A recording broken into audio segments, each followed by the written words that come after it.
Welcome to the 10th Neville Alexander Commemorative Conference.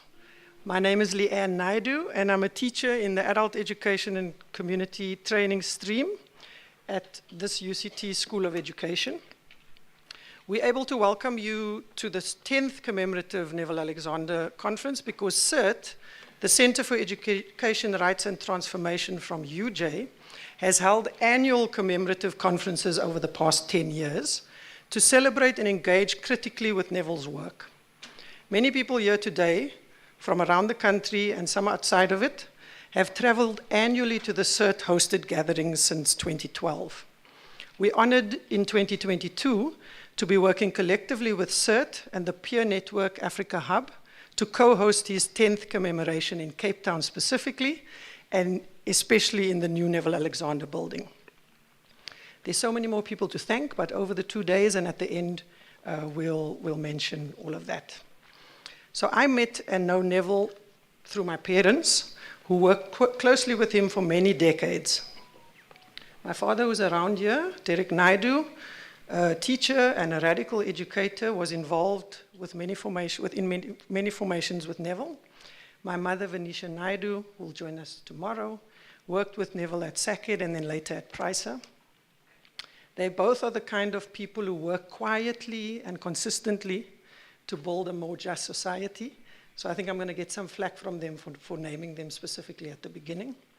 But many of us learned from Neville not only from his incisive written critique, but also because of how he embodied and lived his politics.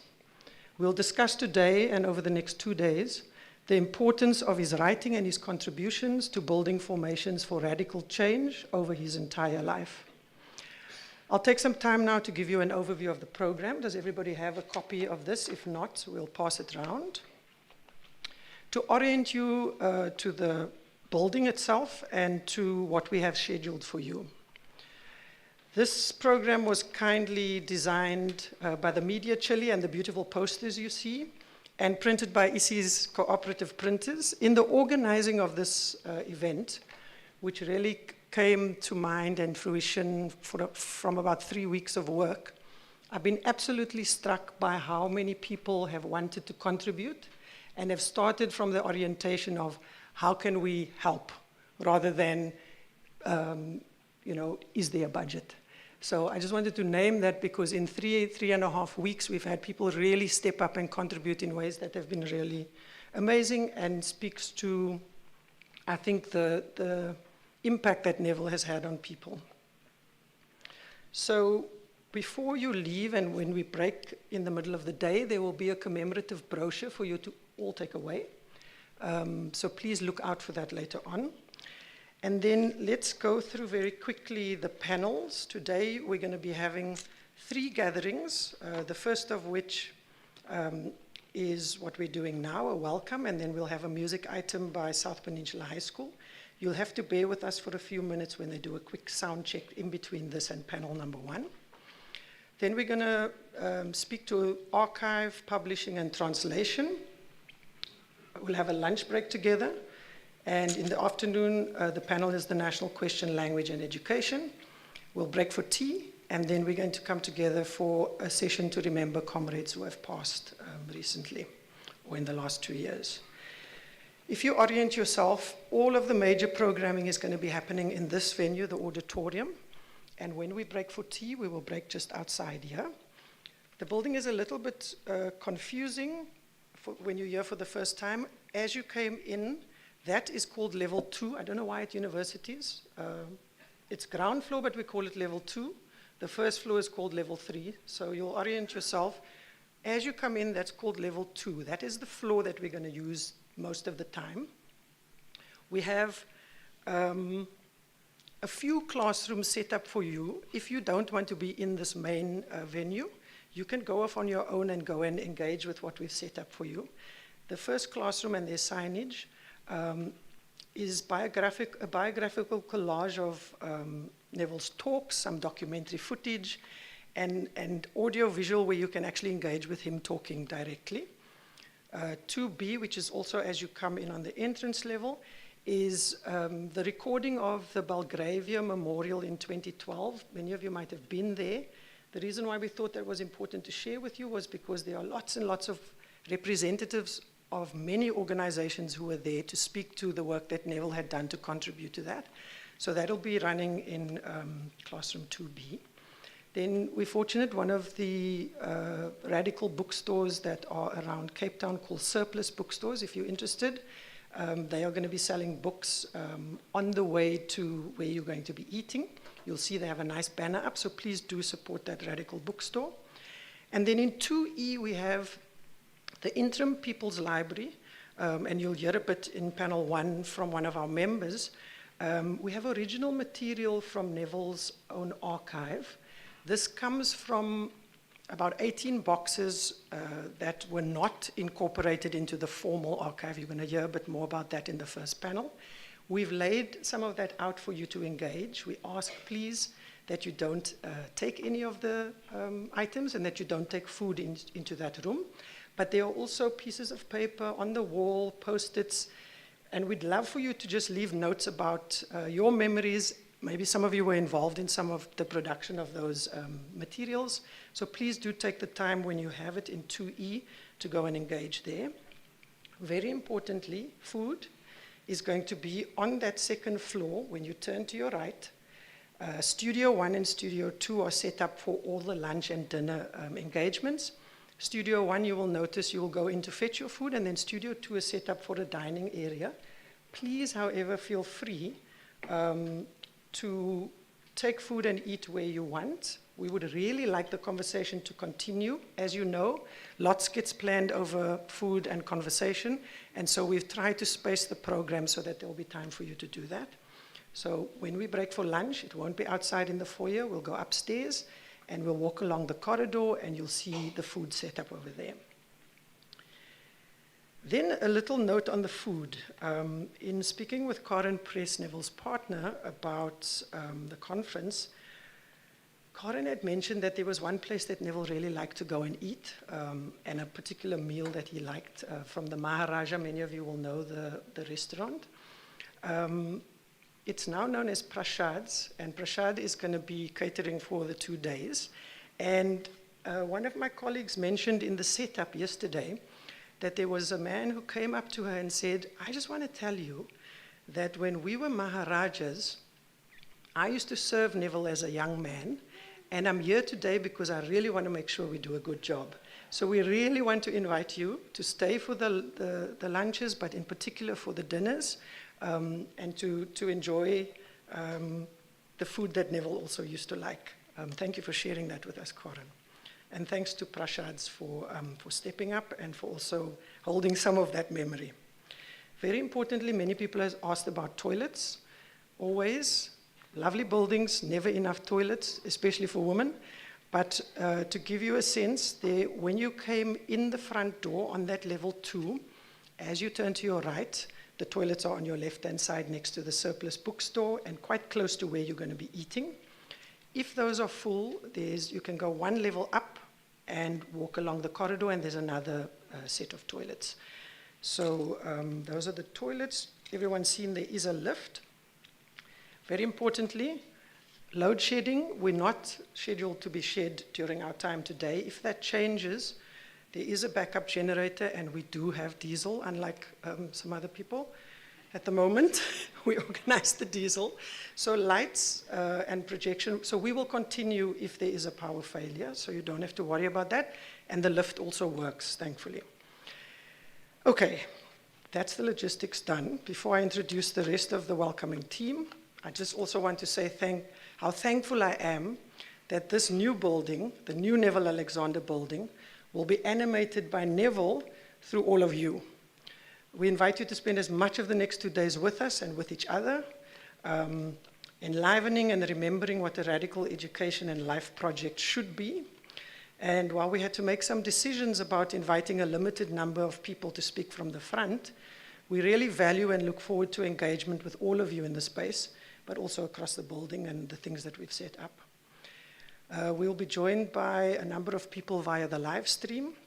It will be running during the programming only in this room. There'll be a recording, so you can please share that and come back if you miss anything. The recording will stay up. And now I'll go on to introducing my wonderful colleagues. I'm going to start, I think I'll introduce all of them and then hand over.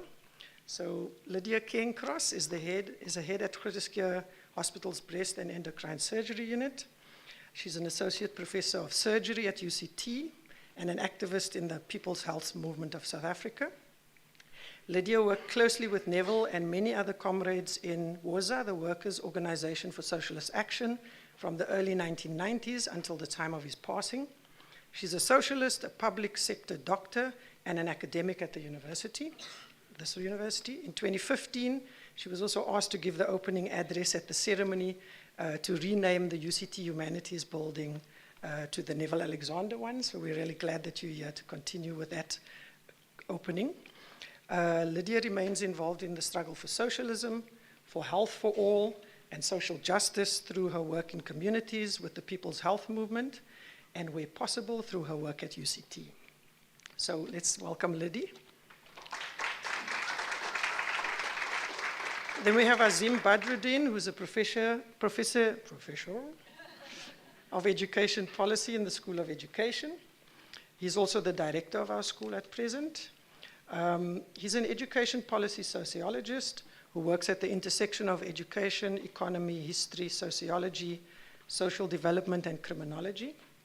His main focus is on youth and conceptions of violence within education policy and ways of addressing issues of social justice and public good transformation for poor, marginalized, and vulnerable youth. So welcome, Azim. We're welcoming you to your building. And then we have Salim Vali, CERT coordinator and SACHI chair in community, adult, and worker education. Salim Vali is the director of the Center for Education Rights and Transformation, a co-host, the South African National Research Foundation chair in community, adult, and workers education, as I've mentioned, and a professor based at the Faculty of Education at the University of Johannesburg. He has a 30-year association, including in the National Forum, WOZA, PEN, and other organizations with Neville. Welcome, Salim. And I'm going to hand over to Lydia. To Azim, sorry.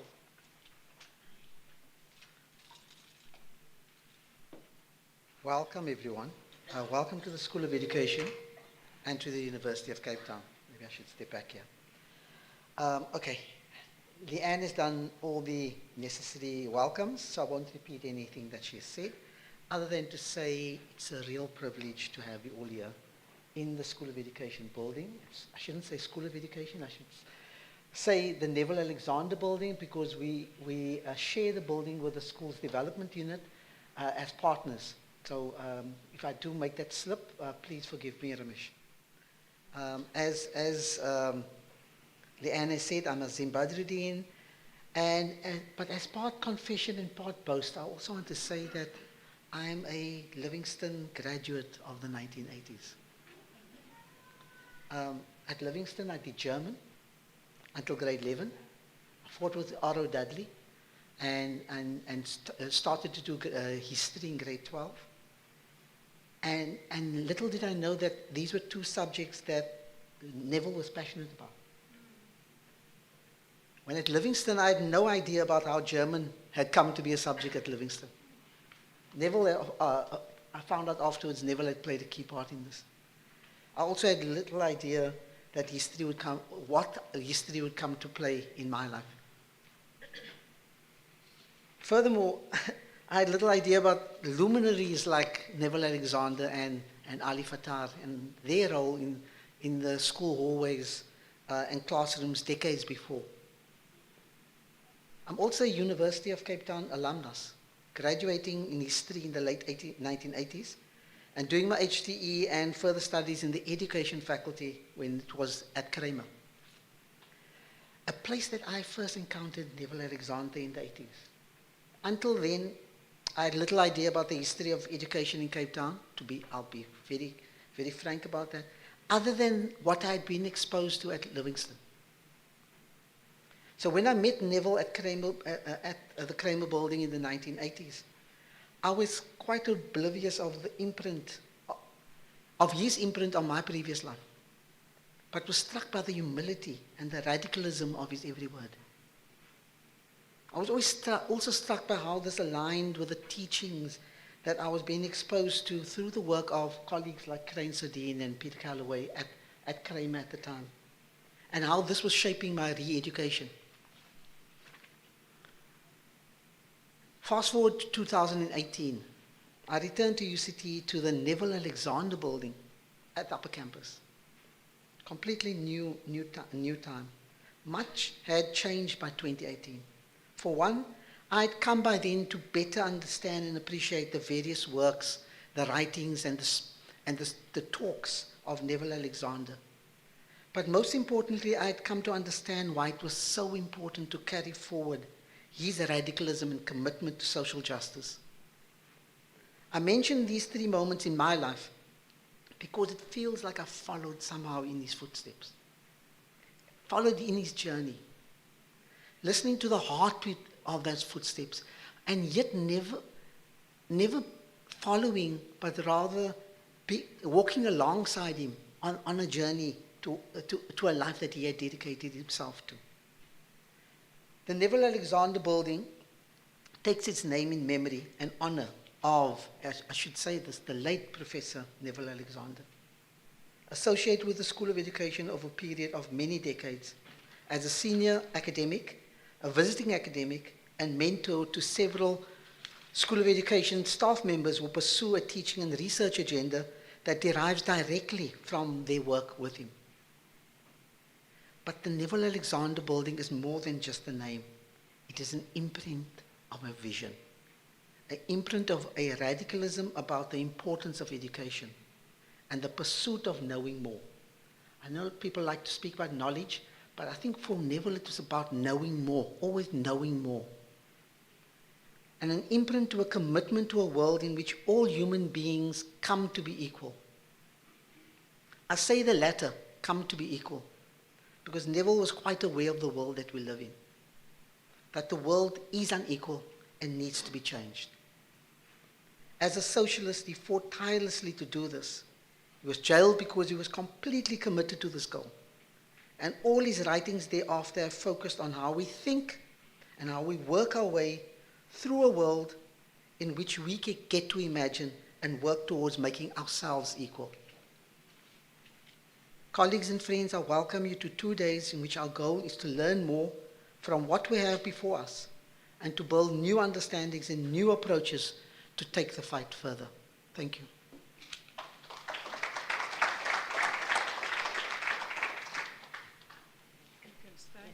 Thanks. It's pretty hard. Make it go down. Okay. That's better, so I can see everybody. Okay. Good morning, everyone, and thank you to Leanne and the organizers for inviting me. You know, Leanne phoned me about a week and a bit ago to change the program, and I'm like, you know, Leanne, I know lots of people need to speak. No problem. I'm happy to sit in the audience. She's like, no, we need you to help with the intro. So thank you. I'm very privileged to do this amongst the people that are in this room. So it's 10 years on, and it's quite hard to believe, actually.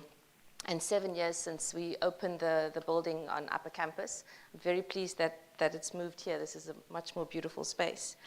And really, at that introduction to the renaming, I wanted to bring Neville as a socialist and a revolutionary into the room, because I had found that in the university and academic space, his academic side and his educational contribution was much more front and center in that aspect. And that's more how I knew him, as a revolutionary in the sense of engaging with the world and also trying to change it. So I'm going to speak to some of that and quote Neville as some of his quotes that I really love. And I hope not to take up too much time. Stop me, Leanne, if I do. The last time I saw Neville was about a week before he died. And it was a few days after the Marikana massacre, an event whose implications still loom large on our political landscape today. He was at that time very sick and very ill and struggled to talk for long periods of time. But I distinctly remember even then him wanting to engage to discuss this event, interested and curious about what it might mean for our world, for our country, and for the struggle, and how it could contribute in its impact to changing our struggle. Because Neville was always trying to change the world, but not just talking about it. From the time of his early youth, when he left Cradock, the town of his birth, and moved to Cape Town, he was building organizations, the Teachers League of South Africa, the Society of Young Africa, SOYA, the Cape Peninsula Students' Union, the Non-European Unity Movement, the UT Chan Club, the National Liberation Front, SACED, the South African College for Higher Education, Kanya College, Cape Action League, PEN, I hadn't mentioned that before, I remember now, the National Forum, the Workers' Organization for Socialist Action, the Workers' List Party, the Project for Alternative Education in South Africa, the Langa Reading Club, the Truth Movement. I'm sure I've left out some of the organizations that he contributed towards building, but I think just to list them like that gives you a sense of the kind of person he was. He tried to change the world by analyzing it, by reading and writing, by being a theoretician in important national and international meetings, by engaging in guerrilla warfare, and by also sitting through endless campaign meetings to plan the minutiae of transport, agendas, food, minutes, who's going to pick up who to come to the meeting. He interacted with myopic and conservative bureaucrats when trying to change policy. He helped to paint placards and banners for demonstrations. He sat with us to read to children on a Saturday morning. He was always exploring, what does it look like when we build something new in all of those spaces? And he was never too grand or humble to engage in the very small things that you need to do to get things together.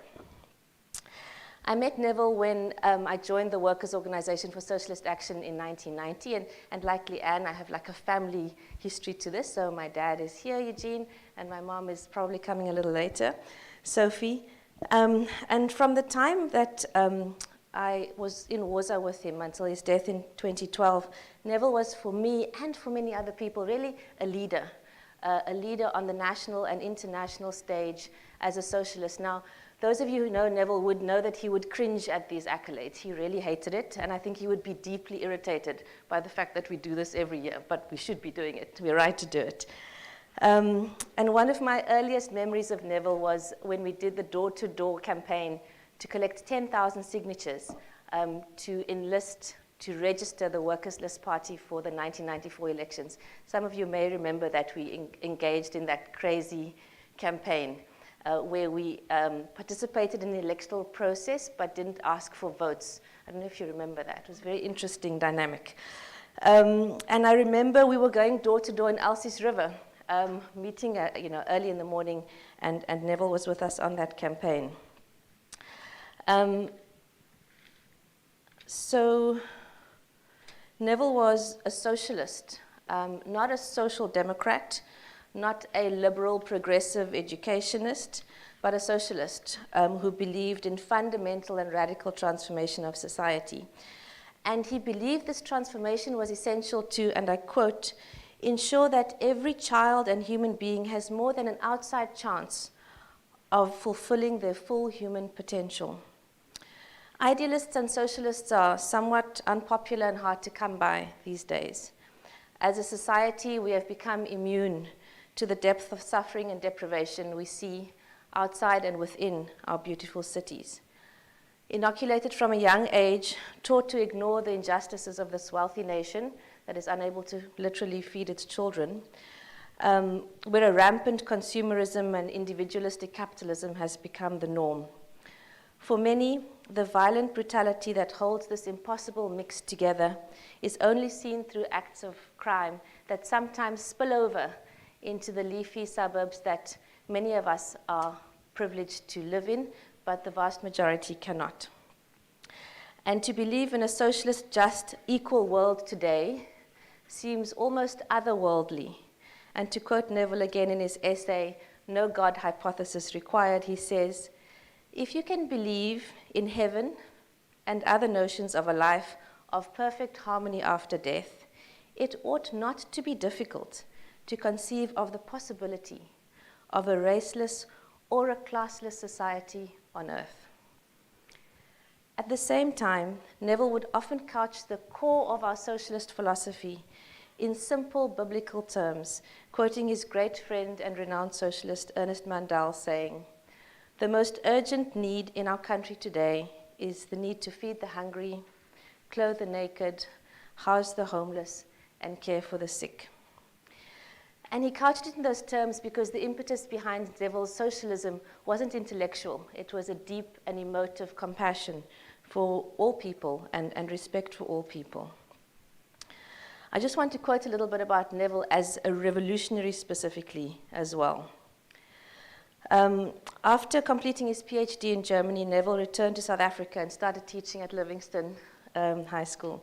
And he was profoundly affected at that time by the Sharpeville massacre, which had just taken place. And he wrote, "From the Defiance Campaign to Sharpeville to Soweto, a red line of blood and suffering gave continuity to our struggle through its many valleys and over its few but memorable peaks."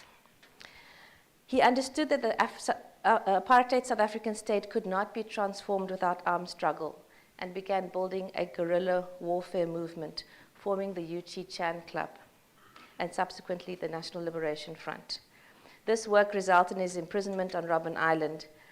And on the island, as we know, they created the University of Robben Island for the comrades that were there. And in 1979, Neville published One Azania, One Nation, and under the pen name of Nosizwe. In 2010, he wrote in The Unfinished Revolution, in his Srini Moodley lecture, that most South Africans, certainly most oppressed and exploited South Africans, feel that they have been, if not betrayed, then certainly misled. And I think that is as true today as it was in 2012 and in 2015 when I quoted it as well. And he writes about the ANC government that today there are few people in the leadership of the ANC who do not realize that taking office is not the same thing as taking power. And when they complain, as they often do, that they are stymied by bureaucracy, they, in their naive way, confirm that the continuity of the capitalist state in South Africa is a reality. Whether it's fashionable or not, to quote the founders of the modern socialist movement, he writes, "There's no doubt that the view put forward consistently by men and women like Marx, Engels, Lenin, Rosa Luxemburg, and others, that a revolution requires the smashing of the machinery of the old state and the reconstruction of society in the interests of the new ruling class." And in The Unfinished Revolution, he says, "The final disillusionment will come, of course, when the repressive apparatuses of the state, that is the South African state, instead of supporting the exploited classes and oppressed strata, turn their weapons on the masses to protect the interests of the capitalist class." This chillingly accurate prediction came to light on the 16th of August 2012 in the events that unfolded on a small but now infamous kopje called Marikana. So as we gather here today in this building named after Neville Alexander, how do we rethink our broader responsibility as intellectuals and as agents of change? It's easy to become seeped in pessimism and throw our hands up in despair at this mammoth task of building a new country and a new world. Despite many decades of struggle, moments of triumph and disaster, brilliance and error, both of Neville's and of the political left, even though there was no socialist revolution in his lifetime, Neville remained optimistic.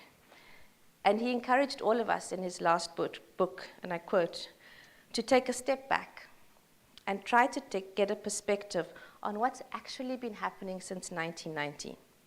Even more optimistically, he hopes that a rethink will inspire the reader to find a point of engagement with a view to initiating or becoming part of trajectories that can lead to that other country most of us had in mind. In the discourse and writings of Neville's last few years, he talked more of new forms of political organization, forms that were open, more responsive, and used a new language, used music and poetry and dance in our organizations and all forms of culture. he believed that we needed to build, yes, the organized labor movement and traditional political formations, but also other movements around education, health, the environment, and so on. And as he writes in his last book, we need to rebuild our communities and our neighborhoods by means of establishing, as far as possible, all manner of community projects that bring visible short-term benefit and initiate at the same time the trajectories of fundamental social transformation to which I have been referring. So he's really speaking about finding the point of intervention locally and making that difference there, but connecting that at all times to what does that mean for the bigger transformative radical project. So to conclude, perhaps in taking Neville's work forward, we need to think of it not as a frozen in time set of truths, because no one's writings are those things, but rather as a series of questions that we need to continue to ask ourselves. And perhaps in the collective answering of those questions, we can begin to build some movements that make sense to us today. And what are those questions? I think some of them are, what do we mean by nation building in South Africa? What is race? And what is its role in our current political discourse? What is democracy? What is electoral democracy? What is participatory democracy? What is radical democracy? How do we hold the state accountable and at the same time be our own liberators by cleaning our streets and fixing the street lamps? Because yes, we need to do those things, but the state also needs to do those things. How do we hold those two paradigms together? How do we develop a new value system for a new society while we are simultaneously crushed by the brutality of the current one? And then as we do this work, what organizational forms are going to grow out of that and take us forward? There have been some people who have said that Neville was the last of the true revolutionaries. I hope that they are wrong.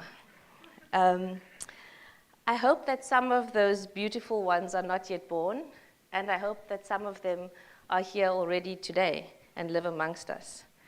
I hope that Neville's name, titled on this building and these commemorations, will encourage those that learn and live and work within these spaces to live as he did, with courage and integrity, always asking the difficult questions and always trying to change the world. Thank you.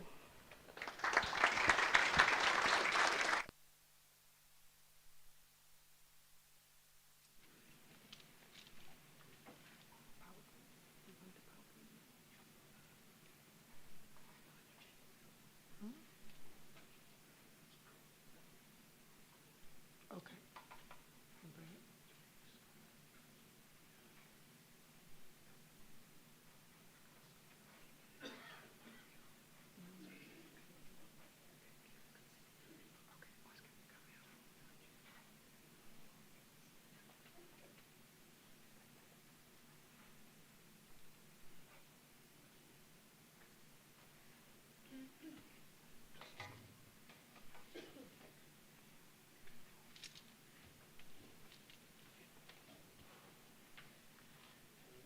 Molo, Sanibonani, Goeiemôre. I know not as impressive as King Charles' greeting to our president in Buckingham Palace the other day. Amandla. Amandla. I hope we have had enough coffee.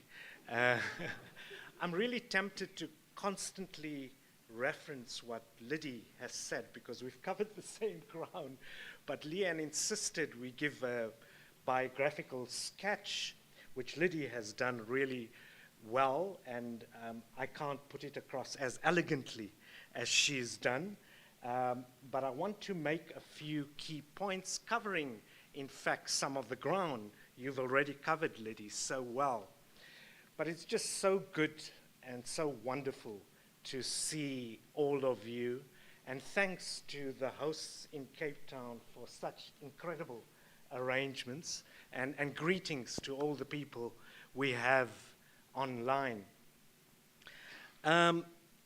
People have said this over and over again, that Neville was arguably the most foremost public intellectual to emerge from the turmoil and ferment of the liberation struggle, and really a reference point for understanding some of the most important debates in our country over the past half century, in fact.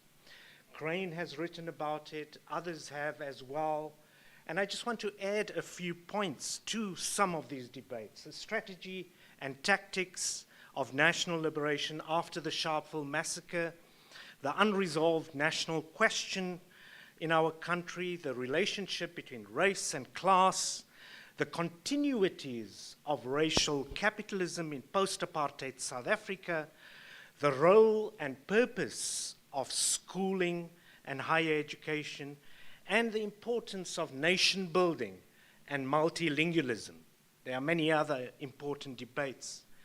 And as Lydia has already said, that Neville's scholarship was never detached from, but rather deeply engaged with the practical world around him.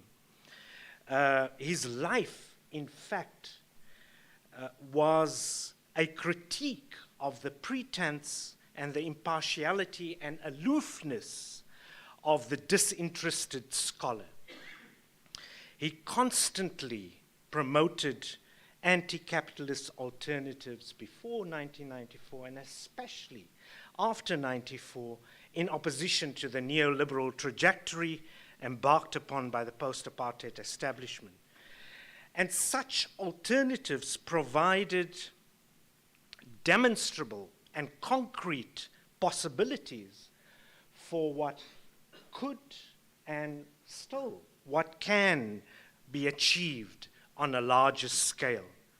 Neville's approach to underline once again went beyond social critique and academic analysis. He insisted there should be no Chinese wall between scholarship and activism. And his ideas, in fact, in themselves were an orientation to activism in and outside the state, in the struggles of the poor and marginalized, wherever injustice was found. And he was really fond of Brecht's maxim, injustice is human, but more human still is the war against injustice. And Neville had a long view of history which fueled his consistent optimism. He was convinced that the contradictory social spaces that characterize unequal relations and the struggle against it by the poor, the marginalized, and workers, because of that, there were always possibilities for a genuinely democratic future. He was appalled by what he called the looting of public resources in post-apartheid society, and he appealed to us, using Amilcar Cabral's words, to return to the source, to return to the modesty and generosity of spirit which inspired so many of us in earlier times. And one of the most enduring characteristics of Neville was his attentiveness to others, his self-effacing sacrifice, his modesty, and the tireless commitment to radical humanism, which made him such an outstanding revolutionary scholar. As Jane, I don't see her here yet, Brian and I, in a tribute shortly after his passing, wrote, "We mourn him deeply, but his praxis has enriched our lives and provided future generations with a compass to direct us to the decent society he firmly believed it was possible to reach." And 10 years later, we feel the same way.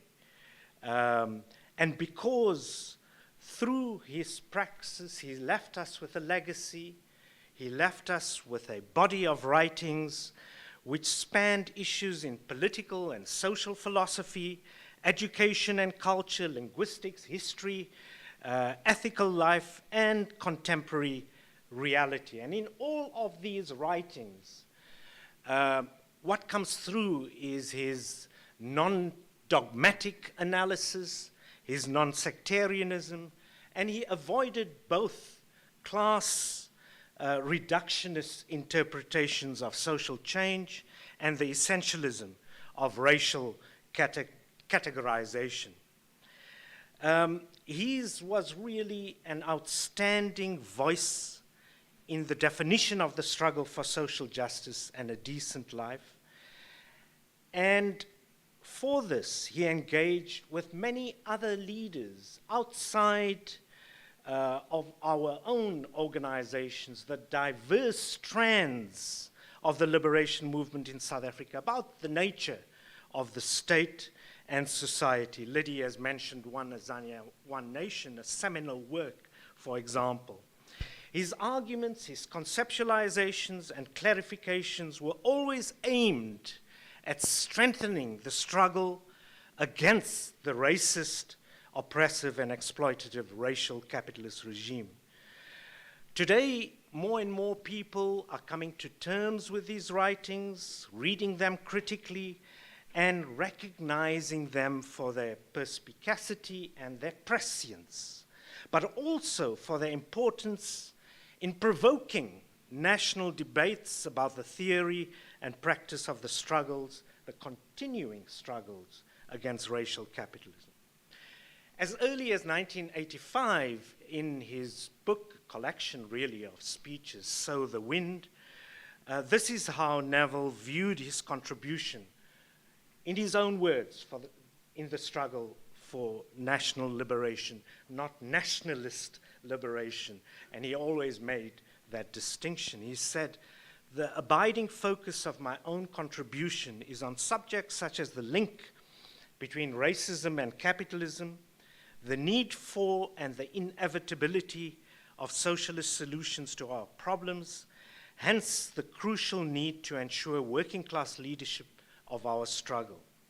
The importance of nation building in order to eliminate ethnic and racial prejudice, the link between women's liberation, national liberation, and class emancipation, the vital need to initiate and to sustain educational and cultural practices today that will systematically and inexorably undermine and counter the divisive and exploitative practices that derive from the pursuit of the interests of the dominant classes in an apartheid society." This was in 1985. Now, I've been asked to put the biographical details together, and it's quite detailed and comprehensive, so we're just going to scroll through it, and Francesco, our postdoc research fellow, will assist with this.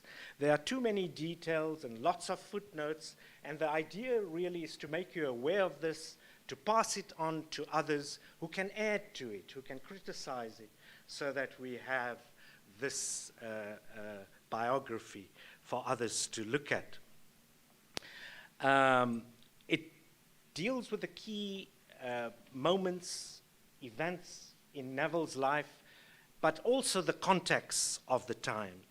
And we won't have the time to go through it all, so I've just summarized it in a few paragraphs, but perhaps, Francesco, if you can just scroll down to the appropriate section. So, as we've heard, he was born in Cradock in 1936 to David James Alexander, a carpenter, a stonemason, and Dimbiti Bishu Alexander, a school teacher. His maternal grandmother was among a group of enslaved Ethiopians from Oromia who were freed and placed in the care of missionaries in Cradock. He moved to Cape Town in 1953 to attend this institution, UCT, where he spent 6 years, obtaining a Bachelor of Arts in History and German, a Bachelor of Arts Honors, and a Master of Arts by the age of 21. Politically, Alexander Neville came under the tutelage of people who were members of the Teachers' League of South Africa and the non-European Unity Movement. He joined these organizations and the Society of Young Africa with Archie Mafeje and others. And he was also key to the establishment of the Cape Peninsula Students' Union. He received a scholarship to attend the University of Tübingen, Germany, where he successfully completed his doctoral studies at the age of 26. He joined in Germany the Socialist Democratic Students' Union and was close to Algerian and Cuban students involved in the struggle. He also worked with the German Metalworkers Union, and many weekends found Neville, according to some of the people who looked at the archives in Germany, pamphleteering outside Mercedes-Benz factories. There was an attempt to organize Italian migrant workers at that time. We haven't spent a lot of time, and we don't have the time to talk about Neville as an internationalist. There are many, many such anecdotes, and his pursuit of this whenever we met to look at the international situation when we had our discussions as organizations. He was deeply affected by the Sharpeville massacre in March 1960, and he returned to South Africa 4 months later.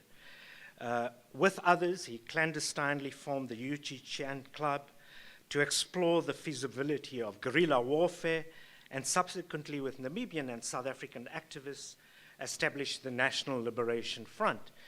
And it's great to see Auntie Betty, Elizabeth van der Hayden, here with us, who spent many years in prison. She hasn't been recognized by our society as much as she should receive the recognition. We have Marcus Solomons here, and they were involved, of course, as we all know, with Neville at that time in the National Liberation Front. Arrested in 1963, besides Elizabeth van der Hayden, Marcus, all together with 10 other NLF members, he was given a 10-year prison sentence, which he served on Robben Island. And he was, of course, kept in the isolation section of the prison.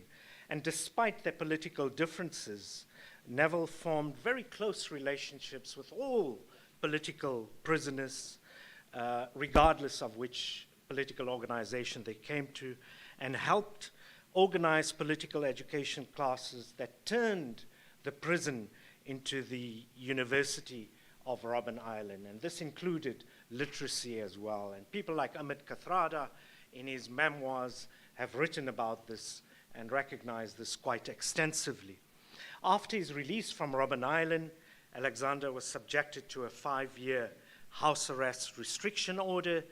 And after the restriction order was lifted, he began teaching part-time at UCT, re-engaged with community worker and education struggles. I'm not going to go through all the organizations Liddy has mentioned, but these were many and various, but including groups like the Disorderly Bill Action Committee, as well as the Cape Action League. And of course, he played a very important role in the transformation of the South African Council for Higher Education Trust, and a few people here. Enver Motala is here. John Samuels was meant to come, but he's a little ill. But there were others who saw, it was one of the most important and vibrant organizations in the country, and really a home for radical and alternative educational practices.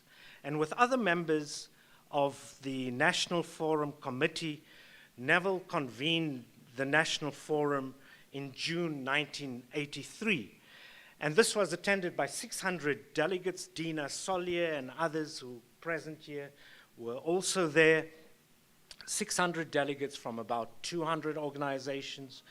And of course, the forum adopted the Azanian Manifesto. And as we have heard, in April 1990, Neville was elected head of a new political formation, the Workers' Organization for Socialist Action, committed to promoting working class interests. Also with activists from centers around the country, we have Selby from Uppington, Sal and Dina from Durban, and many other places, and with the late Comrade James Marsh, Neville formed the Truth Movement in 2010 to engage the realities of post-apartheid South Africa. And of course, he remained politically engaged and active until shortly before his passing. We've heard he passed away a mere 11 days before the tragic events of Marikana in August 2012. And although in a weakened state, he was aware of the massacre. And his words 2 years before, and Lydia has read out the quote, is really instructive for people in terms of the nature of the state, which was not neutral nor developmental, but served the interests of the capitalist class. So even towards the end of his life, he was determined to engage publicly about his perspectives on both historical and everyday issues in a conscious attempt to bring the most pressing questions facing society into the public arena. And many of us miss this about Neville. This was especially so in the context of the egregious failures he saw in the post-apartheid system. Writing about this very issue in his Thoughts on the New South Africa, published posthumously, he lamented what was happening, and he said, "The palpable signs of social breakdown all around us are clear. The ever more blatant examples of greed and corruption involving public figures who are expected to be the role models of our youth, the unspeakable abuse of children, of the aged, and of women, the smug dishonesty, indiscipline, and slothfulness of those who are paid by our money to render public services, the lack of respect for life-preserving rules such as those of the road, the unthinkable violence in so many of our communities, unknown even in conditions of conventional warfare, the boundary-crossing abuse of all manner of drugs in all layers of society, the trashing of the public health system, in short, the general mayhem and apparently suicidal chaos that ordinary people experience in their everyday life. These things are our daily reality. And besides and beyond just diagnosing the problems which we are still saddled with, perhaps it's even worse today, in one of his talks in honor of the late Sipho Maseko, whom Alexander felt exemplified, and I quote, one of those young people of the 1980s who were totally committed to the total liberation of South Africa and the continent as a whole. And Neville Alexander was also a Pan-Africanist. I think this is important. We don't have the time to go into that to talk about. But he lamented that the values that drove people like Sipho Maseko and others of the generation, and Prof. Ndlovu, even our generation of 76, has been systematically eroded by the eruption, these are Neville's words, of the narcissistic dog-eat-dog virus that is spreading across the globe in the current era of the hegemony of neoliberal capitalism. In that address, he posed what he considered to be a key question and really a challenge to us all. He asked, how is it possible in the era of neoliberal barbarism to implant a different set of values amongst especially the younger people in South Africa and elsewhere, in spite of the many structural constraints that determine their individual existential projects and the massive bombardment of negative and self-destructive ethical messages emanating from the media and other ideological state and non-state apparatuses. He posed this question, although he understood and he was very well aware that in post-apartheid South Africa, the conditions were to create an atmosphere and conditions that were antithetical to the kind of values he proposed we should have. But he challenged us. In Thoughts on the New South Africa, he urges us to take a step back and to try and get a perspective on what was actually happening in our country since 1990, when the new South Africa began, and hence the formation of the Truth Movement, to look at that in order to chart the way forward. I want to end by saying that most of us, of course, know the quote by Marx in the 18th Brumaire of Louis Bonaparte, you know, the one that starts with men sick make their own history, but they do not make that as they please, etc., etc. But the quote ends with the words, "The tradition of all dead generations weighs like a nightmare on the brains of the living.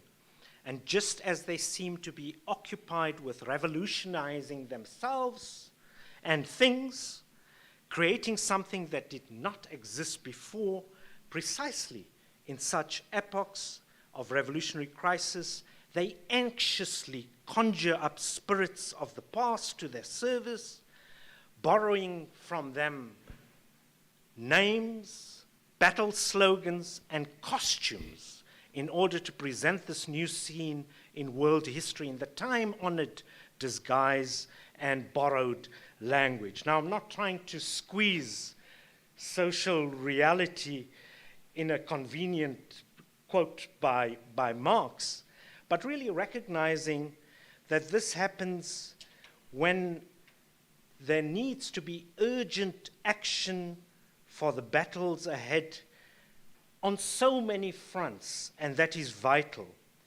And that we remain convinced of the care and commitment needed to reflect, but also prepare the ground, plant seeds, and grow vibrant movements and the politics of resistance, including at the cultural level that Liddy talked about, and of continuing to work through, in our different contexts, how we might critically conjure up the spirits of the past in the service of liberation.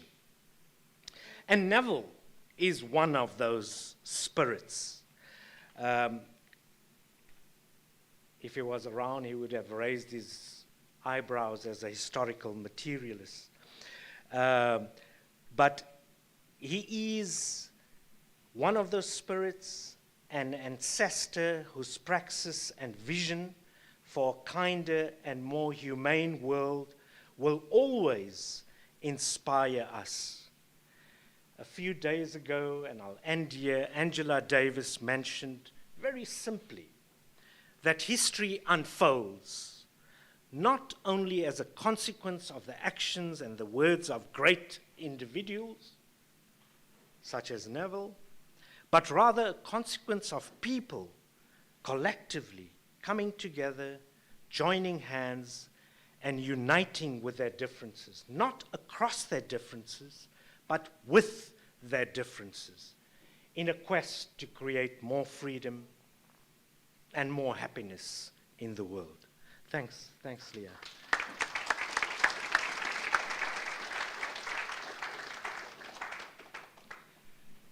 Thanks to all the speakers. I hope you feel very welcomed. I hope you feel Neville in the room with us, even the historical materialists.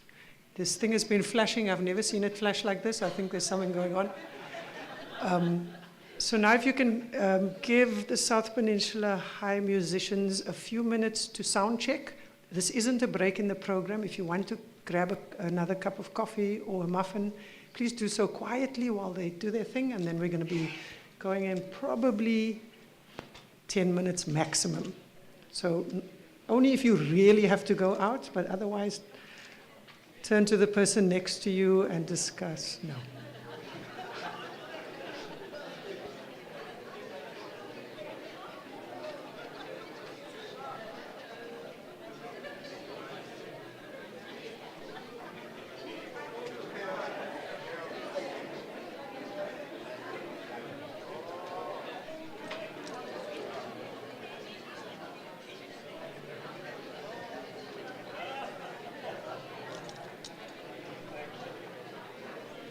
Thank you so much.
Okay, welcome back everybody. I'm now going to hand over to Paul to introduce the musicians, so if we can gather our attention. Thanks, Paul. Okay. Morning, comrades and friends. I'm Paul Hendricks from South Peninsula High. I'm a teacher there, and it's my privilege to introduce the South Peninsula High music department to you. It's a privilege to be part of a school that actually offers all the arts. It's a very rare institution in that regard, because many of our schools do not have that opportunity, especially the community schools. And South Peninsula High has been on the agenda in terms of its fight against the Western Cape Education Department in its attempt to try and spread arts and culture, but in a very diluted way.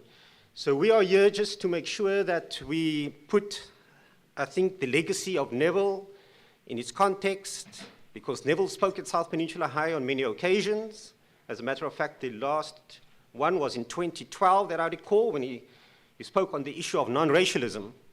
And that particular footage is looping upstairs, in the studio. Also, I think it's important to indicate that Neville was very much involved in the debates and issues around the arts in Cape Town, and I think nationally as well. I recall particularly his discussions with the hip-hop artists such as Emil Jansen, or who's also referred to as YX?. And he was obviously at the time attempting to indigenize hip-hop in South Africa.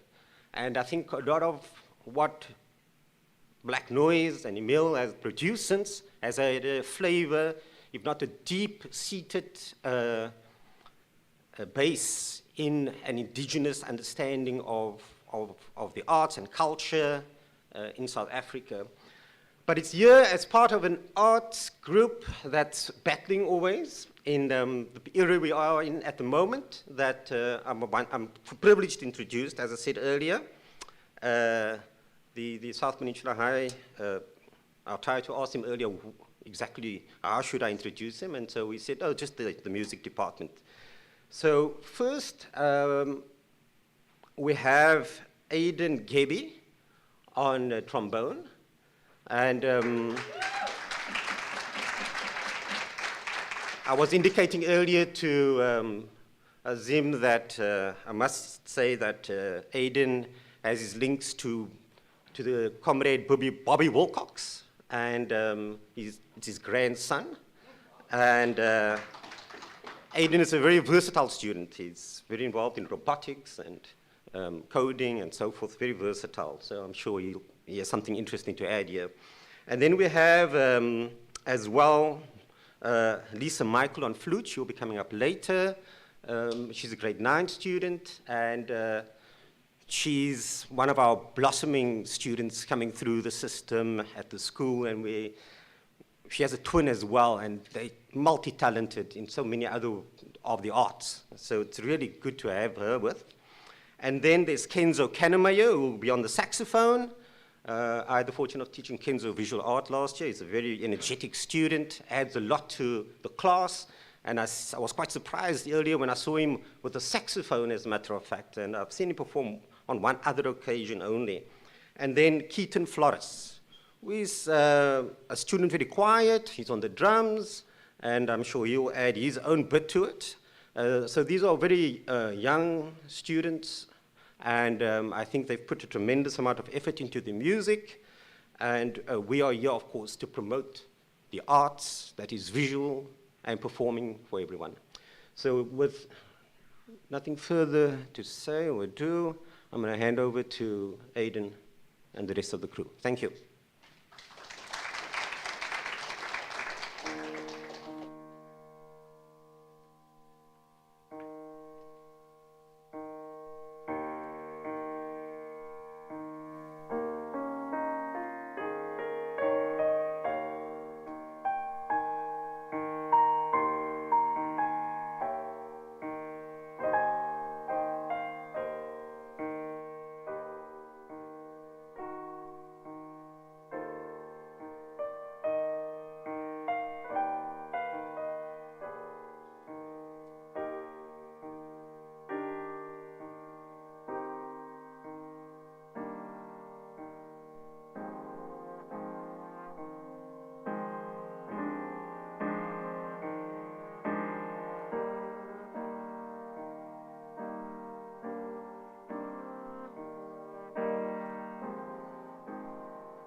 Keyboard, and Lenric is the glue that keeps this group and the music department together, along with Diane Gordon. So thank you, Lenric. Okay. So Lisa will be rendering an item on the flute.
Thank you, Lisa. Nenrik will be accompanying two other students. One. Okay. Sure. Are they coming up?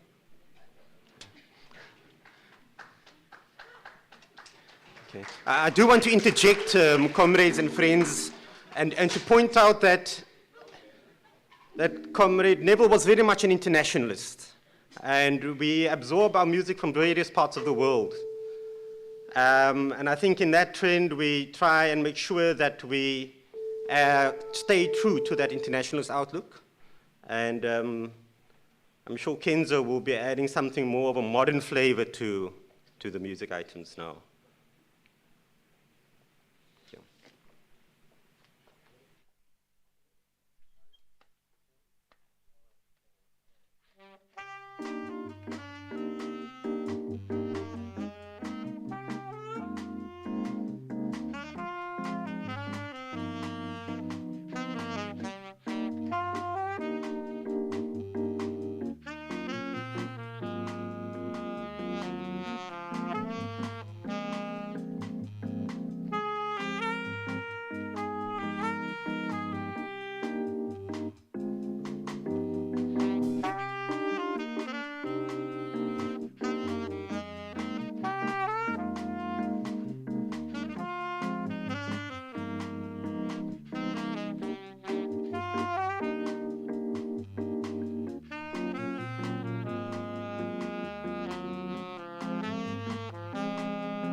Thank you, comrades, friends, for your support. The South Peninsula Area Group really appreciate this.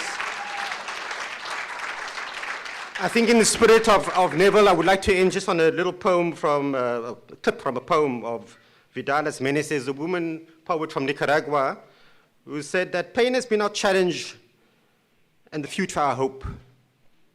We build as though composing a poem, writing, erasing, and creating anew. And we hope that in the process of your deliberations today, that dialectical process will take place in a comradely way. Thank you very much.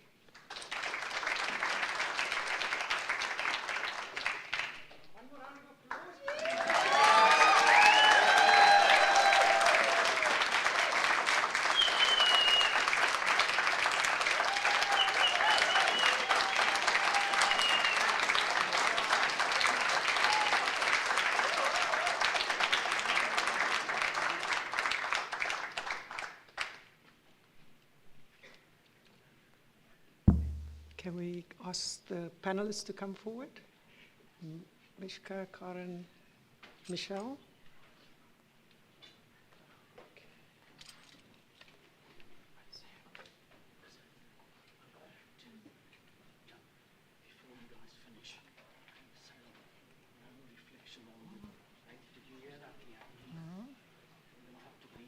Okay. Okay. Will you be in tomorrow? Okay. Okay. So,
Okay. Morning, colleagues. We're only running half an hour late. I'm not sure how we follow that. How do you follow music? And in a serious way. Okay. I'm going to be the chair for this next panel. The panel is on the archive, publishing, and translation. I just want to make a few introductions, and then I'll hand over to introduce my colleagues, and then hand over to them. As you will have heard when Salim spoke earlier on, Neville Alexander was a writer. Not typing, not electronic inputting, writing. He wrote everything down. He believed in putting all his thoughts on paper, whether that was through drawings or through basic scribbles.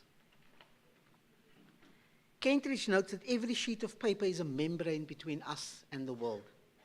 Sheets on which lines and scratches are eagerly awaited.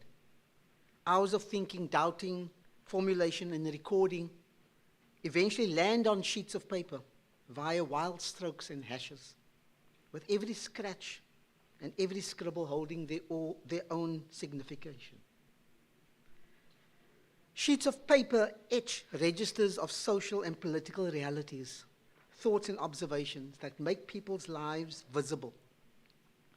The scribbles on them are what allows authors to make themselves see, and then allows that to allow others to see. And as Foucault notes, what is then written makes visible what was already visible. We live in a world where imagining a future seems to be entirely limited to imagining how to privatize our world and how to focus people solely on the need to survive.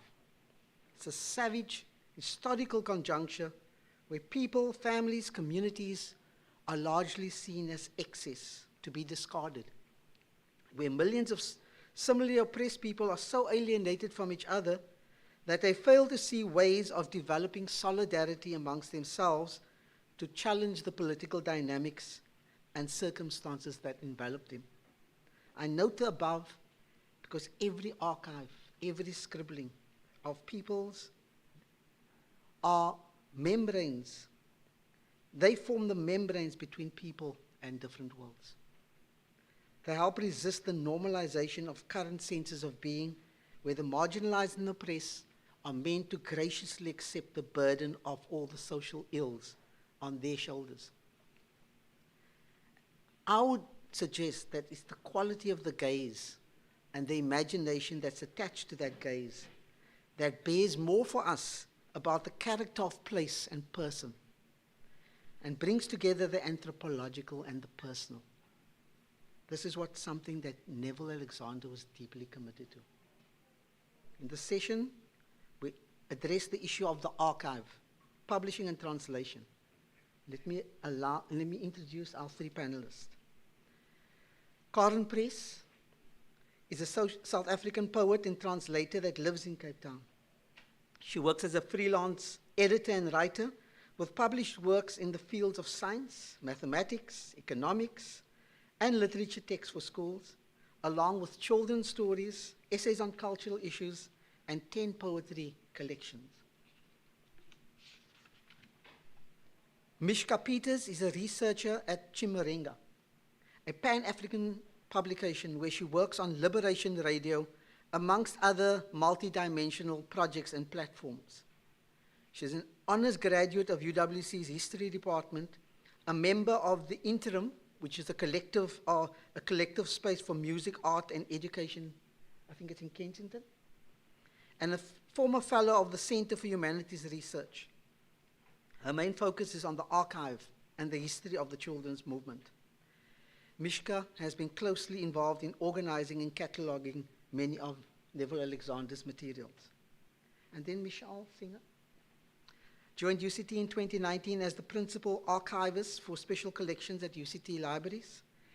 She previously worked for 7 years in archiving and education at the Cape Town Holocaust and Genocide Center, And before moving to Cape Town, she worked for 2 years on the Struggles for Justice program at the South African History Archive. She graduated from Wits with a Research MA in History with a distinction in 2010. I invite Karen to lead the session further. Thanks.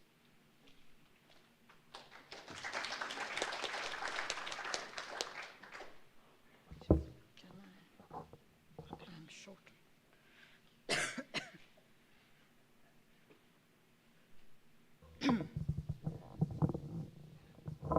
that okay? Everyone hear me? Good. Morning, everybody. And first of all, thank you to all the people who've done amazing organizing work to give this event a texture that's completely unique. I think the combination of political gravitas and affection is very powerful. Leanne asked me to contribute to this event, and there's very little I can contribute because, in fact, Neville's work and my work and our public activity overlapped very little.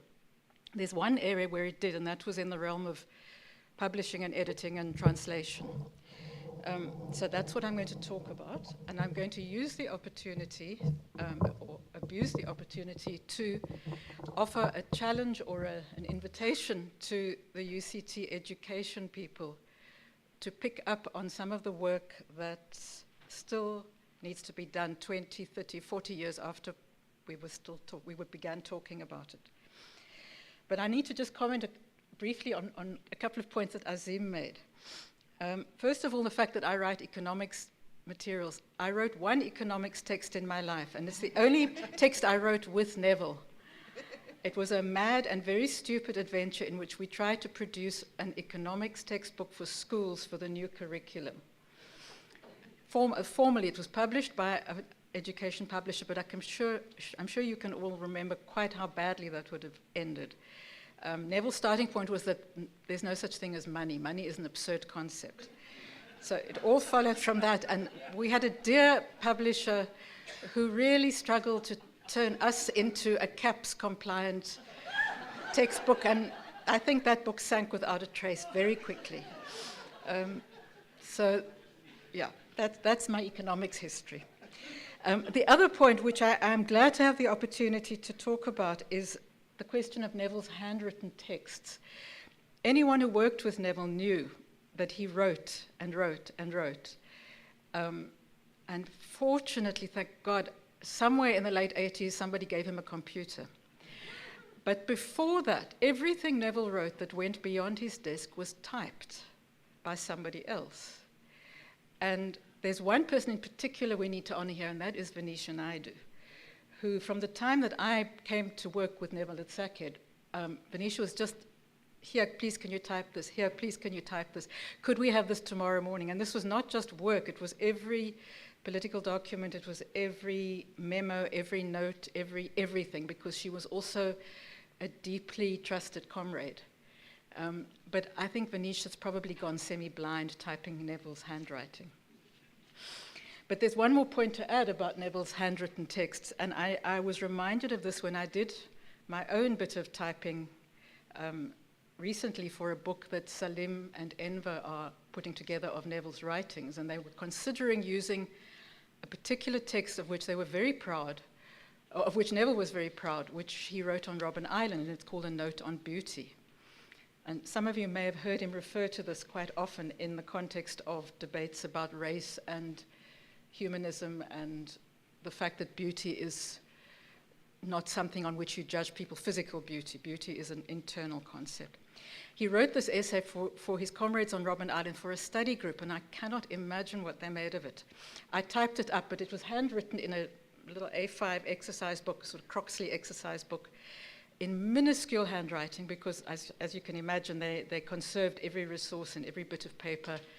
And yeah, but it was written like a German thesis, perfectly organized with footnotes and quotes within quotes and attributions to everybody, and it's about 50-odd pages. I don't think it's in the archive because I had the only handwritten copy, so you'll get the PDF from me now. But it was an example of Neville taking his scholarly tradition incredibly seriously in a context where he was going to be talking to members of political groups from across the spectrum who were with him on Robben Island. And it was very much about the kind of European mid-century psychology of the theory of beauty. So, yeah, I don't know if anyone survived those sessions.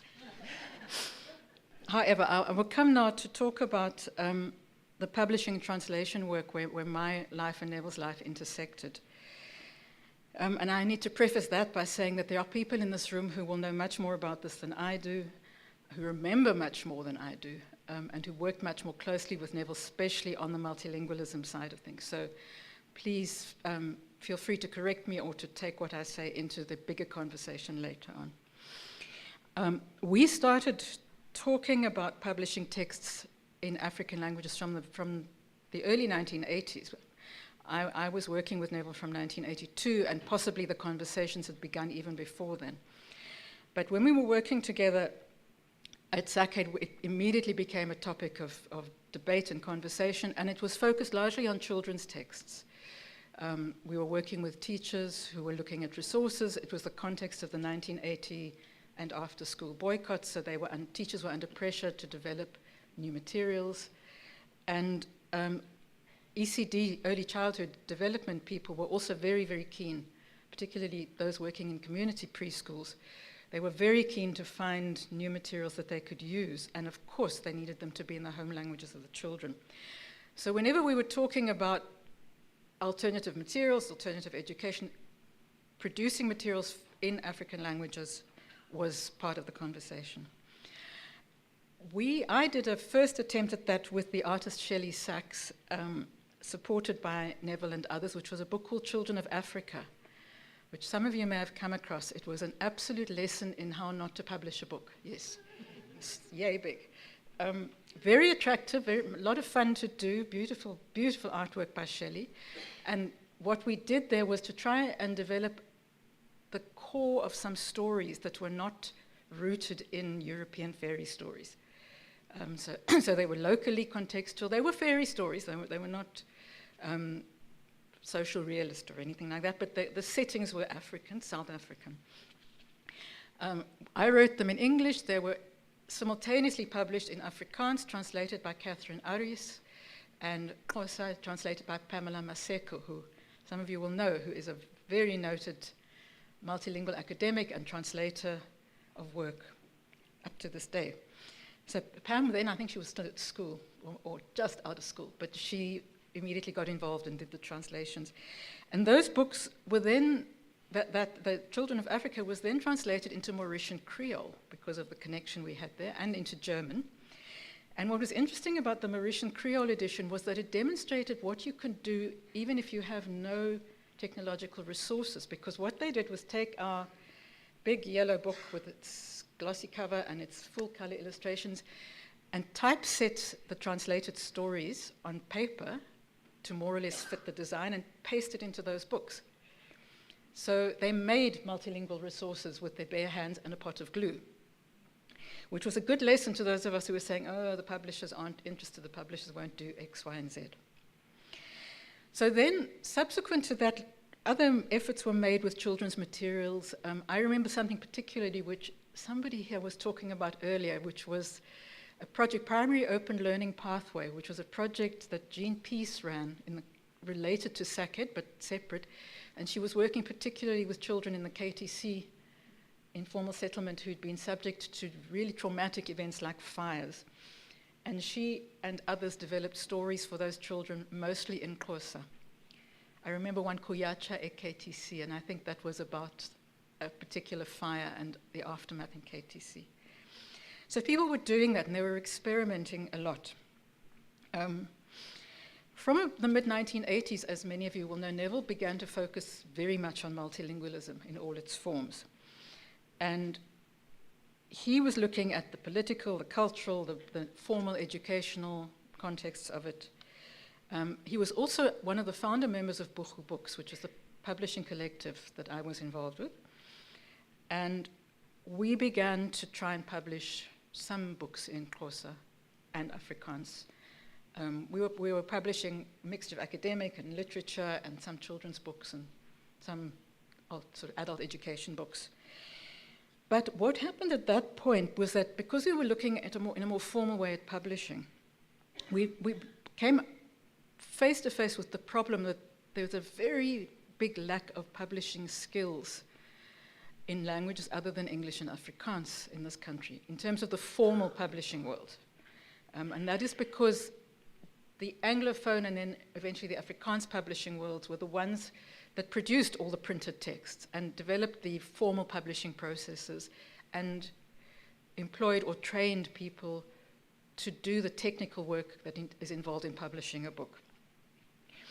So we felt it was really necessary to develop a course that would include all those technical skills, and I'll mention some of them later because they are real. They're absolutely not just about spell check.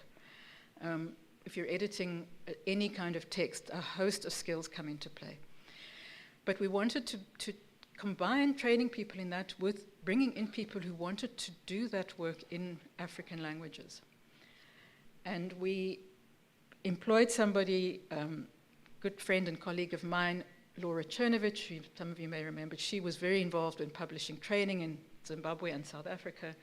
She developed a course curriculum that we hoped we could implement, and it was a mixture of the technical editing skills, looking at the questions of what it means to edit in Xhosa as opposed to English. There's the very famous and also very trivial problem that it's really hard to hyphenate in Xhosa.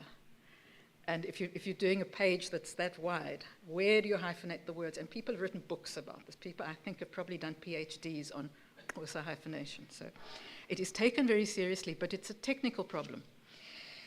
So we developed this course, and our fantasy was that publishers would take it up because it was the time of the formal publishing world, especially the education publishing world, starting to realize, hey, there's a 70-80% population out there that might not want to read an English book or an Afrikaans book. But what we learned very quickly, and not surprisingly, was that publishers will not fund something, commercial publishers will not fund something that is generally for the publishing industry. They will not fund a course where you can say to everybody in this room, please come and do this training, and then decide what you want to do with the training. They will fund training in-house for people who are going to publish for them, because some of you may then go and work for their competitors, and they may have paid for you to be trained to publish competitive works. It's a silly thing. You would think in the world of literature, culture generally, the competitive principle doesn't apply, but it really does, especially in the world of school books. So we were kind of stopped in our tracks by that. And I will say that there was more to this process than I'm saying here, and that I remember there were other independent publishers trying the same thing. I remember children's books coming out of Raven Press that I was sometimes asked to get involved with, where, again, the page in Setswana or Zulu or Xhosa was pasted onto the English page as part of the production process. So they were also really grappling with this, but it was very, very difficult. And one of the reasons it's difficult is that the skills that are involved in the editing process involve both deep language knowledge, and by that I don't mean just grammar. I mean language, knowledge of how language is used, the languages of the original text, the languages of the target audience text. It's a kind of social, cultural knowledge that you have as an individual, coupled with a lot of technical skills to do with helping authors to get their work legible in the language in which they're writing. And this is true whether you're talking about popular texts or academic texts. And editors learn over time that your role is not to correct things to some standard you learned 20 years ago. It's to marry the author's manuscript to what is currently acceptable or worth trying out. So it's a creative process, editing, with a lot of meticulous fact-checking, irritating, nagging processes buried somewhere inside there. You've spelt this word 10 different ways in the text. Which way would you like to spell it? Authors don't often pay much attention to that when they're writing, and I speak as an author. So that was something that we realized was very necessary, but we couldn't do it in Buchu, and we didn't really try. So it remains true today that it's a big struggle to find people who may be very eloquent speakers of a language, but are not trained editors in that language, and therefore shouldn't be asked to edit in that language. Because a whole layer of work on the text is missing. How you work with an author, how you, particularly if it's an academic or semi-academic work, how you relate to the formally accepted vocabulary if you want to deviate from that vocabulary. All kinds of things come into play. And it's the editor's role to think about that. So that was something we had to try and then leave. And I've become aware, because I worked in publishing for a long time. After Buchu, when Buchu closed, because everything closed when 1990 came and the funders all said, well, cheers guys, now you go and take your chances in the marketplace.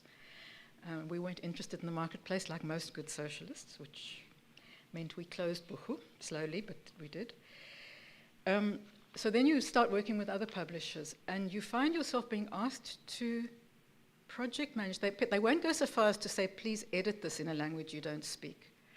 But they will actually say, please project manage this or manage the process of production. And the people doing that are still, by and large, people who don't speak the languages, and I am one of them. And it's an awful position to be in. Fortunately, there is an increasing number of translators in the world. Translation is a good commercial skill, and more translators, across many South African languages are getting work and doing good work. But there's an additional layer to that, which is the editor who comes in and supports the translator and the writer, and who understands the connection between a particular text and the other texts that form part of the same context. And there still are not enough of those people. So there is still a real need for the training of people who can function in South African languages other than English and Afrikaans at a very high level of editing. Translation itself is the other issue. And I mean, everybody in this room probably has experience of translation, either having read it or having done it or having understood why it is needed in their particular context. So Neville's work gradually expanded when he was working on language policy and language practice and language politics. He gradually expanded to his work in the South African context to include connections with a much broader Pan-African language advocacy and practitioner network. And the Academy of African Languages, which some of you may know of, was the forum in which he worked very hard and put forward a lot of ideas. And this immediately brought up for him the issue of translation. And I'm going to read you quite a long quote by him because I think it's still important that we pay attention to this and try to act on it today. So he was a passionate advocate of translation as a way to link the modernity and modernization of African languages to the modernity of global intellectual output. And in a paper he delivered as a keynote address in 2005 at the International Federation of Translators in Finland, he explained the linkage as follows. For my own purposes, I want to dwell on the disruptive and reconstructive potential of translation as a social practice in the context of the goals that the Academy of African Languages has set itself. Scholars who have focused on the issue of intellectualization or modernization of local languages are agreed that translation of major works of literary and scientific creation that exist in the more developed languages is one of the main mechanisms for bringing about and driving this process of modernization. I do not have to expound on the fact that translation and interpreting are the archetypal forms of what we now call intercultural communication. Translation is the graphical counterpart of the oral process by which peoples have since time immemorial, through interaction in countless different modalities, mutually influenced and thus developed one another. In this context, I want to raise the fundamental issue of how we view the contributions of diverse peoples to world civilization. This question is in many ways an African question because of the systematic manner in which racist beliefs and practices have denigrated and misrepresented the contributions of African people to world civilization. I want to concentrate on the particular contribution that translation can and does make towards the solution of the conundrum created by specious notions of the ownership of intellectual and cultural property. For African peoples south of the Sahara, more or less, and for most other peoples who did not develop or acquire a pre-industrial tradition of literacy, there arises a real question of the continuity between tradition and modernity. Colonial conquest constitutes in these contexts an apparently unbridgeable rupture between yesterday and today. It is, however, precisely at this point that our understanding of translation as social and cultural practice makes it possible for us to see the questions in a different light. In summary, the notion that given inventions, scientific discourses, or philosophical insights belong to a specific people, nation, continent, or even race is so deep-rooted that it requires a leap of the imagination to be able to see that, in fact, the political historical contingency that leads to the relevant phenomenon being located in a specific geographical space is no more than that, a contingency. In order to undermine racist notions of culture and civilization, it is necessary, therefore, to see all such advances within the dynamic of world history, rather than within the arbitrary or artificial confines of a given time and place. It is essential that we understand that there is no such thing as modernity in the abstract. Every tradition has its own modernity. And in the sub-Saharan African case, we have to restore the continuity between the two. It is my contention that translation, because it integrates the foreign achievement into the target language, and we need to note that that can work both ways, because the foreign can be the European integrated into the African language, not just the other way. The translation that integrates the foreign into the target language, the overtones and rhythms of which are charged with the force of tradition, is able to facilitate this reconstruction of a world where apparently all that is solid melts into air. I'm sure you know where that quote comes from. This decisive insight is premised on the fact that what we call modernity is constituted by a body of knowledge and a set of dispositions that are ultimately instantiated in a multitude of technological material goods and concomitant social, economic, political, and cultural practices and beliefs that have become universal. So that long quote comes from a paper published by Price. It's number 33, I think. One of the publishers of that paper, two of the publishers are sitting right there. It must be available somewhere online for people, but that's the basic argument, that translation, not just for reading children's stories, which is what everybody thinks about when they think about translation. Translation is a major builder of the cultural resources of a society and of an international cultural context is absolutely vital.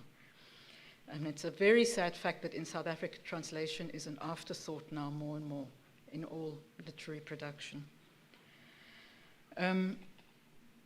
Neville advocated for having translation as a key input, translation of a key text in an academic discipline, accepted as a valid form of honors or master's research output.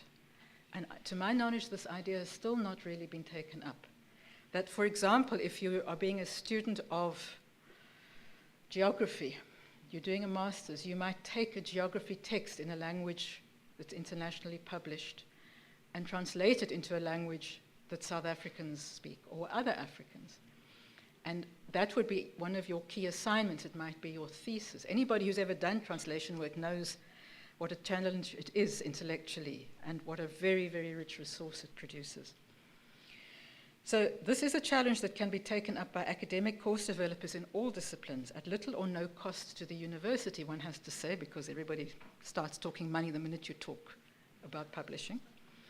Texts translated and assessed by competent subject experts can become resources for further study in specific fields, and at the same time expand the range and scope of the languages in which they are produced. And this still remains both a very real opportunity and an absolute challenge. I don't know who's doing this in South Africa, where it isn't already something that's been paid for by some publisher who's decided some text must happen. Brian Ramadiro did the Communist Manifesto, right? Was that right? Yeah, into Zulu. That's my only example of that happening, and Neville and others commissioned that. And there are so few examples like that of key text for adults, not simply for children, being translated into South African languages or any African languages. So I'm going to end with what is a two-pronged challenge for everyone here today who teaches students or works with languages or promotes multilingualism. Because I feel like I'm not speaking about the past, I'm speaking about the situation we're in now and the realities of the gaps that still need to be filled now. First of all, find ways to train people in editing and translation skills and give them opportunities to work with authors on a wide variety of texts for all South Africans. I did a little bit of Googling just before I prepared this talk, and there's some interesting courses being run at some universities in South Africa. And I have to say the UCT offering is absolutely tragic. It's 10 weeks of what seems to be like basic spell checking skills. I can't figure out what else is in there besides the most mundane technical skills. Editing is about so much more. So there's a real gap there for people who want to develop courses. And there are people, elderly people like myself and some of my friends and colleagues who still know how to do that stuff. And younger generations of editors who are editing very well in some languages, but possibly not in the languages that are important for developing multilingual editing. And then the other challenge or invitation is to you to identify key texts in your subject areas that can be translated by your students into other South African languages. Whether these are short articles or chapters from books or very short things, 2-3 page. I know some scientific articles are extremely short, and you know, if you look at the Crick and Watson, the famous DNA article by Crick and Watson that described the structure of the DNA molecule, it's 2 pages long. And it's one of the most important texts ever written. So if you can find profoundly important texts that you can give as assignments to students to translate, and find ways to include this work in your assessment frameworks for students. And then, of course, to build a library, an archive. Luckily, we no longer depend on commercial publishers to make materials available and archivally stable now. Always ensuring, of course, that this is not just, throw it at somebody who speaks isiXhosa and say translate because you can chat to your friends in isiXhosa. You've got to have subject knowledge, vocabulary development, all the technical profundities of translation work as part of the process of continuing to enrich the corpus of South African and African generally translated works available. And go the other way, because increasingly in parts of Africa, if not necessarily South Africa, the whole question of indigenous knowledge is being raised in the context of academic knowledge, and people are talking about the equivalences between indigenous knowledge practices and indigenous bodies of knowledge, and what is now seen as conventional academic knowledge, and that needs to be translated. And not just into the European languages, but into other African languages, so that it becomes a multi-directional process of languages talking to languages and people talking to people through many languages. So I'm going to leave that as a challenge to you all, and quietly sit down. Thank you very much.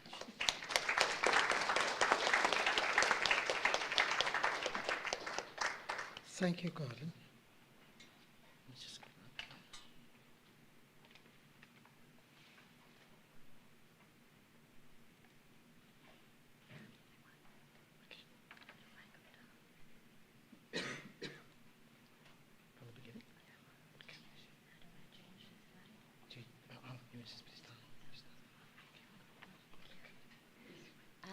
Hi, good morning. Good morning, everyone.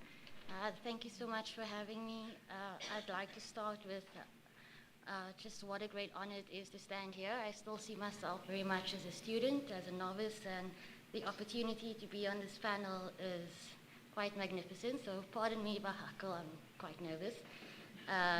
So I'm going to start with the Interim People's Library project. So this project took form when the passing of Professor Neville Alexander, just shortly after a call out was made for the giving away of 18 boxes of materials that had belonged to him but were not written mostly by him, that the University of Cape Town's African Studies Library Archive did not want.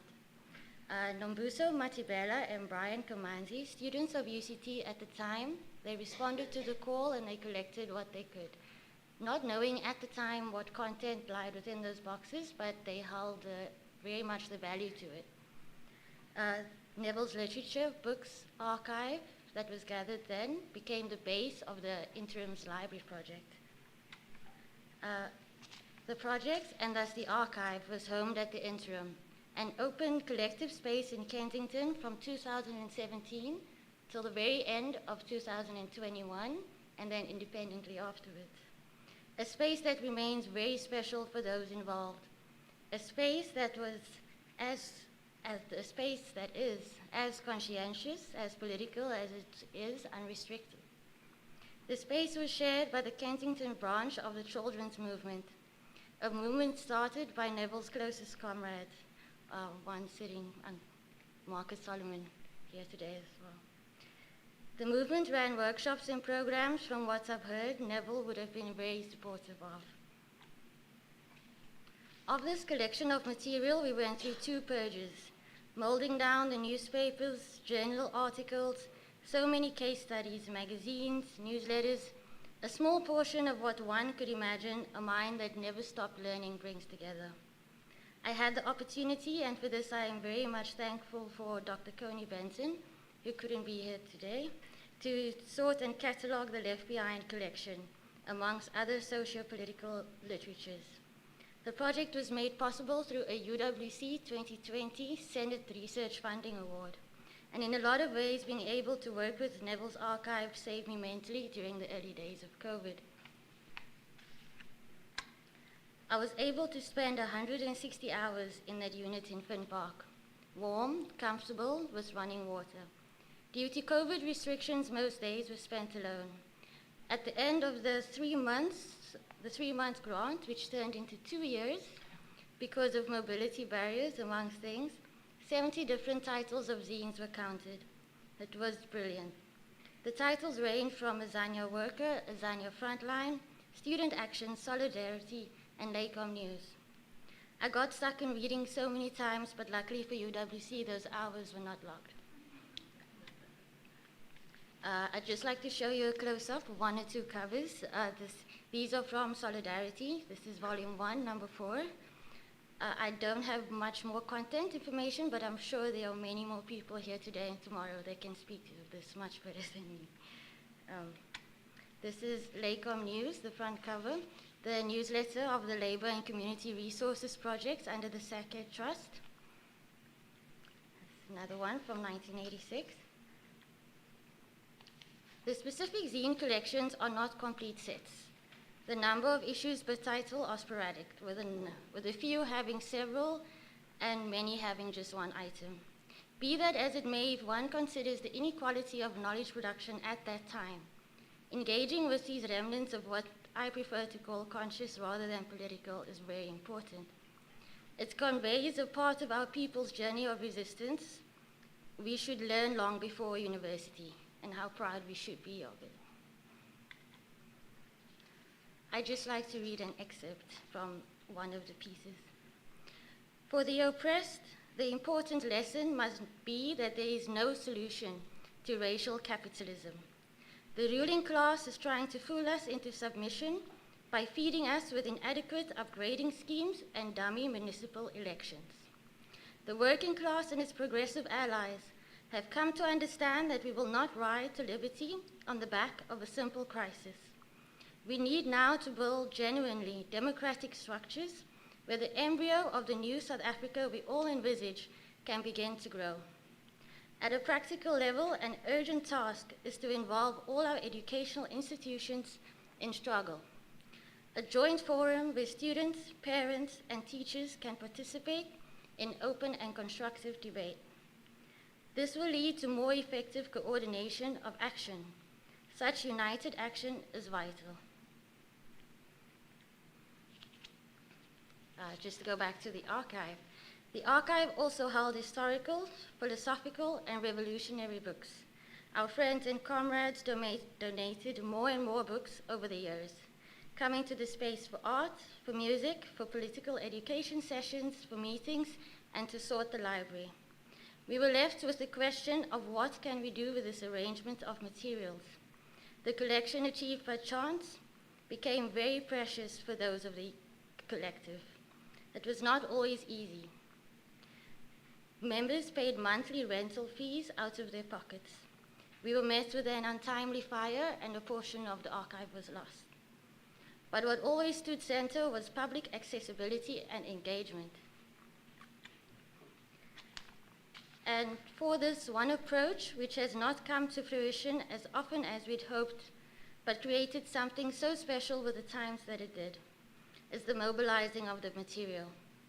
As we can see with my lovely comrades here, literature was taken to a Sounds of the South performance event at the Isi Vivana Center in Khayelitsha, where patrons who were interested could engage with the material and come into conversation with our members. There was much interest, and invigorating to see it coming from our youth and from our people, creating conscious dialogue of history and politics without tensions of hardened party factionalism. Visual histories our people can relate to. Many of us grew up without these. Its importance should not be underestimated. Unfortunately, I did not have the opportunity to meet Professor Neville Alexander, but this is something I am completely assured he understood. I'd like to end there with the last thanks to many, many people, to the organizers, to Leanne, to the other members of the interim collective, Asher, Tandy, Coney, Patrick, Simon, Dombusa, Brian, and others that I have slipped right now. Just thank you for this journey for the past 3 years. Thank you to the children's movement and Marcus and Josie for allowing me to be part of it. Thank you very much.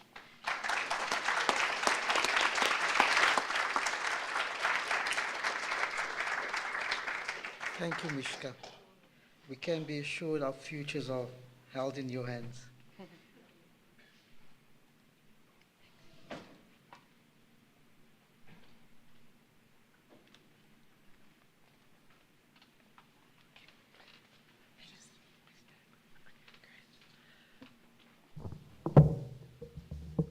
Hi, can you hear me? Maybe a bit. Thank you so much for inviting me to present today. It's a real honor to speak on behalf of the library, specifically special collections, about the status of the main body of the Neville Alexander papers. Thank you. Brilliant.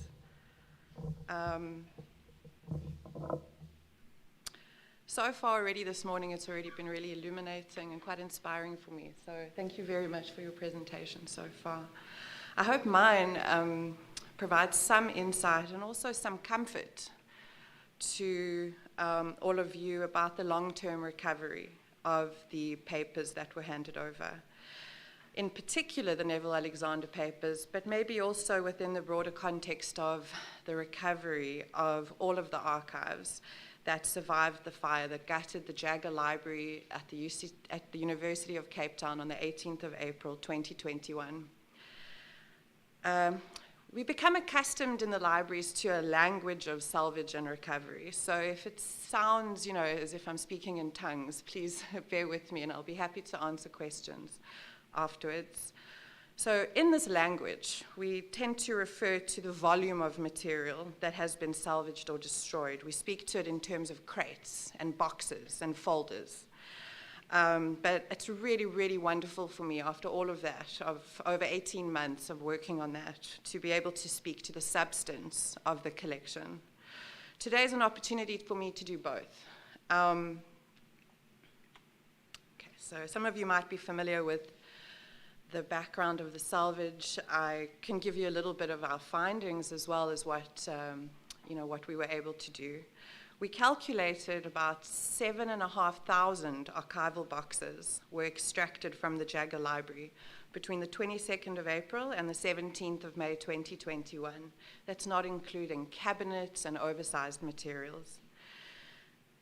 The Manuscripts and Archives collection consists of 1,600 collections. 246 of those archival collections were housed in the basement. and were salvaged and extracted.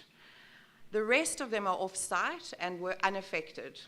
So it's not all of the archives that were affected. Approximately 45% of the physical archival collections were in the basement. So that's good news. It's not everything. But the bad news is that arguably the things that we kept on site, the things that were accessed the most, were the most important, relevant, and heavily used collections, including BC 1538, otherwise known as the Neville Alexander Papers.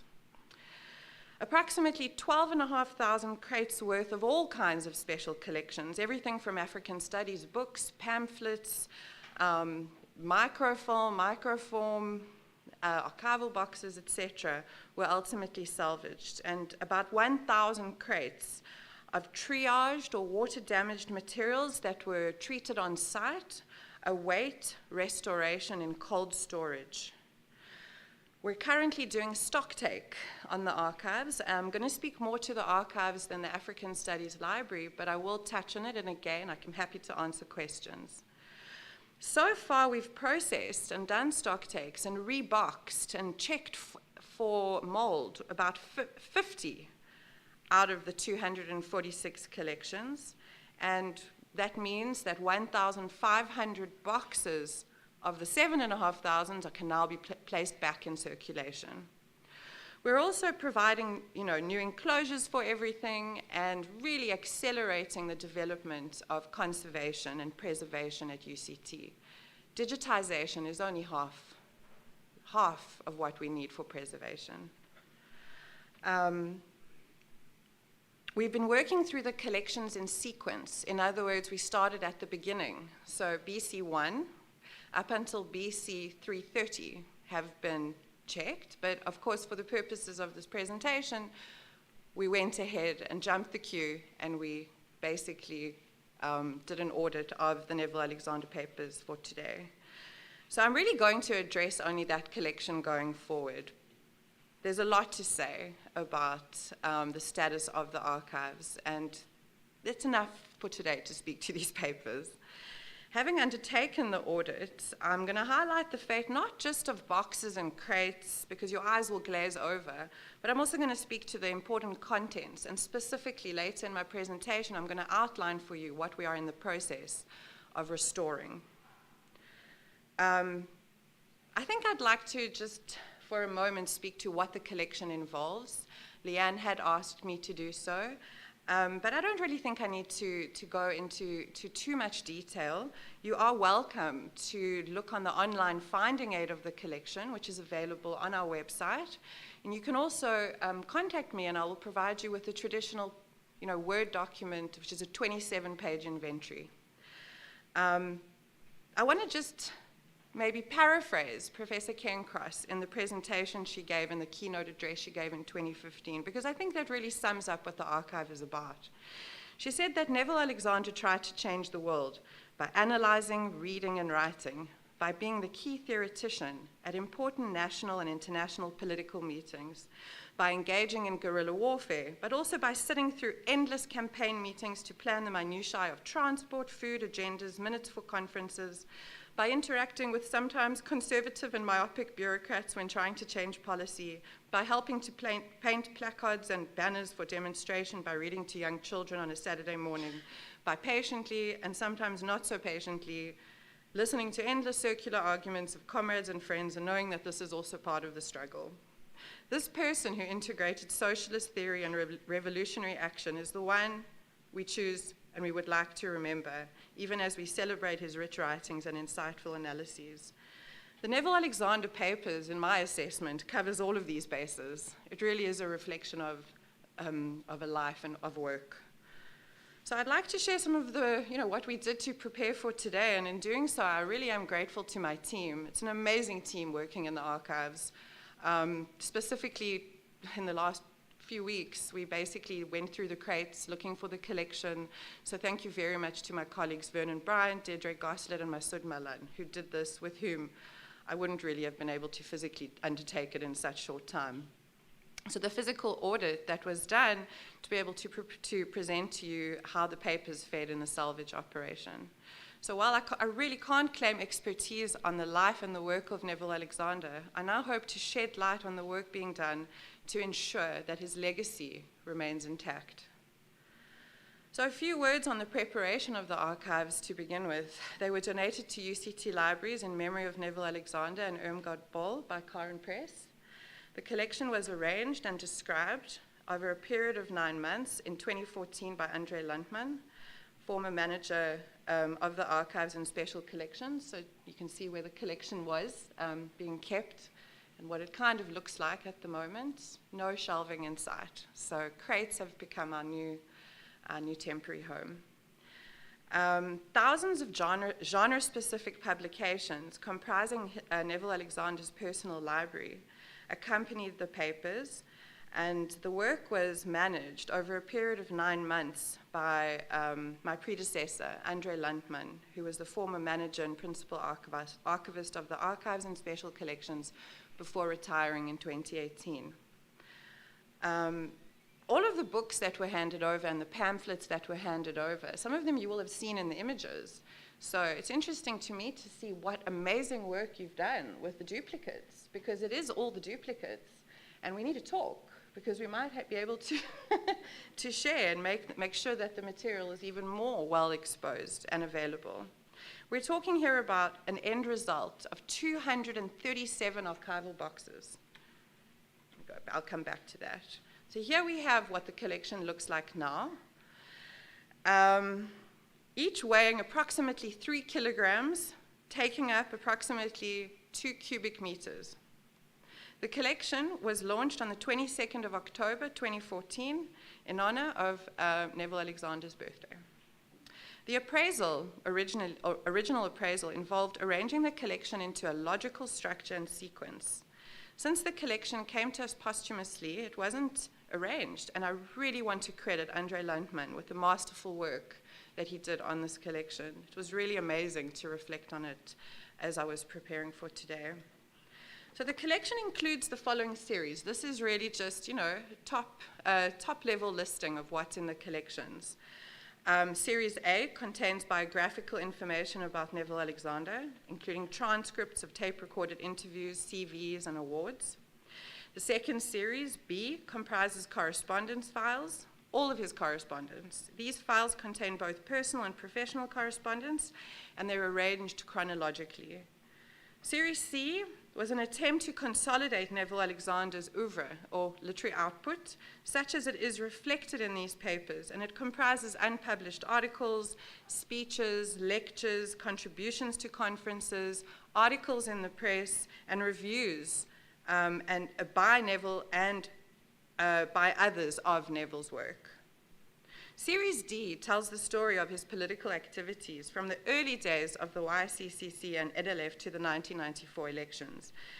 Series E comprises documents from the many organizations to which he was affiliated. Series F consists of thematic materials arranged for the most part according to the categories under which they were collected by him himself.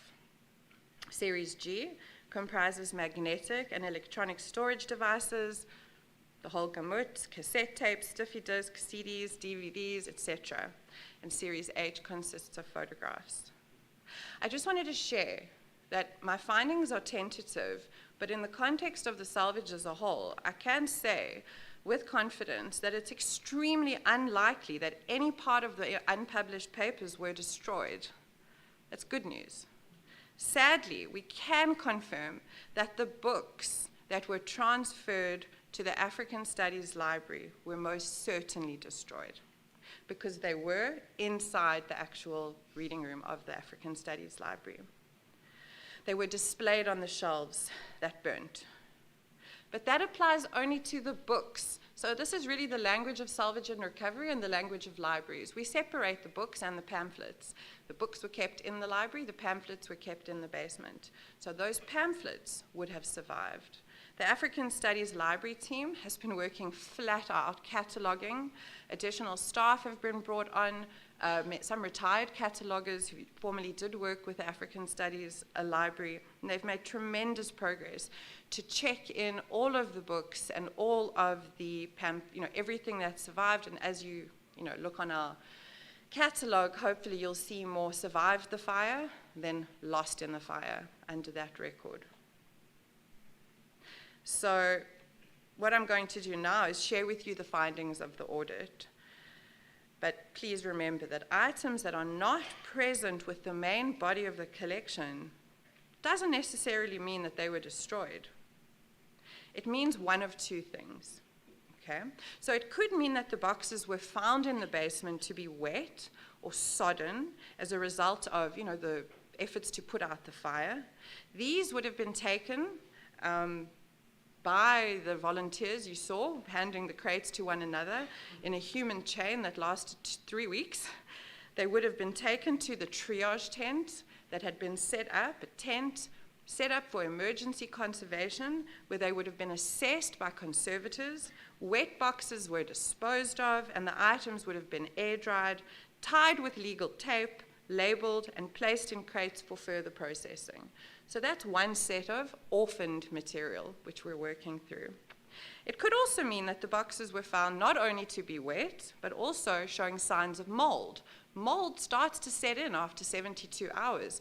That's why the salvage was really such a time-sensitive operation for us. What happens to materials found with mold? It would have been sent to the triage tent, and it would have been, prioritized. Excess mold would have been wiped off. The items would have been cleaned with an ethanol alcohol mixture before being wrapped, labeled, and placed in a cold storage container. Some of you UCT staff and students might remember last year there were quite a lot of containers on the plaza. Those contained the materials that we were literally placing on ice, keeping them in stasis, so that once we had equipped ourselves, we would be able to proceed with the recovery process. The triaged items have now been placed in cold storage off-site. We've proceeded. We've started a conservation unit. We've purchased freeze dryers. We've recruited 2 very highly trained conservators, and we've started making preparations for mold mitigation, working with UCT's occupational health department, because it really does pose challenges, and it is a slow-going process. It's a long game, so that the materials can be restored. In our last count of the Neville Alexander papers,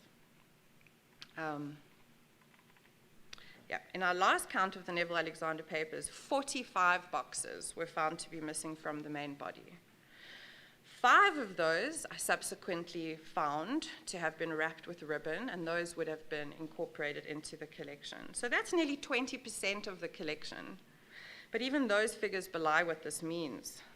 So I'd like to share with you a more substantive intellectual listing of what items we're still hoping to salvage, recover, and restore to this collection. We will do whatever we can to restore this data, this heritage, and be able to bring it back into the archive. So really, what you see here in this image, the way we've done it is we've piled them high, 5 high. So wherever you see gaps, that, not 5 boxes piled on top of each other, that's where the gaps are. And that's kind of really how we kind of try to organize this throughout the collections. So what's missing? Boxes 1 to 3, Series A. This includes the whole of Series A, I'm afraid. Notably, transcripts of interviews with Neville Alexander, transcripts of rushes of the Lindy Wilson film Robben Island, Our University, a eulogy to his late mother, including a photo. It also includes the beginning of Series B, correspondence files from the 1960s up until 1998. I'm just going to, I think, on this one, so you can perhaps follow me as well. Boxes 4 to 10 are in place, but boxes in 11 and 12 are missing. This is still Series B, covering correspondence from 1997 until 2005.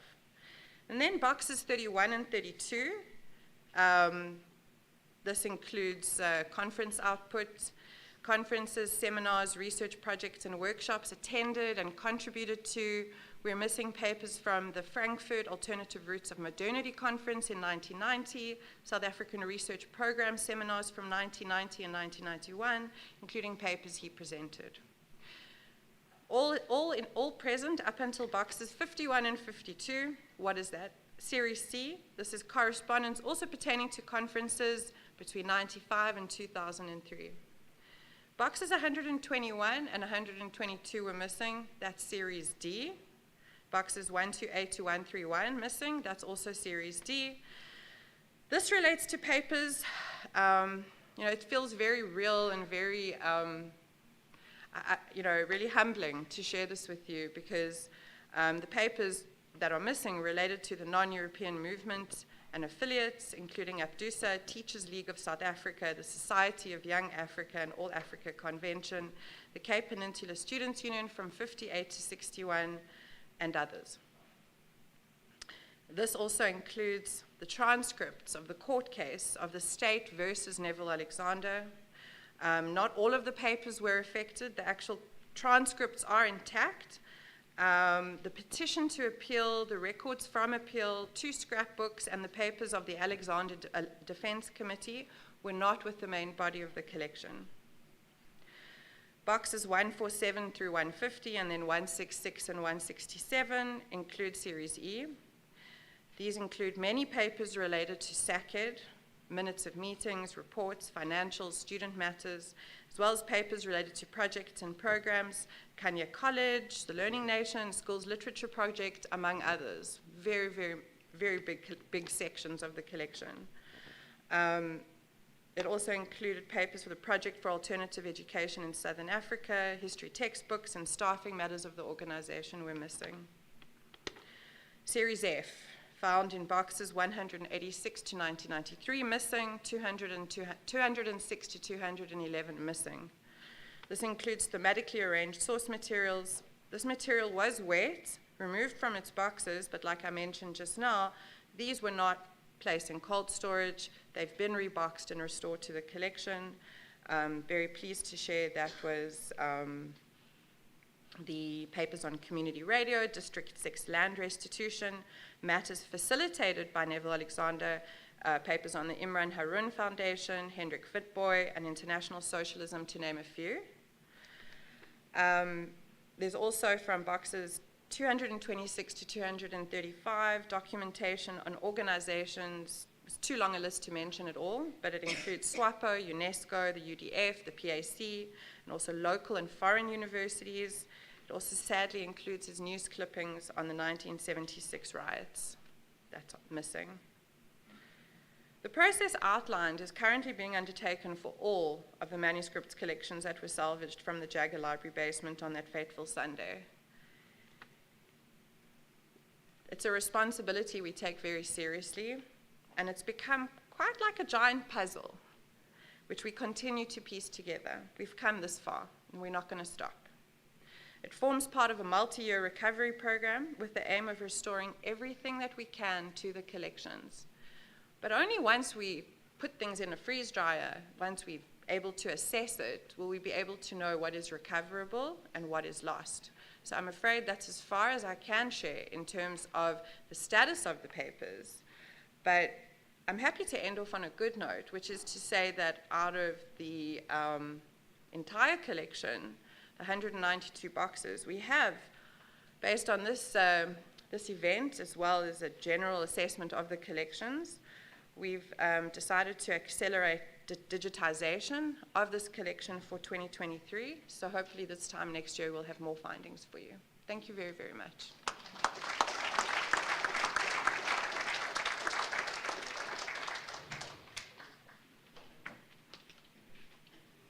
Thanks, everyone. Clearly an archive notebook. Thank you.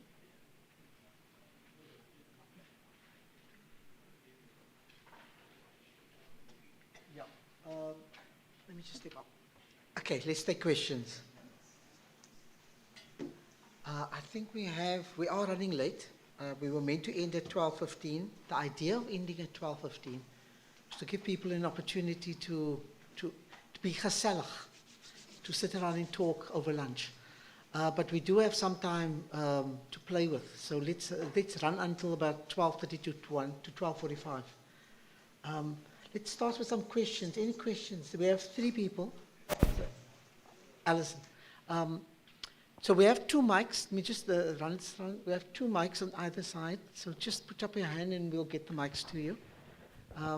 Ask questions to any one of the three panelists. This is about the Neville Alexander papers. Hello? Is this okay? Hello? Okay. This is about the Neville Alexander papers.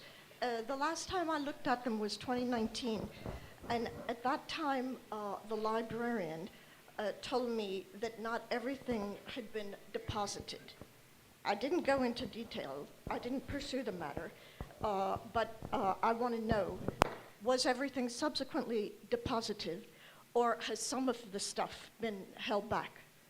And then the other question I have is, what do you mean by missing? You mean it's been destroyed or stolen or lost or no, one doesn't know, in other words? Okay.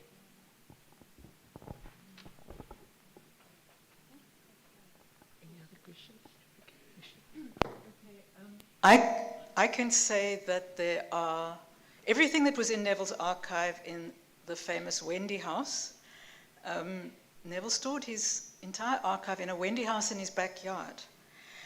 I'm not saying any more than that. It was a lot of hard work on the part of Andre Landman and others to make that material look like it had been well stored for the preceding 30 years. But I have a personal archive of material, not a lot. Certainly none of the important documents. I have photographs, I have personal copies of books, and I have some random bits of project materials. Those will come to the archive probably when I die, maybe beforehand.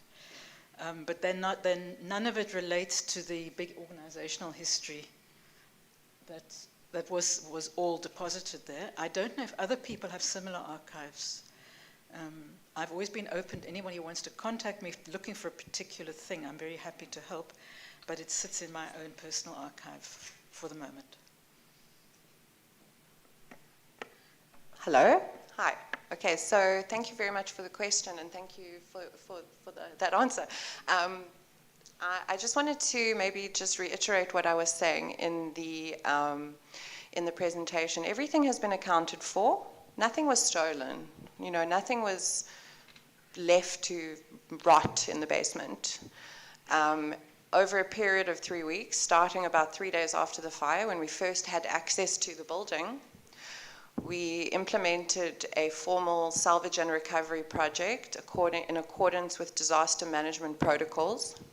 This included an emergency numbering system that was applied to all of the basements, and then using the schematics that we had of those basements, we've subsequently been able to actually recreate the archive. In other words, when things were taken off the shelves on the compactors and placed into crates, that each crate got a number, all right? And then ultimately, all those literally 13,000 crates, pretty much, almost, were separated then between the books collections and the archives. Everything in the archives was then brought to us in our new interim premises in Mowbray, and we literally moved all the crates around to recreate the shelf order. And now we're able to actually go through everything and assess what's there. We know that if it's not there, it was because of the fact that when it came out of the basement, its condition was found to be compromised. So special attention would have been given to it. It would have been given initial treatment. Now, the salvage operation was a very frenetic event and operation insofar as it happened very quickly, and you wouldn't have been able to restore material on site in a tent with thousands of items coming in every day. So what was done was, as I described, material was treated with antifungal spray effectively and placed in cold storage until such a time as it can be freeze-dried and then restored. Freeze-drying is important because what you're doing is you're you're preventing secondary damage in the process of the, the frozen item melting and then restoring it. So what we're hoping for is that we can actually restore pretty much everything, and over a period of time, because it will take a lot of time, we'll be able to then reconcile the archive in its entirety.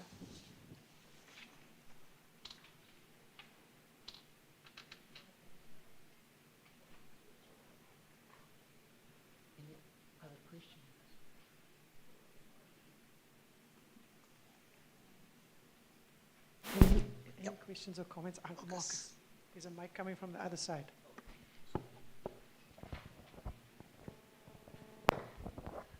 Thank you. My question relates to the second archives, which is in the process of being set up at UWC at WITS. How would that, what you have in the archives here, overlap or interact with the other archives on the second material?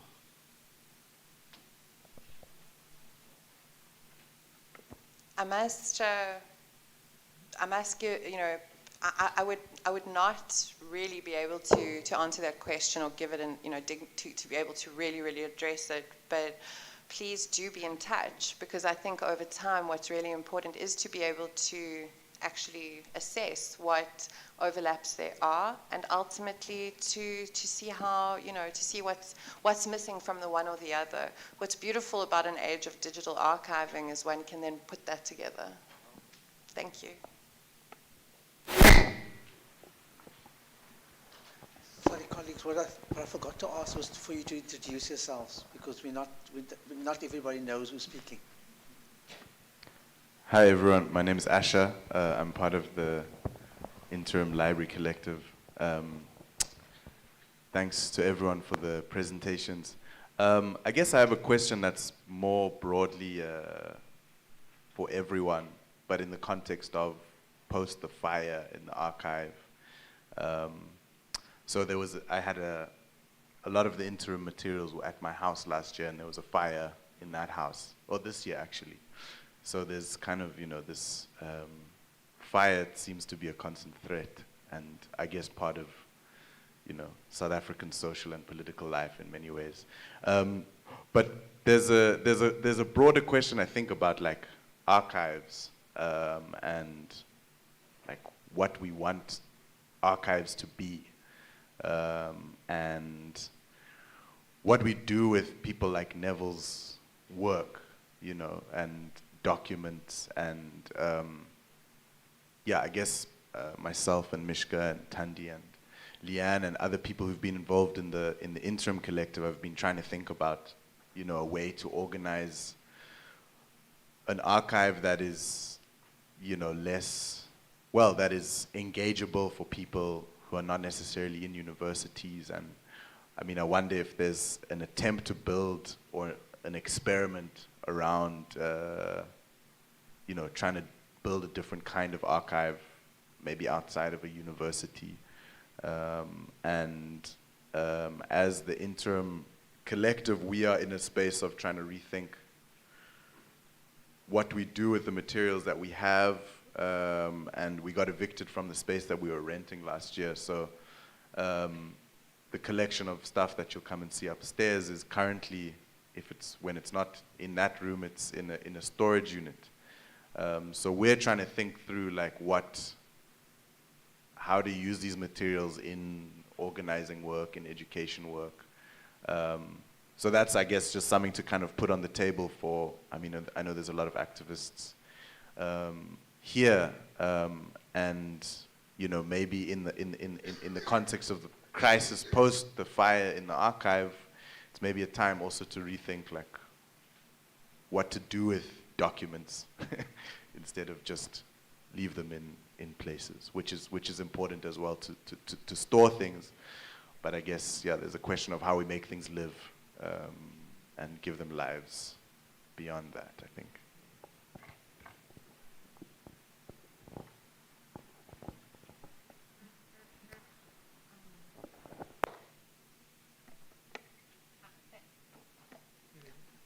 Thank you. I look, I mean, I have a one track at the moment, which is recovery of collections. I have to think about how we make material available, within our archive. And I think, digital showcasing is, as much as I can, it's the way to make the material the most accessible. That's, the obvious answer, isn't it?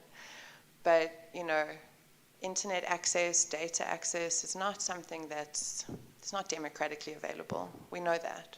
So it is a big question. The answer always seems to be digitize it. In fact, immediately after the fire, people were like, didn't you digitize all of it? And just digitize it.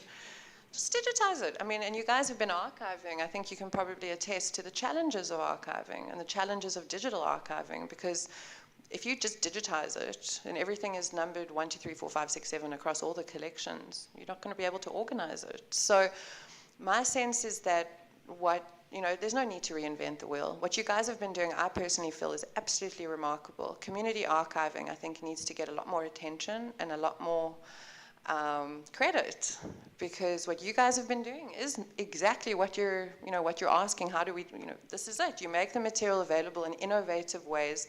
You take it to spaces where otherwise it would never be available. I mean, even being able to go up to a table and handle a document, that has so much significance, that becomes a metaphor for a greater struggle. I think it's really amazing. Having said all of that, the libraries does have a platform called Ibali. It uses OmakeS, which is a software to be able to create digital showcasing. We also offer training to UCT, to various institutions over the course of the year. They're called Ibali Indabas, run by the Digital Library Services Unit. And I welcome you to engage with them next year to maybe see if that's an answer to be able to create a showcase. So thanks.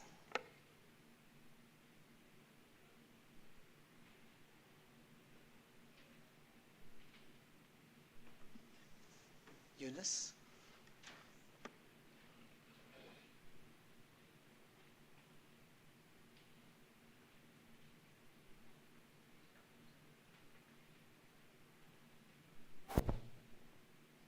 Hi, thanks. I promise not to speak, but the panel speaks to my previous lives as a librarian in Kensington Library, in fact.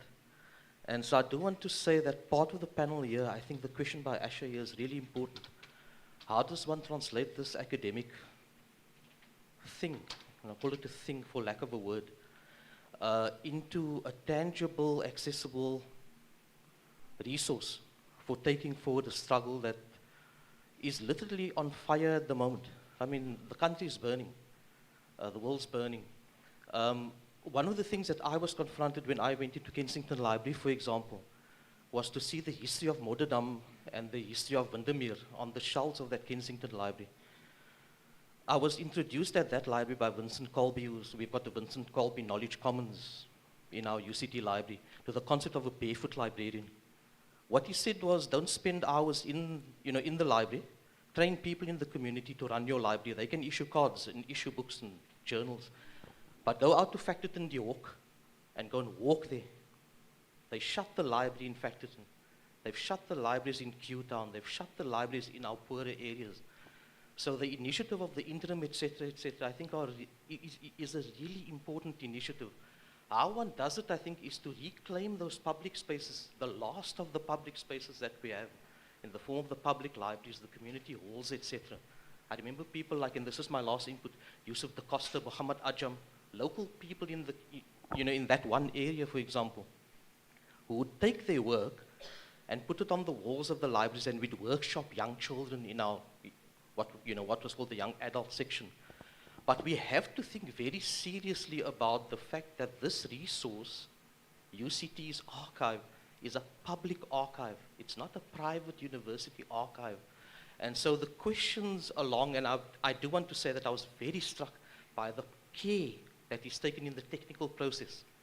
I think the care there, the technical care, is so mirrored by the affective dimension of everything that people are talking about, Neville. But I do want to say that if anything comes from the archive panel, it has to be this urgent call by Asher, and as mirrored by Mishka on the panel. How do we get it onto the walls and the vibrate panels of the impoverished of this society. The archive is in fact here, when we talk about Neville, the voice of the powerless. He spoke to the powerless, he spoke to the powerful too, but he spoke to the powerless and with the powerless. And I think it's really important that we take this panel really seriously, as we all have. But I want to applaud the panel, and it's great to see this initiative. And hopefully we can, well, I can start to work again, as people have stimulated me with the panel. Thank you very much.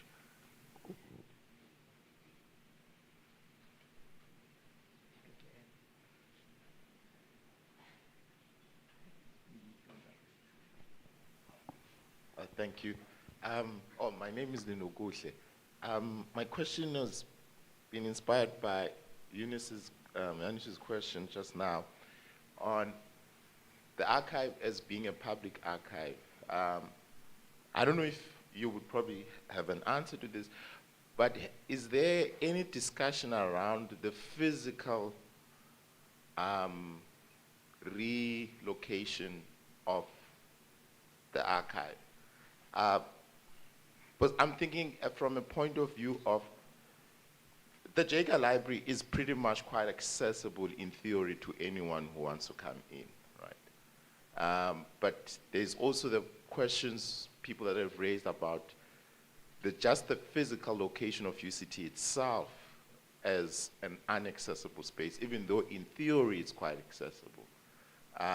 But there's this very imposing physical location of it that makes it quite inaccessible to the public. So I just wanted to ask, has there been any kind of thoughts around, thinking around physically relocating the archive from the Jaeger Library, even if the Jaeger Library does become, even if the building itself does become, yeah. Thanks. There's been a lot of thinking. I think that's all. There's a whole, there's a lot of different thoughts. I can share mine, I think if I can. So the Jaeger Library was the original library of UCT. Historically, that would have been, the main library. And over the course of the years, it served different purposes. For example, in the 80s, I believe it was the short loan library. In 2012, interestingly, the building was renovated. The reading room itself was renovated, kind of to look like it had in the original 1930s. Even the paint was made up to be the exact color that it had been, etc. The other thing that was unique about that reading room is that it was publicly accessible. You did not need to be registered as a UCT student or staff member. You didn't even need to actually organize special libraries access. Generally, if you want to go into the main library, you need to get, library. You need to contact us and organize it. Regarding access to that reading room, we had gents who would come in and just read the newspaper every day. I thought that was amazing. And sadly, I was only in that reading room for 14 months before lockdown. And then I wasn't allowed in for 6 months because of lockdown. And then when we went back so that we could start to do some scanning for researchers, we were there for another few months, and then the fire. In terms of, what would happen, what I can share my thoughts on, what I've recommended is, it's amazing and it's terrible how much we managed to get into that basement. Really it is. It's incredible. It took 100 years pretty much, maybe 90 years to get everything into that basement, and it took us a month and a half, something like that, to get everything out. And what I would share is that I don't believe that archives should be in a basement. That's the first thing. They need to be in the sun. Not literally, I don't mean literally in the sun, that's not good for them. But they need to be metaphorically. You need to be able to know where they are. They also need to be in purpose-built storage. If we really want to preserve our archives, if we really want to use them as the basis for the development of society and change, for transformation, for inspiring new thought leaders to follow in the footsteps of those in the past, then we need to be able to ensure not just the digital preservation, but also the physical preservation. So my recommendation, whether it's at Jaeger or not, and I mean really there's a lot of discussion to be had, is that the archives need to be consolidated. I also mentioned earlier, right at the beginning, that only like less than half of the actual archives were in the basement. So something that everybody needs to really understand is if you make a request to the libraries, that generally probably involves 3 different people getting into their cars. It involves somebody going to the archive off-site, finding the material, working through it, arranging what needs to be digitized, taking that back up to Upper Campus to be digitized, and then taking it back to the store afterwards. It is very risky for the material. It is not best practice. What we would like is for all the archives of the University of Cape Town libraries to be kept in a single space so that it can be consolidated and also that it can streamline research. You don't have to wait weeks and weeks and weeks for the material to just to be delivered, to be digitized. You know, it just would, in the long run, it would just be so wonderful. There is tragedy. There is so much tragedy in the fire. We are so fortunate that there was nobody in the building. We are so fortunate that it was on a Sunday afternoon. But this trauma, this intellectual trauma in a way, because it's impacted so many researchers. I think it's something we really need to remember. We should not have amnesia about this fire. Thanks. Thanks, Michelle. Lisa, okay, let me take one. Thank you very much. I was quite interested in what Karen said about the challenge that she poses to us about getting students to do translations of key texts. And I remember that this was always also Neville's mantra in spaces that he presented in. And that hasn't been taken up, I mean, in a long time. I mean, he kept on asking us to do this. And then we had Roads Must Fall and Fees Must Fall asking for decolonization. And I see that the way that, we talk about decolonization, we write about it, but we don't action it. And so I think there were these practical steps that Neville was showing us that sometimes you just don't need to be talking just about decolonization. I'm not saying we shouldn't talk about it. I'm not saying we shouldn't write about it, but how do we action it so that it's not only something that stays in academic papers, but it's something that students can see in reality, happening at the institution.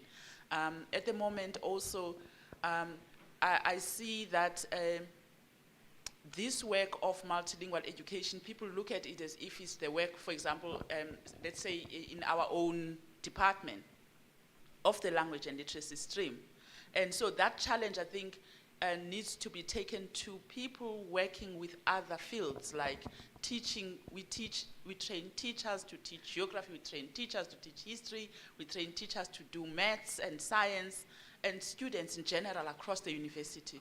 So the question is, how do we ensure that this work happens? It doesn't end here or with people who seem to understand it, but gets out there into the university in general. You're speaking to my heart, because my practical work in the world has always been physically making materials. And I think it's really worth looking at how we operated in the pre-computer age and the pre-funding age and the pre-everything is legal age in the 1980s when I started at SACED, but people in this room were doing that in the previous decades. You just do it. You make stuff. And you don't, I mean, people in universities are really trapped by the formal paradigms of assessment and accreditation and funds for materials and where do the libraries put the materials and for all that stuff, that if you're a little underground NGO, you don't have to think about that, you just do it. And we had the Roneo machine that stank of almonds, and we had the terrible photocopier, and we had the wonderful single person who typed everything. Some of us here know who we're talking about. Thank you, Leanne, for lending us your mother for most of her young adult life. People made stuff with their hands and with whatever photocopiers or Roneo machines or whatever were available. And we need to just do that. I know that for students now it's very, very hard to find mechanisms to, by which I mean time and energy, to do stuff that isn't for the exam or for the degree. But that's what's got to happen. And that's where community libraries can start to become sackheads, community production centers. What is interesting to note is that we're not really talking about SACED here. SACED is something some of us remember, and most people think it's just an old acronym. But SACED was a collection of different centers in different parts of the country that did different things, depending on the particular local communities they worked with. So Joburg was very focused on distance learning and Turret Correspondence College and various other things. Cape Town was very focused on working with groups of people live, in the flesh, in the room, and working with teachers who came to get resources from the library. And it was incredibly concrete. And you could make anything. If you had a typewriter and access to the photocopier, which we all did, you just made stuff. And it's time that the community libraries started becoming community publishers again, in that sense. How that gets organized is a big question, because one of the things that has liberated people, and I think I get the impression people don't really approve of that in the way they're talking here, but the fact that you can digitize everything is wonderful, because it means everything is pretty much free, and you can get stuff on your phone, and you're not having to kill a tree every time you want to photocopy a text. So I really think just a lot more adventurous hands-on production of content can go on wherever people want it, because we all have access to everything now. And whether it's to do translations or to do excavating texts that, even Nosizwe, for example, One Azania, One Nation, who has copies of that book? Very few people. But it exists. The PDF is there. I think I made the PDF, or somebody made the PDF. We can now circulate things, and we can compile things. We can create our own anthologies of materials from anywhere at any time, always respecting the rights of authors and copyright holders and being honest in our dealings with material. Everything is free, but people have the right to earn some form of income from their own hard work. So there's a balance. There's a balance there. But yeah, so much is possible now that wasn't before. And if it's taken out of the hands of the formal institutions, there's a tremendous amount we can do in all languages. That's the wonder of it. Thanks, Colin. We are going to have to close now. I did want to say two things, or a couple of things, I should say first. The panel was constructed around the archive, publication, and translation with a particular idea in mind, that things need to be published, things need to be written, and then you have to protect them. These are the thoughts and the ideas of our communities. And so when we speak about the public archive, where do we locate that public archive? That's the key question. And I think Colin's reminded us that they are in our communities. The challenge, though, about the fire is that fires easily eradicate memories. So our challenge is how to pull that together. And I'm glad to say, Mishka, the kind of work that you're doing, if I may speak, almost like an old man, to a younger person, saying that our future lies in the hands of persons like you. Okay, and I think that's where the whole process comes in. And I think we wanted to start off today with the idea of how do we remember, and how do we hold that memory in a material form. And so as you walk up out to lunch upstairs, please be reminded, I'm just getting Leanne's text to me. She said two things. Please pick up your copy of the commemorative brochure on your way upstairs. That's a memory, and please hold on to that memory. And please distribute that memory and share it with your children and your grandchildren, because it's important for us to share these things. And then secondly, take time to write in the memory book on your way up at the entrance, in the entrance foyer. We have a memory cloth. Please write some thoughts in that memory cloth. And let's hold those thoughts in memoriam. Thank you. Enjoy the lunch. It's on level 2.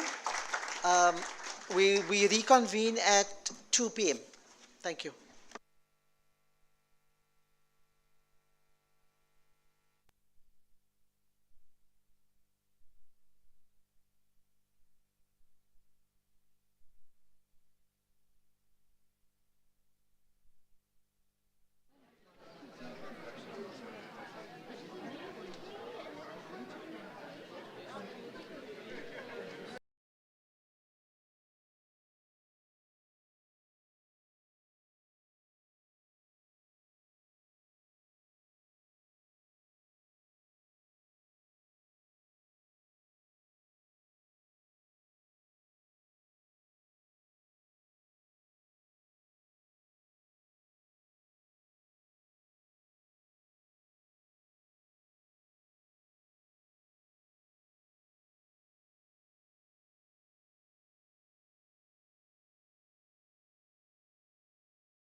me later.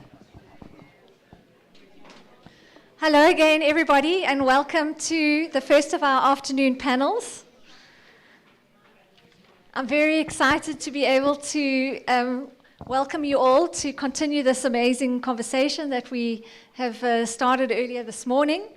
This panel, this afternoon, our panel, is focused on the national question, language and education. And the focus of the panel, well, firstly, the national question. Neville is well known for the 2-year debate he had with Nelson Mandela on Robben Island about the kind of state we should aspire to post-apartheid. He explored a series of concepts related to our national identity, and central to this debate and his writings were his ideas on race, nation, national group, ethnicity, separatism, as well as language education and its relationships with power, culture, and identity. So this panel is going to start off with Enver Matala and Alison Drew engaging with Neville's ideas on the national question. It'll then focus on the language question and quality education, especially Neville's work on language and education policy, the concept of mother tongue-based bilingual education, and those insights will be offered by Brian Ramadero. Xolisa will present, Xolisa Gazula, on a series of Neville's initiatives to promote mother tongue-based bilingual education and the state's implementation of the language and education policy of 1997. The panel will conclude with short responses from Selmi Nonganga on the take-up of Neville's ideas on the national question, Peter Pluderman's response on the take-up or lack thereof of mother tongue-based bilingual education and language and education policy in South Africa, Margie Probin on, again, the take-up or lack thereof of the language transformation plan and multilingual education. And we will end with a response from Nadima Mustan, who will talk about the reading clubs and literacy culture activities that she's been working with in Gqeberha. So let me just quickly introduce our panelists to you for this afternoon.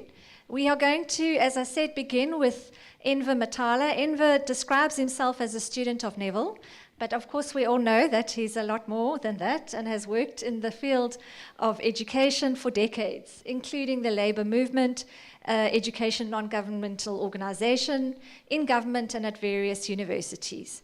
He's currently Associate of the Center for Community Adult and Worker Education at UJ, as well as the Center for Post-School Education and Training at Nelson Mandela University, or NMU. Alison Drew, on my left, is a Professor Emerita at the University of York, UK. Her books include South Africa's Radical Tradition, 2 volumes, Discordant Comrades Between Empire and Revolutions, A Life of Sidney Bunting, and We Are No Longer in France, Communists in Colonial Algeria. She's presently a fellow at Steers in Stellenbosch, where she's working on a study of the state versus Neville Alexander and 10 others, the political trial in the 1960s, South Africa. Brian Ramadero is currently Deputy Director of the Nelson Mandela Institute for Education and Rural Development at the University of Fort Hare. Brian has taken up both concerns of the national question and quality education in his innovative work in rural schools and bilingual teacher education. Xolisa Gazula, Senior Lecturer in Multiliteracies and Multilingual Education, and my colleague here, lucky for me, in the School of Education at UCT. She's a founding member of the Boer Lit Collective, advocating for early literacy, quality early literacy learning and multilingual education in South Africa, an accomplished children's author, translator, and editor, one of the few highly qualified and skilled people that Corin was talking about earlier are so thin on the ground in South Africa. Then, as our responses, we have Selby Nonganga, who is from Pabalelo in Uppington, popular education practitioner and freelance reporter.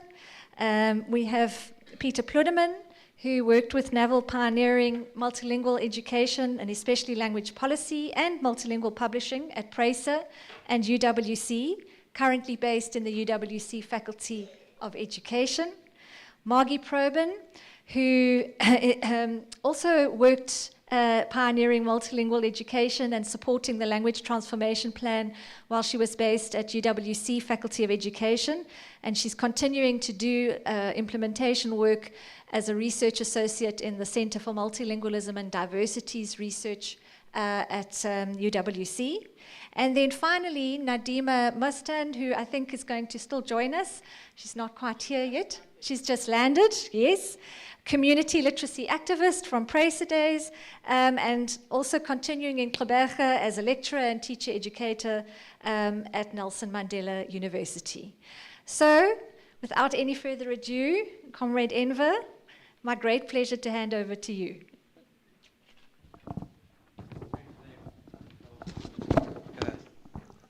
For that, and thanks to the organizers. I know there's a tremendous amount of work that's been put in to get this 10th conference going, and thank you for asking me to say a few things here, because there are many people in this audience who could easily have been asked to do what I've been asked to. So thank you once again.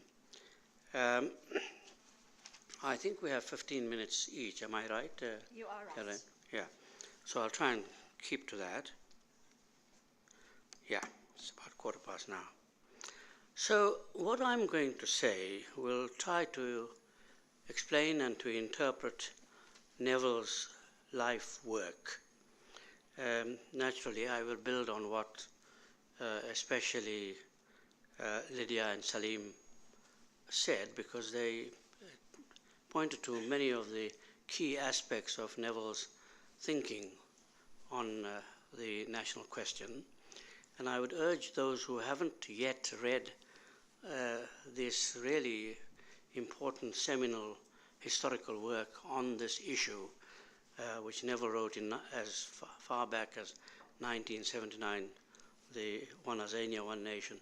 I urge you to once again read it, because it's extraordinary how its relevance continues. In fact, has become even more relevant, I think, today, given the dystopic conditions that we are faced with at this time through a conspiracy of government and capital. The way to understand Alexander Neville's work, life and work, was to start from his revolutionary commitment to socialist change nationally and globally. That's where I think I would start. One should start, as Lydia also said, in order to understand the corpus of his life's activities, his work, his writing, his thinking, his activism. I don't like the word activism, but his revolutionary commitment to change. One has to start with that fundamental premise that Neville was committed to a socialist world, a world which for many decades now, many people have become coy about saying about their own commitments to this ideal. But fortunately for us, and I wish Neville were here, the world is beginning to rethink the false premises which inform so much of the ideas of socialism, because of its crudest manifestations in the Soviet state and its satellites. But a new kind of socialist thinking is emerging everywhere. If you just have to listen to it in the social movements that are now developing, in the kind of cooperatives, the attempts at redefining forms of leadership and social action. This is happening everywhere. In this city where I come from, Gqeberha, there are any number of emerging social movements around there are such a plethora of issues around which it is possible to do that. So I think Neville's optimism was hardly exaggerated. I think it's the kind of optimism we all need to have and to continue to maintain. Otherwise, we will likely become psychological and social wrecks, given the barbarism of the present. And it's very important to bear that in mind. There are huge developments globally taking place. Yes, there is fascism. Fascism, too, has now reached an extraordinary level since the 1940s. We have a strong emergence of it. But I think the almost inevitable consequence of that is the forms of struggle, the opposition to it.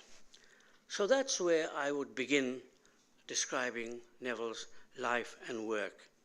And he consistently pursued his life and work through an integrating praxis. That's the other thing about Neville, an explanatory social philosophy and its practical and demonstrable applications, neither theory for its own sake nor practice uninformed by a proper concept of change.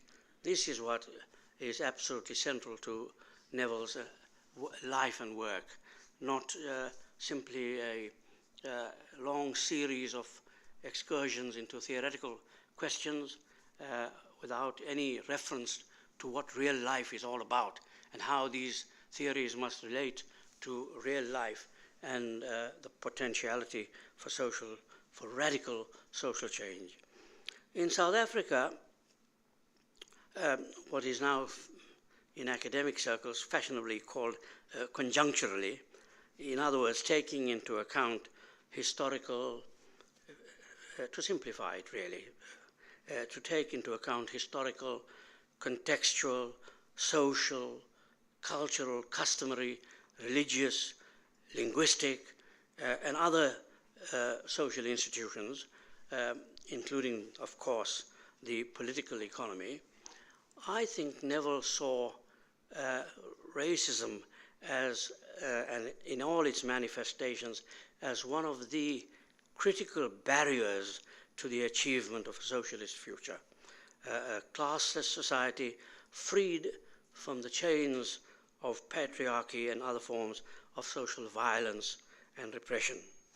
In other words, racism for him was a barrier, not only, certainly not in the liberal constitutionalist sense, but more fundamentally as a barrier to overcoming the barbarism of neoliberal capitalism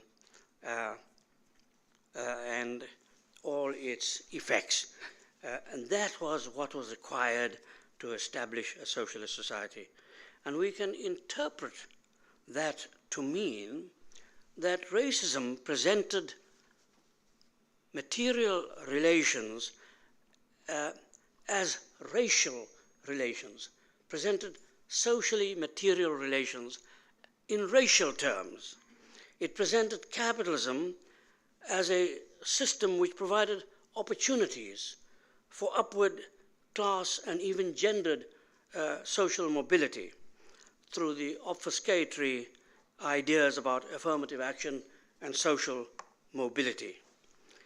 It manufactured a destructive social consciousness by manipulating sociological conceptions which deepened the grip of patriarchy and widened the reach of oppressive practices more generally. It sedulously constituted and fostered racist categories geopolitically through the forced labor and Bantustan policies. And it had a profoundly contradictory impact on the forms of organization which opposed apartheid. And it did this by reproducing the racialized categories in the very forms of organization and struggles against apartheid. And in a sense, the first few chapters of One Azania, One Nation is a um, concerted attempt at refuting the bogus nationalism which gave rise to these very forms of organization in the struggles against apartheid.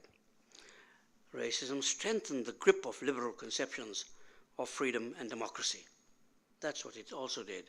It provided them huge space to reconstitute themselves as champions of democratic freedom. And it marred a view of social transformation by limiting it to the question of racism, attempting to extricate it from its historical origins in the forms of forced labor, slavery, and conquest. For all of these reasons alone,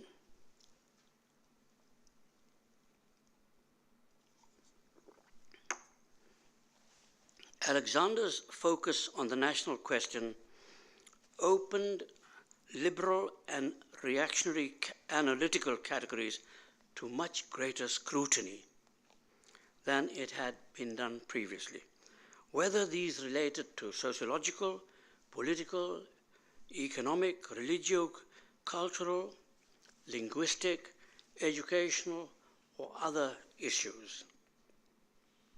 This, I think, was his singular and outstanding contribution to our understanding of what he called the national questions, which I must say is sometimes misrepresented as talking or representing no more than the quest for nationhood.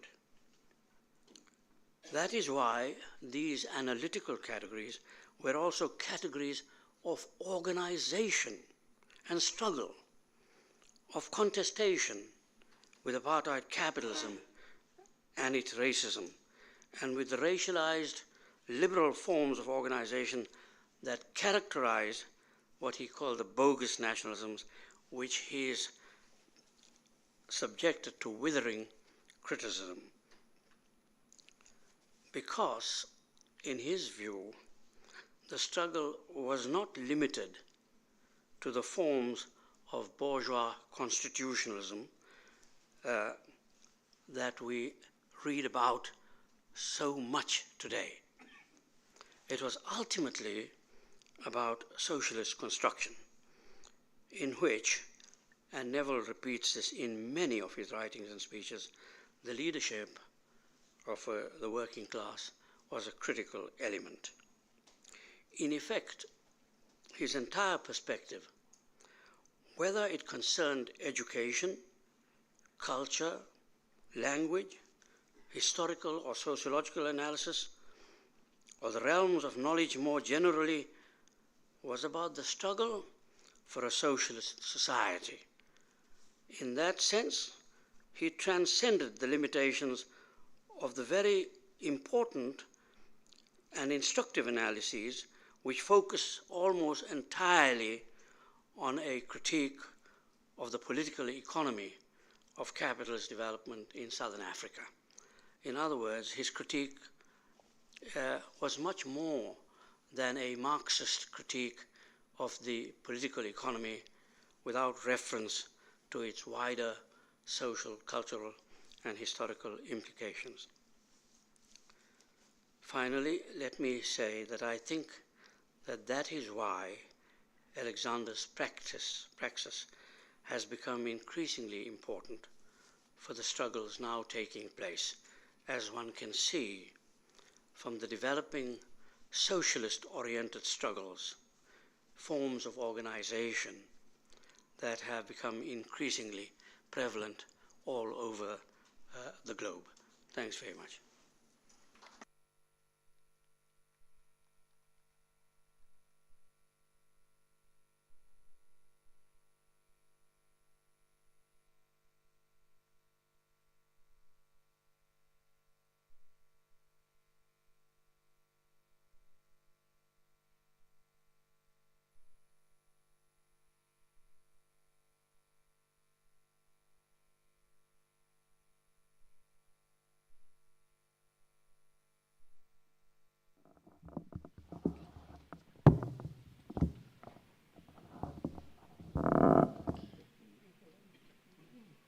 so when I want to... You just press down. Oh, down. Okay, fine. All right. Push it a little bit. Okay. Okay, well, thank you very much. I'm very happy to be here. I'm very glad that while I'm here, this conference was organized. So I'm going back next week. So I've just made the conference just in time. I'm moving back in history. And I should say also, Enver has indicated that he's a student of Neville's. Well, so am I. So in any case, I'm moving back in history, and I'm going to talk a tiny bit about a project that I'm working on, which is actually, it's a study of two small groups that have been mentioned earlier on, early 1960s, the Yuchi Chan Club and the National Liberation Front. And I argue that these groups need to be understood as part of a transnational new left of the long global 60s. I also highlight Neville's role as a transnational new left intellectual activist.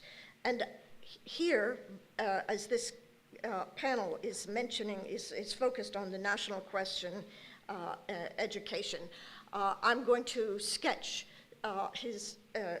just a few of his thoughts that I've seen, that I've found in his writings of the very early 1960s, and also sketch some of his practice. And I feel that looking at this tiny group from a transnational perspective opens up a new way of looking at the South African left, which has tended to be framed in solely national terms. So in fact, I'm looking at transnationalism in a sense as a counter to nationalism. And I'm also, in my project, looking at the trial, Neville Alexander and 10 others, the state versus Neville Alexander and 10 others, the trial that led to their imprisonment. And I'm looking at it through the lens of thought crime, drawing on George Orwell's book, 1984. And I'm attempting to show that in this trial, the South African state criminalizes thought. They were the only group of those picked up in the early 1960s that didn't actually engage in armed struggle. And nonetheless, they were convicted of conspiracy to engage in armed struggle, for theorizing and for talking and discussing. So I think that the suppression of thought, the repression of thought in the early 1960s is profoundly important to our understanding of apartheid. It wasn't simply an economic system, but a system of intellectual repression. So here is the young Neville Alexander when he was a graduate student in West Germany. And one writer on the New Left, Quinn Slobodian, argues that his biography reads like a précis of the trajectories leading to the emergence of an international New Left in the 1960s. Essentially, a movement that shows how education networks bind people together, create new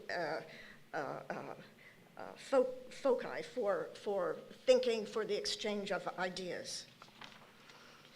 So what exactly, when I'm talking about the New Left, what do I mean?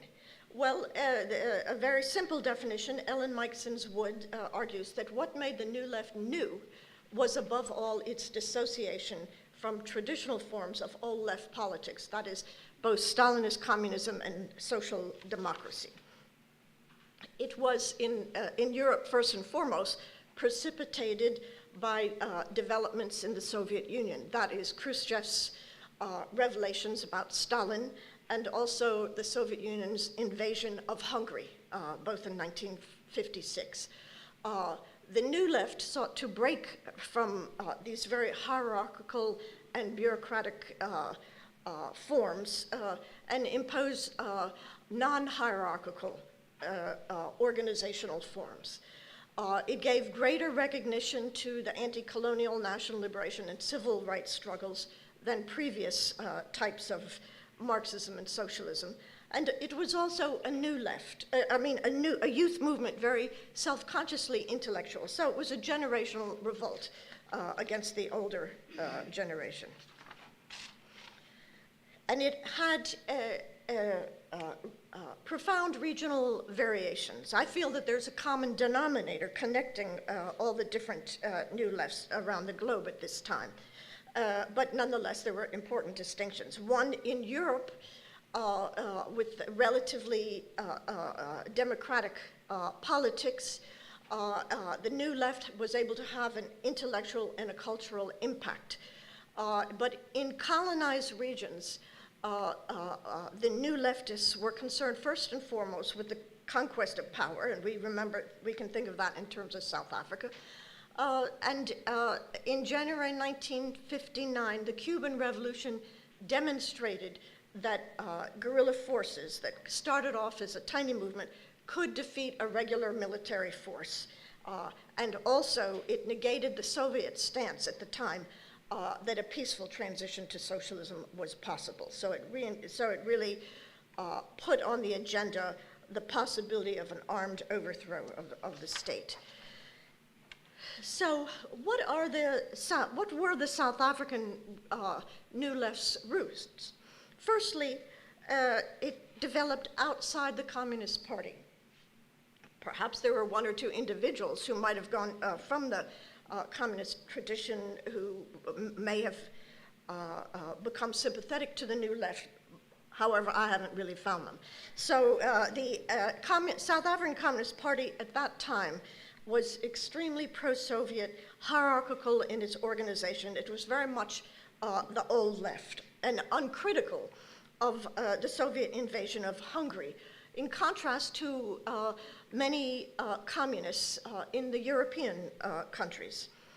But instead, the New Left, in my view, arose from the Unity movement, the youth who were critical of its bureaucratic leadership.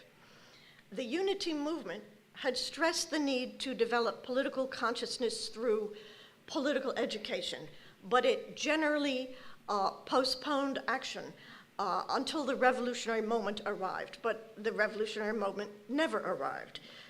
So youth who were entering the Unity movement in the 1950s wanted to make it more activist, but they were not successful. And this is a photo of Isaac Tabata, who was a prominent leader, socialist intellectual. He founded the Society of Young Africa, which has been mentioned before, and in which Neville and others of his generation were involved. And while he was very much respected for his intellect, he was criticized for his political restraint as the 1950s moved on. And here's an example, here's a quote from Neville Alexander's interview with August Matsamela that shows how profoundly Tabata influenced Neville's thinking. I stopped short of hero worshipping Tabby, but there's no doubt as far as my own style, even my own writing and politics in general is concerned, that politically Tabby was the greatest influence on my life. So that's quite an accolade. And he influenced very much in his thinking on non-collaboration and also on the land question. Now here's a different view from Alexandra up on the Witwatersrand, Rosinus Paschler, who was also Neville's contemporary. They were also in the Unity movement, but the people who were the youth in Unity movement structures on the Rand were very much under pressure because of the political tension on the Rand, the social movements. And as he says, the book, although it mentioned the social problem, it lacked a discussion or analysis of it, and thus since there was a lot of, well, according to Pashla, suppression of thinking, really. It was treated as a Bible, one could not criticize it. So the social question, i.e. the class question, was never discussed. So this is an example of criticism in the 1950s on the Witwatersrand, even in unity movement circles of Tabata, for his concern, his worry about talking directly about socialism. We must remember that this was a period when you couldn't actually speak directly about socialism because of the 1950 Suppression of Communism Act. Now, Neville entered UCT in 1953, which was the same year as the Bantu Education Act was passed. As we can see, there's no place for the African above the level of certain forms of labor. And that was a key hallmark of the state's attitude towards black education. And then likewise, 6 years later, the Extension of University Education Act implemented apartheid in the universities, making it a criminal offense for black students to register at historically white universities.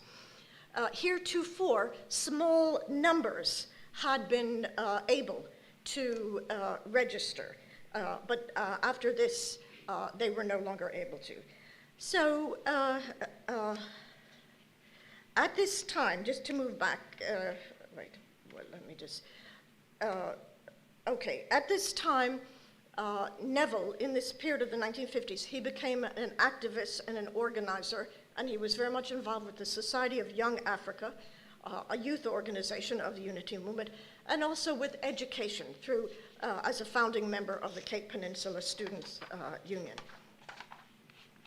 Now, he then received a fellowship after an outstanding career at UCT. He received a fellowship to study in West Germany. And this was the first time he had been exposed to the open discussion of socialism. As we can see, for the first time, he said, I was introduced to socialist groups, very different from what we had been used to in the Unity Movement, where everything was codified. The Unity Movement leadership refused to talk openly about class analysis and socialism. And then he also was familiar with Stalin, but he didn't know the specifics of what was going on in Eastern Europe until he began until he was based in Germany. Now, at this time, as a graduate student at the University of Tübingen, Neville began to develop his own politics on socialism and revolution.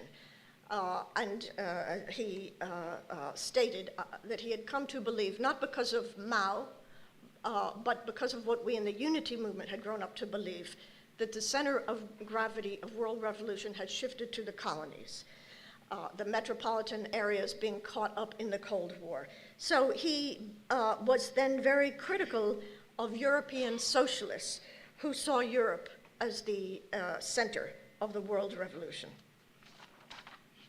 And that was the prevailing concept, the prevailing idea at the time. He then also became involved with the German socialist students, and he assessed European socialists according to their perspectives on the Third World and anti-colonial struggles. Thus, he felt very at home in the German Socialist Students' Union precisely because they were open to considering revolutions in other parts of the world, and notably Algeria, which was then engaged in its war against France. And then also in this period, the Cuban Revolution. And that, he says, reinforced the whole notion of guerrilla warfare for him. As he said, all it needed was Sharpeville to make me realize that this is the road we had to go. And he, looking back, he thought that it was almost inevitable. Now, Neville returned to South Africa in October 1961. It was a period of increasing repression post-Sharpeville, but the state was clamping down, detention without charge, solitary confinement. So politics moved underground. Armed struggle was launched in the second half of 1961, and Umkhonto we Sizwe announced itself in December with sabotage. Neville could not obtain a post at UCT, even though very few white men at the time had PhDs. So he began teaching at Livingston High in September '61. And he began having discussions with the leadership in the unity movement about simply discussing armed struggle, because that was, after all, taking place before their eyes. However, the leadership would not allow it, and he and Kenneth Abrahams were suspended because they wanted to discuss armed struggle, particularly in regards to Southwest Africa. Kenneth Abrahams, at that time, a member of SWAPO. And it should also be noted that at this time there were lots of Namibian students and workers in Cape Town. And so that created an environment that also had a strong impact on Neville.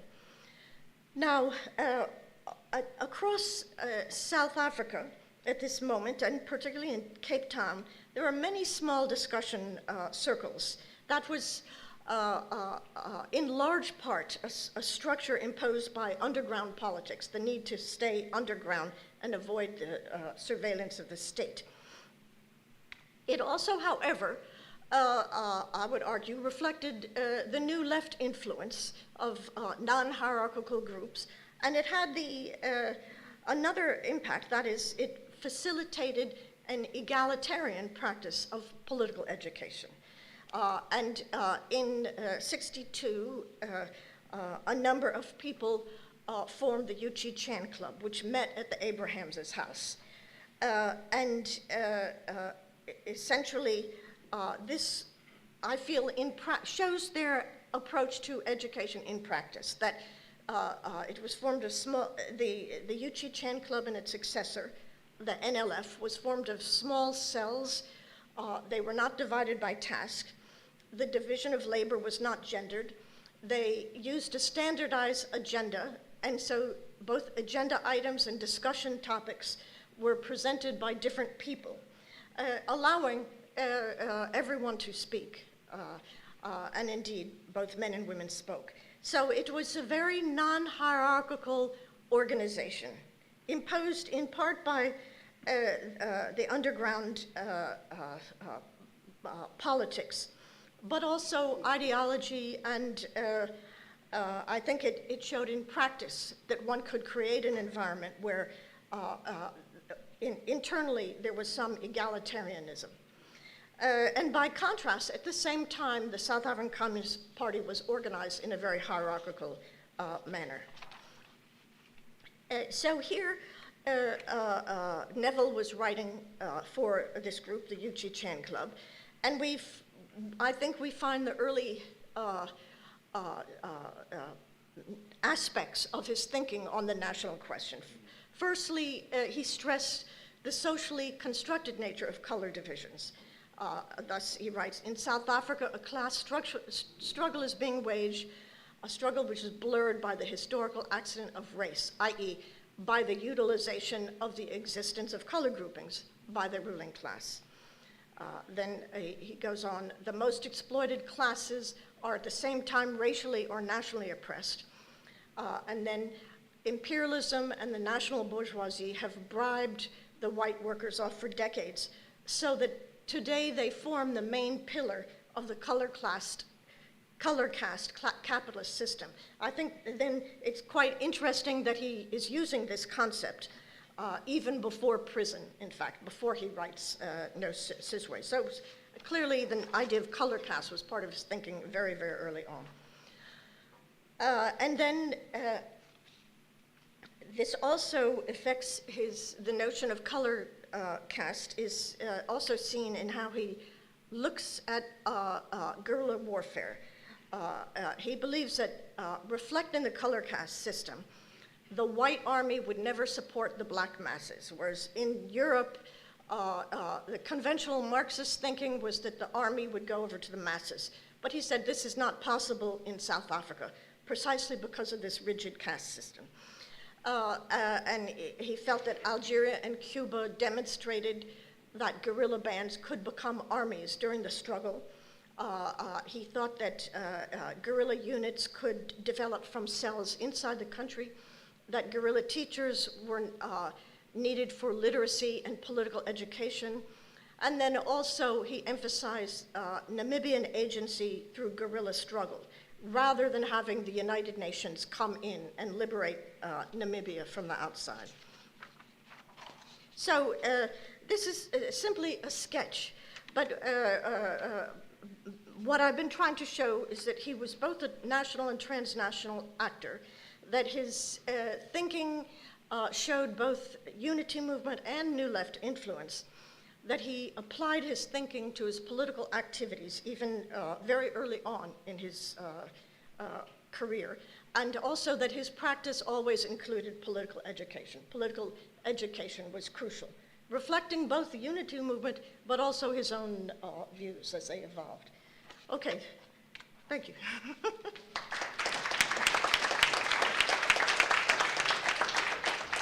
I'm not sure how to...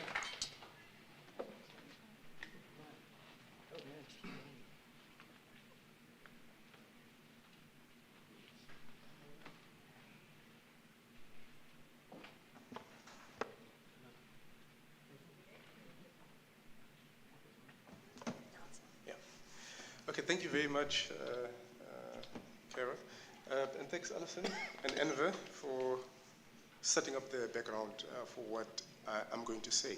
So I have been asked and agreed to speak about the language and education policy and the role that Neville played in the formulation of that policy. And of course, it's not just Neville on his own, but there's a whole sort of network of people with whom he worked at the time, including people like Kathleen Hugh and others. I think as a sort of background, I think I would like to start by saying that the policy that I'm talking about actually is the language and education policy for public schooling in South Africa, so it's not about higher education and so on. And I think I would like to start by saying that the language and education policy was a result of a compromise, like everything else in South Africa in the early 1990s. But now that compromise was made by what you could describe as three currents. So in that very different sort of visions of what a nation is, or should be, or ought to be, a democratic South African nation.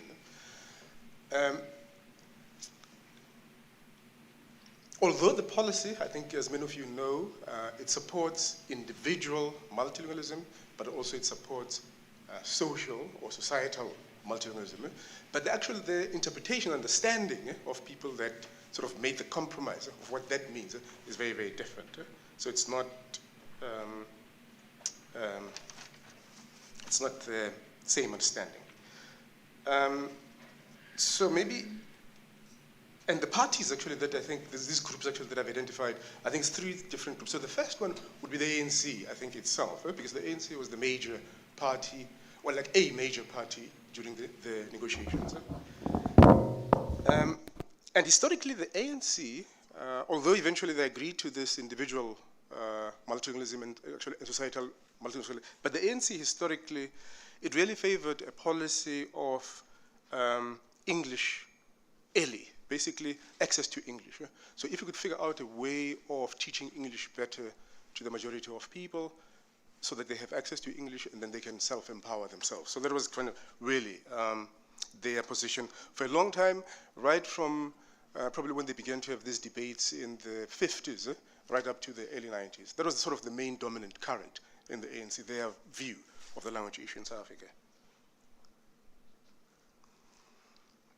And I think in order to be able to push this position, they had to take the view that English was somehow a neutral language in South Africa, a language that actually that could unify everybody. And of course, I mean, the history of South Africa tells us that English is not and has never been neutral, you know?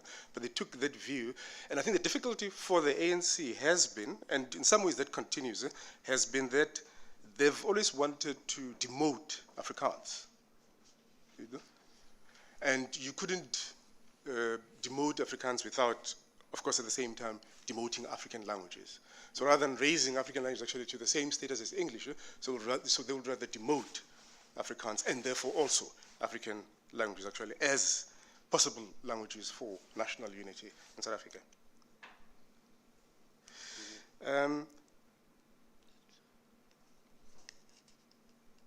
So in a sense, so the whole idea that we have 11 official languages came about then in the early 90s because the ANC did not want, or did not want English and Afrikaans to be their official languages, because that's what the National Party wanted the dual system to remain. So rather than then having the dual system, or just only English, because which the National Party wouldn't accept, then that's kind of how they came into the situation where said all these 11 languages actually become official languages. But of course, which as we know in practice means that the languages that had a head start in terms of resources, universities, languages of teaching and learning, continued to dominate as they do today. Our universities, our knowledge production, and so on. Okay, however, more recently, there is a strand within the ANC and people actually that advise them and the people that they listen to. There is a strand of people that are pushing very hard like what they call mother tongue education, much more recently, and it's being spearheaded actually in education by Minister Angie Motshekga. Now, that mother tongue education, obviously it's not the same as apartheid era, mother tongue education, but it has got very many similarities to sort of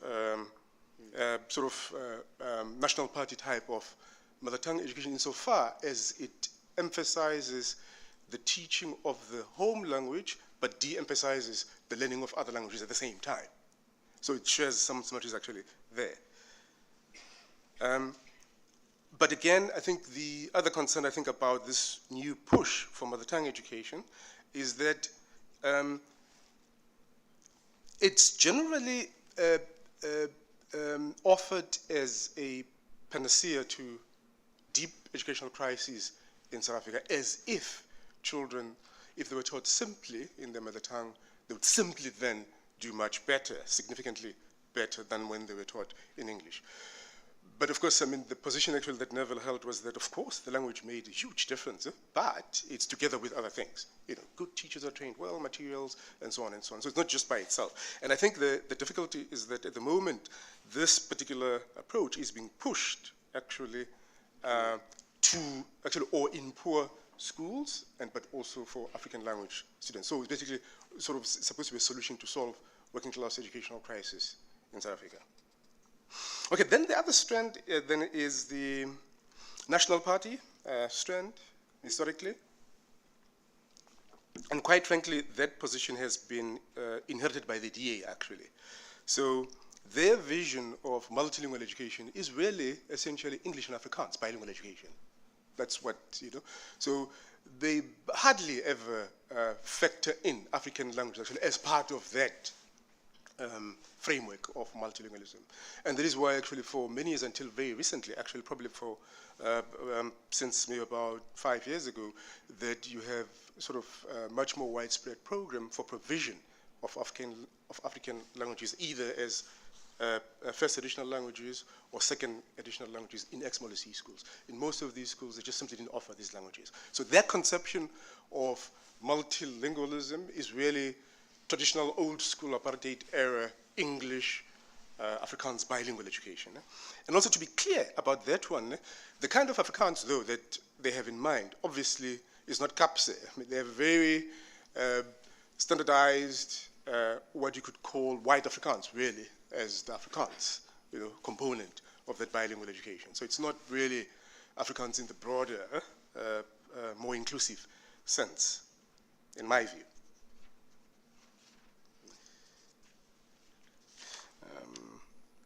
Okay, I think then the third component actually is the component, I think, or a group of people that actually that is associated with Neville Alexander and other people. And myself, I would actually put myself in that group. And I think that approach, though, to multilingualism, actually, I think in that group of people, those progressive people, which I would call, multilingualism actually is seen not just as a right, simply as a right that people have a right to, but it's seen as a tool for social transformation, to create social cohesion, to create national unity. So in that conception, even though it is recognized actually that every individual actually has a right to choose the language through which they have to learn, but there's also an understanding that the other side of that coin is that a society, a state, has also got an obligation to ensure that the individual has got access to the many languages of the country to enable them to participate fully in their society. Okay, and then also, but also it is based on the principle that cultural diversity is not something to be avoided, but is a resource for everybody in the country. So all these cultures that we have in South Africa, they do intersect at some level, but through language, we can enable people in our country to access, at least at that level, at the level of language, to access each other's experiences, cultures, and so on.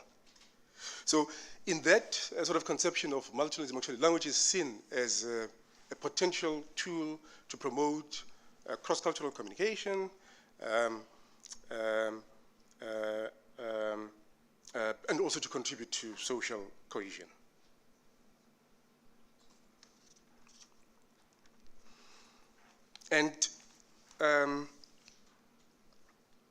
But also in that conception of multilingualism, the idea is that whatever we do with language, we've got to begin with the languages that people already speak.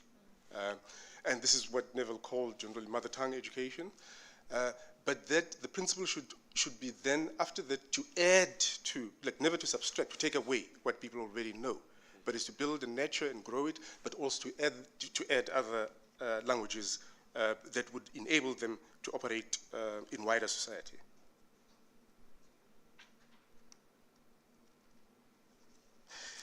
Okay, now, this position or this approach to multilingualism actually has been criticized actually on several grounds. So one of them, I mean, like sort of more recently, there are people, for example, that point out correctly that African languages are, for example, in some respects inventions of missionaries. So the way in which African languages were standardized, in other words, the way in which they were written down, they were written in ways that excluded, for example, sometimes the major speakers of those languages, because the way that missionaries actually operated, they would go to whatever area where they were accepted by a community, and then they would use whatever variety of that language in that area, use it to write the language down. For example, in the case of Xhosa. So in the case of Xhosa, they used a variety that was around Bo, Pedi, Alice region. And of course, anybody actually that knows the Eastern Cape knows that the vast majority of Xhosa speakers actually are across the Kai. You know, so that if you were to write Xhosa down sensibly, you would use varieties that are much more widespread, much more dominant, you know. So, but now because of that, so people, then they would say, yeah, but there is no mother tongue, therefore. I mean, that's the conclusion, you know, that they would make. But I think that's, yeah, I think that's incorrect. I think, because people actually have got to recall that the fact that a minority dialect is used to reduce language into writing is not in its per se a problem of African languages only. English, French, Italian, whatever. So the written languages actually are, so in those cases actually the varieties of elites, you know, and then through a process of education, then the variety of the elites gets spread into the population. So the issue should be what we can and should do to re-standardize these African languages to ensure that they're much more representative, inclusive of the many varieties that form them. And I think a lot of that work actually, people actually are doing it, people like Mozwela Wababa and so on. So actually, so that work actually is underway. So people actually are re-standardizing to ensure that different words become synonyms and so on, that we don't have this bifurcation. Okay, the other, I think, major criticism actually that has been made is that we operate on a sort of a census approach to language, where we're thinking that languages are separate from each other, we're counting. So if you're saying bilingual or multilingual, so they're saying, okay, there's language 1, language 2, language 3, and that these languages sit in different places in the brain. And, so people, what they've been arguing more recently is that, languages, sit in the brain in one place, they influence each other, and so on. Now, while it's true in general, I think as a general proposition actually, that, of course, we don't have, a Xhosa brain and an English brain and so on for language. But because the way in which we learn languages, but also in the way in which languages are structured, okay, so not all features of language are shared. Okay, so some things are common. Some parts of language influence each other, but not all of them. And we've got evidence this from speech data, from grammatical data, from psycholinguistic data. So the idea that language is just fluid and influences each other all the time, no, it's just not realistic proposition. So people, like for example, multilingual people have got, generally speaking, they have different control of their various languages, so that it's never equal. So that also reflects the fact that when they've learned the languages, how often they use them, how well they've been taught them, and so on. So, but also that also is reflected in how they speak and use them.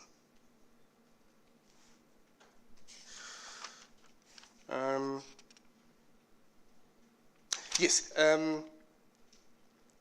And I think also one of Neville's contribution, actually, I think a very important contribution, actually, is that, so he recognized also that we need to think of, so if we want to make sure that people can use language to self-empower themselves, we've got to think of language both as a noun and as a verb. And that has got to do with the issue of scale. So if you take an individual, of course, no one person speaks like another person. Okay? But that is no reason, so the fact that no one individual speaks like another doesn't mean that people, actually that doesn't stand in the way of communication. So people can still understand each other, and why is that? The reason is that there's enough that is similar, if you're speaking a so-called same language, that you're able to understand each other. So we are able, as human beings, actually to ignore many of the unessential differences in the ways in which we speak. So, and I think maybe the final point to make on this issue is that, some people more recently, they've taken a very sort of I would say liberal understanding of how people get socialized in society. So they understand language to be an individual phenomenon, basically a cognitive, psychological phenomenon. But I think we take a more Vygotskian approach to how people learn. So if you remember your Vygotsky, for those that are teachers here, is that, so how Vygotsky explains how people learn to think, what he calls higher order thinking, that those skills happen on two planes. So to learn to think systematically, academically at a high level, it happens at two levels. First, it happens externally. It's a social process. You get taught by participation, by listening to a class, to a teacher, modeling how to think. So first, it happens externally. So it's a social process first. And then you internalize it. So it's not like that you just think and then so it happens, it's the other way around. It's a social process which you then internalize, you make it your own process. So language is also similar. It's not human beings don't, each individual create their own language. You learn from society and then you individuate it that way. So that's the process.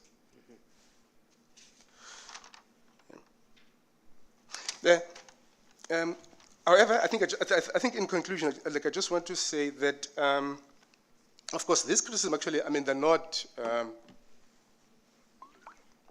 to be dismissed easily.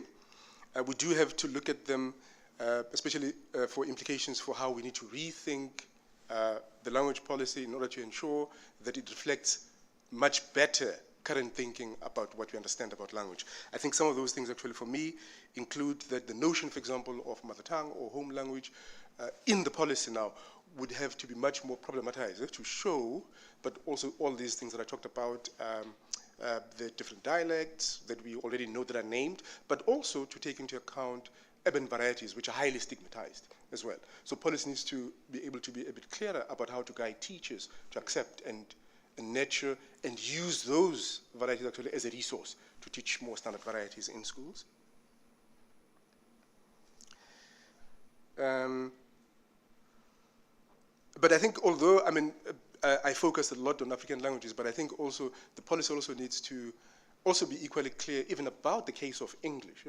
The need again to valorize, to value, to recognize actually black forms of English, and then how teachers actually should be using them, assessing them, building on them as children learn standard English. And I think, again, similarly, also the issue shouldn't be to eradicate those forms of English in people's speech and so on. They can exist side by side with standard English. So you can speak in a certain way, in a certain context, milieu of people, and that should be absolutely, because there's no, standard English is no more superior, no more complex than black English. But you could learn both varieties of English and use them appropriately depending on context. Yeah, no, I think I'm going to leave it there. All right, thank you. Thank you. Thank you, Brian.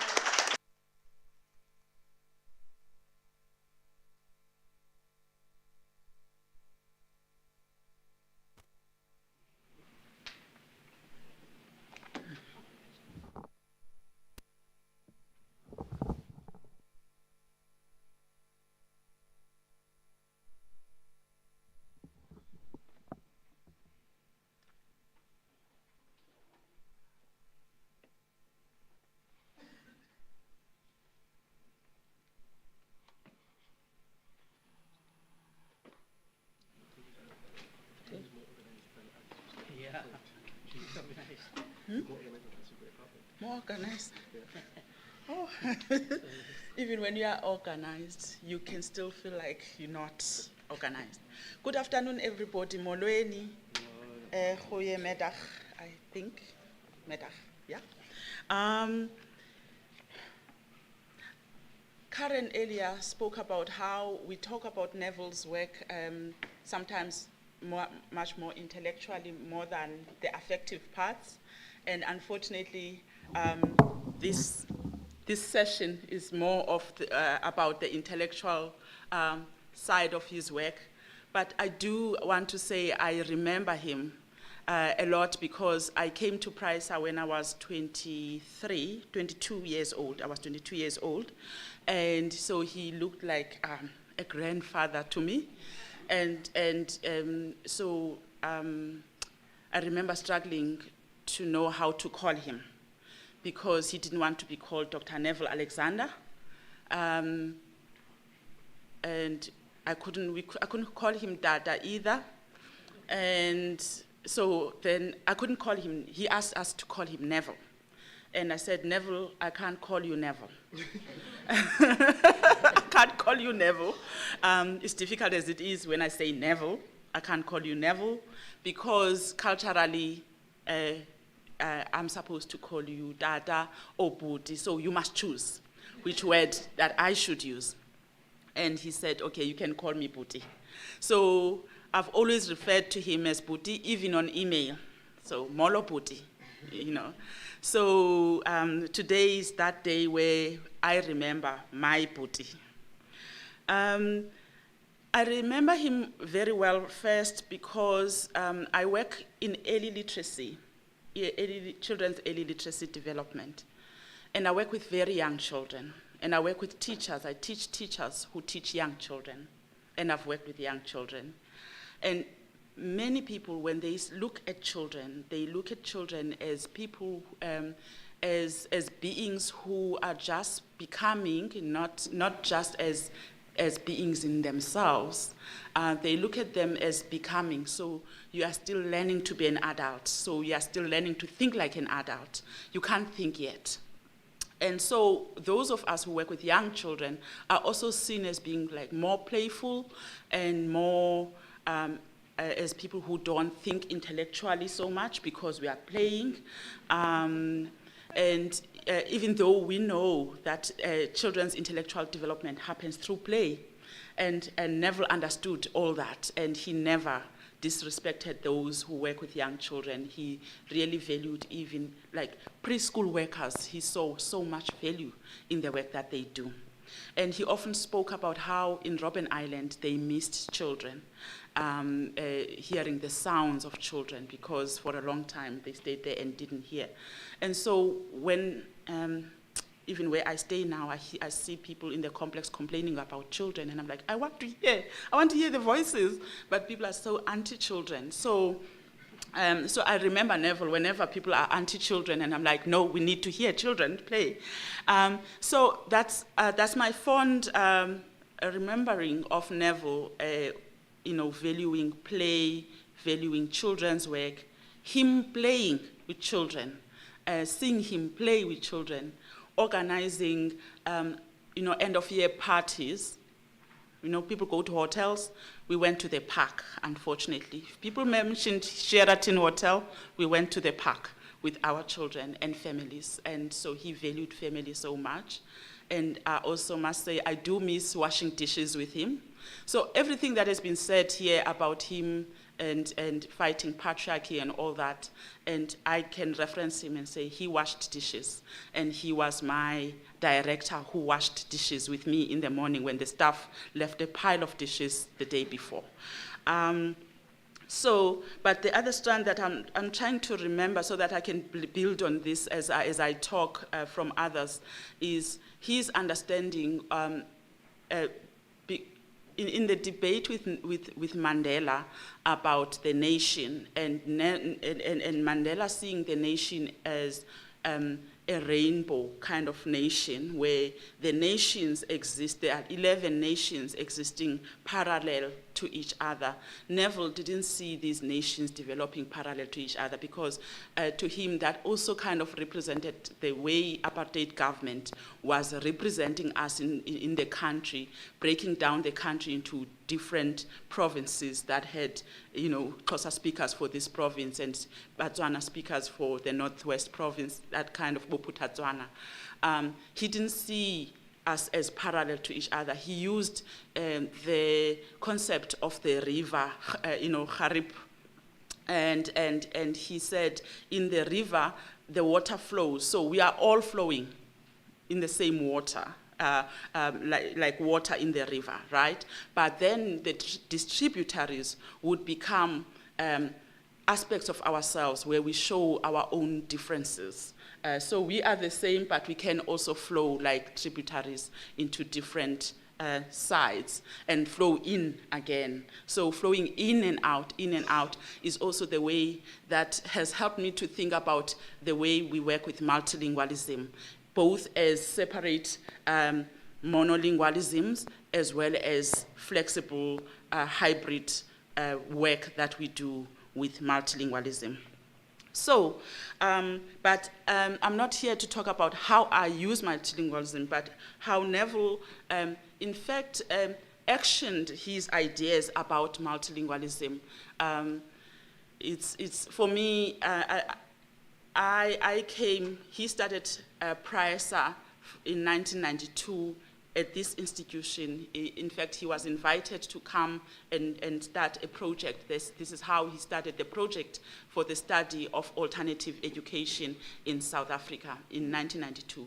And he had done work before at SACED. Karen also said, people don't talk much about SACED, and you'll see that I haven't highlighted it because I'm not going to talk about SACED, because I think people in this room know more about SACED to tell us about SACED. And then he worked at the National Language Project after SACED. And then when he started PRISA, at the time when I came, there was a course for teachers called FDE. I think the ACE courses have replaced the FDE courses, Further Diploma in Education. And I knew nothing about the language issue so much when I came, but this course was offered at PRISA, and I came as a teacher, as a young researcher and teacher trainer, and I happened to audit a lot of these courses that my colleagues here in the room, like Peter Pluderman, my colleagues Kathleen Carol Bloch, Neville Alexander, offered these courses to teachers in the Western Cape so that they could begin implementing bilingual education, implementing the policy that they had worked together to help to write for the country, which is the Language in Education Policy of 1997, which promotes mother tongue-based bilingual education. So he saw for the black children learning, not necessarily for black children, but we know that the language medium affects mainly the black children. So he was saying instead of their languages being erased in the education system from grade 3, rather let's add on, let's keep using them and add on English as a second medium so that they then get taught through 2 mediums of instruction rather than 1. So I attended these FDE courses, and this is where I began my relearning about, the language, issues of language and education, because you might remember that for most of us who grew up in the villages, coming to UCT to study meant that we are going to speak English and we are going to work in English environments, and we are going to be moving up the social ladder with English. So that was my moment of unlearning and relearning, that actually English has actually got us to where we are today, where we have few educated black people, because many children drop out of school because they don't understand what they are learning. They are failing and repeating and dropping out. And they never really, in majority, make it to universities. So, but soon after I came at PRISA, when that course was offered, then Neville was involved in starting the training of trainers of teachers in Southern Africa. So that was, for me, part of his Pan-Africanist work that I saw, and it was kind of different for me because I saw that Neville, like I was taught at UCT by white English-speaking lecturers, and suddenly there's this training of trainers of teachers of teachers in Southern Africa with lecturers coming from different parts of Africa. So that was something that I want to talk to, that I think impacted my understanding about issues of race and issues of who holds knowledge in our institutions.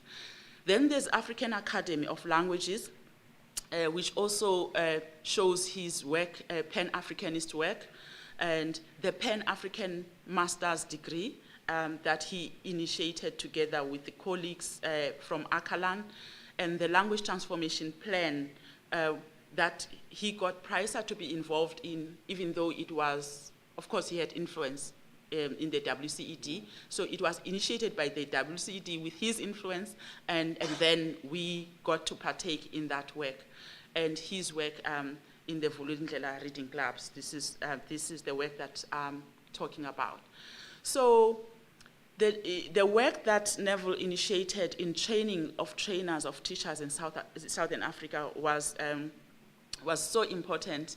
Of course, Peter, my colleague who's here in the room, together with another colleague who's worked in Columbia State University, Carol Benson, and who's also at the time was in Sweden,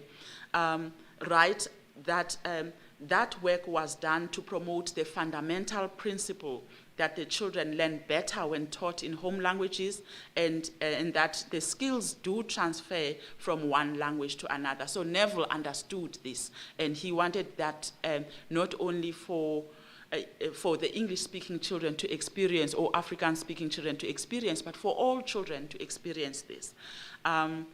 he wanted to make use of Price's experience in working with a range of stakeholders, including educators, language activists, governments, and donors.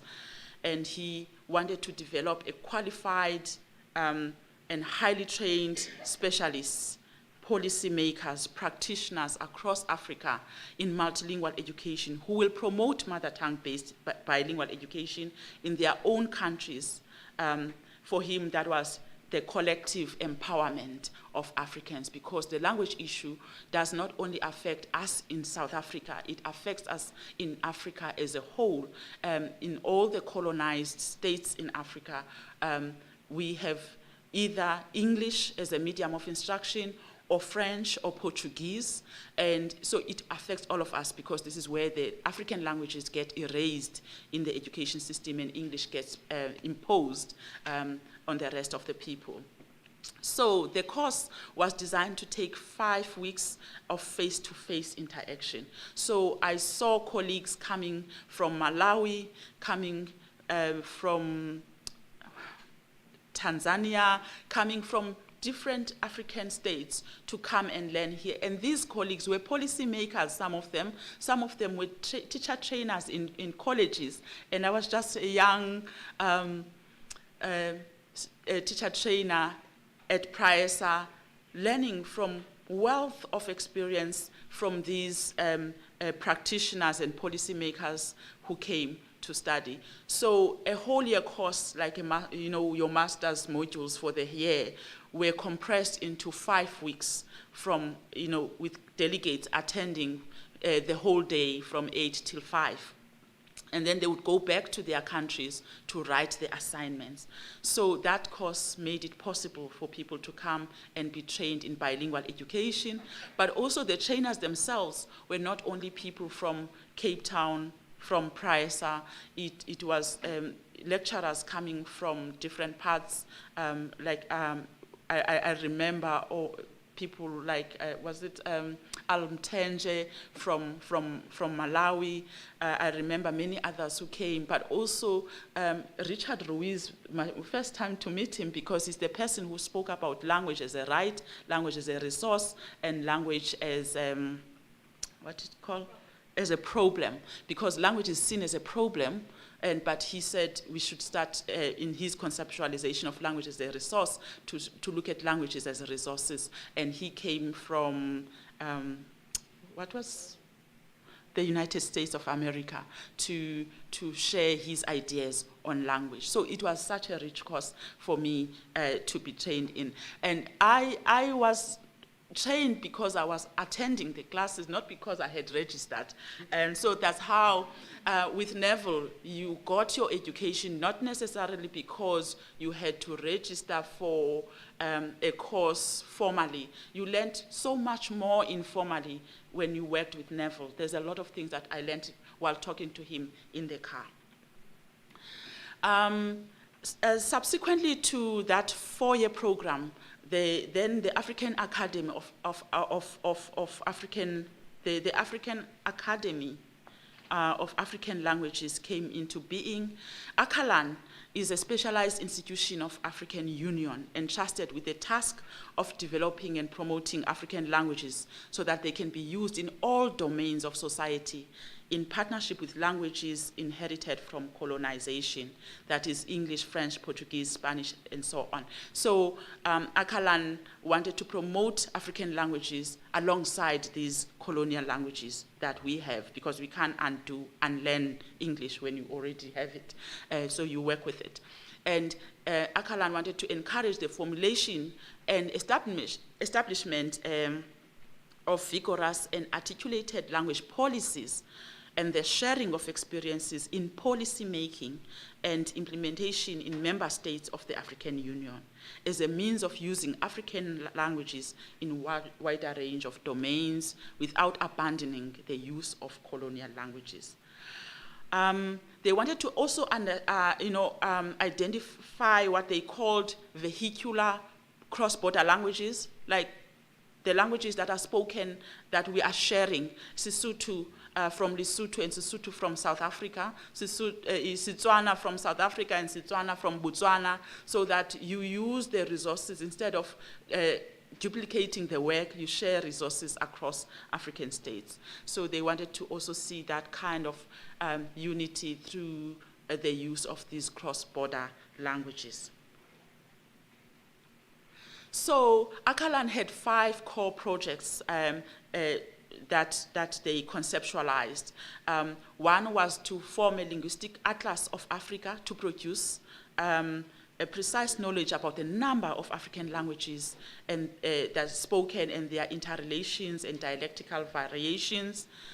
The Pan-African Masters and PhD program in African languages and applied linguistics to train qualified linguists, language professionals, educators, and other practitioners to become specialists in African languages. And this degree came into being after the training of trainers of teachers in Southern Africa at this very institution. So Neville, this is why I was said at the first commemorative conference at NMU when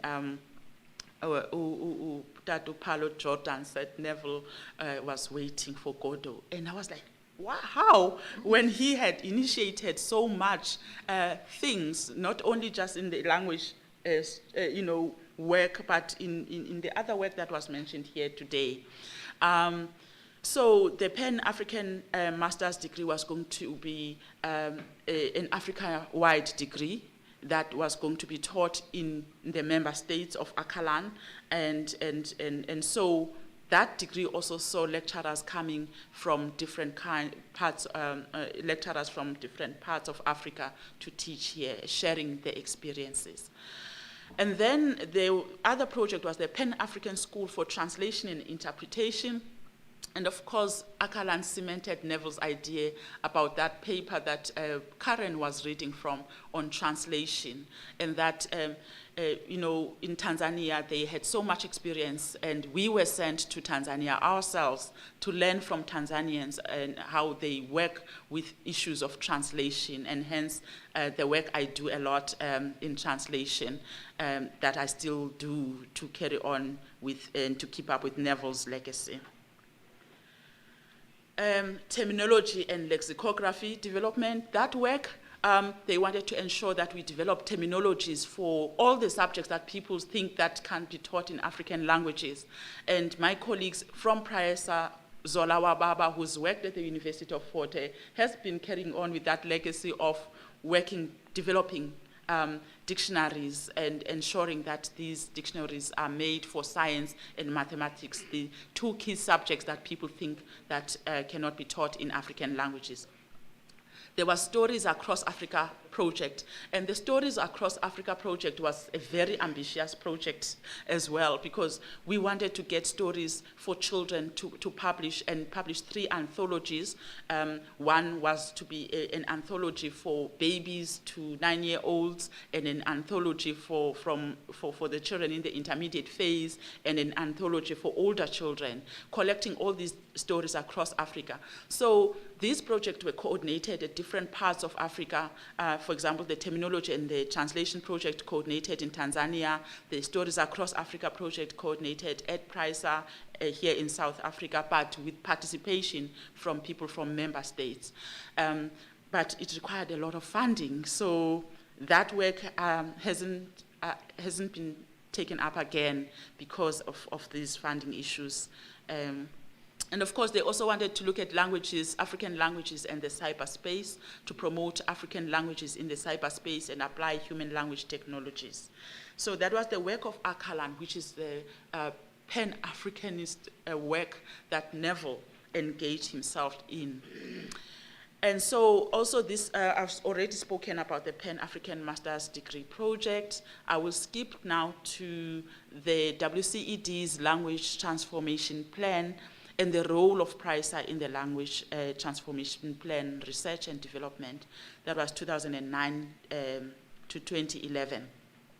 So because Neville was already involved in many language-related projects in the Western Cape and in advising ministers in the WCED. I think we met each and every minister that came into being, like Gaum, and we met that at my time, and we met Minister Doug Moore. And it was Minister Doug Moore who had taken up this idea to pilot bilingual education in 16 schools in the Western Cape, to explore the different models of bilingual education. And so 16 schools were chosen in the Western Cape, and for that work we had to train government officials in the 7 districts, EMDC South, EMDC Central, EMDC East, EMDC North, up to George and to Beaufort West. We were training these officials. There were hundreds of them in the room for 1 week. And then after that, we had to train SGBs, school governing bodies, on bilingual education. And so there was a buy-in from SGBs, and there was a buy-in from some officials, not everybody, but people attended. And then 16 teachers were chosen from the 16 schools. You can actually see that is 1 teacher per school who was chosen. And so these teachers then had to be trained for over 2 years part-time, doing an ACE course at UWC to learn about how to implement bilingual education. And then some of my colleagues helped the schools to develop the language policies, because the reason why the language policy of 1997 hasn't been implemented is because nothing has been done by government to ensure that schools develop language policies that align with the 1997 policies. In fact, CAPS got written in 2011 and kind of overrode the language policy of 1997, because CAPS doesn't promote bilingual education. CAPS legitimizes the transition to English medium in grade 4, which the language in education policy of 1997 doesn't. In fact, it says, carry on with your mother tongue education, add on English as a second medium, rather than erasing the African languages. So then in that project, the role of PRISA was to choose 4 schools from that set of 16 schools to support. And so we were stationed at as PRISA teacher trainers at the different schools for 4 years, working with teachers, visiting the schools, team teaching with teachers in their classrooms.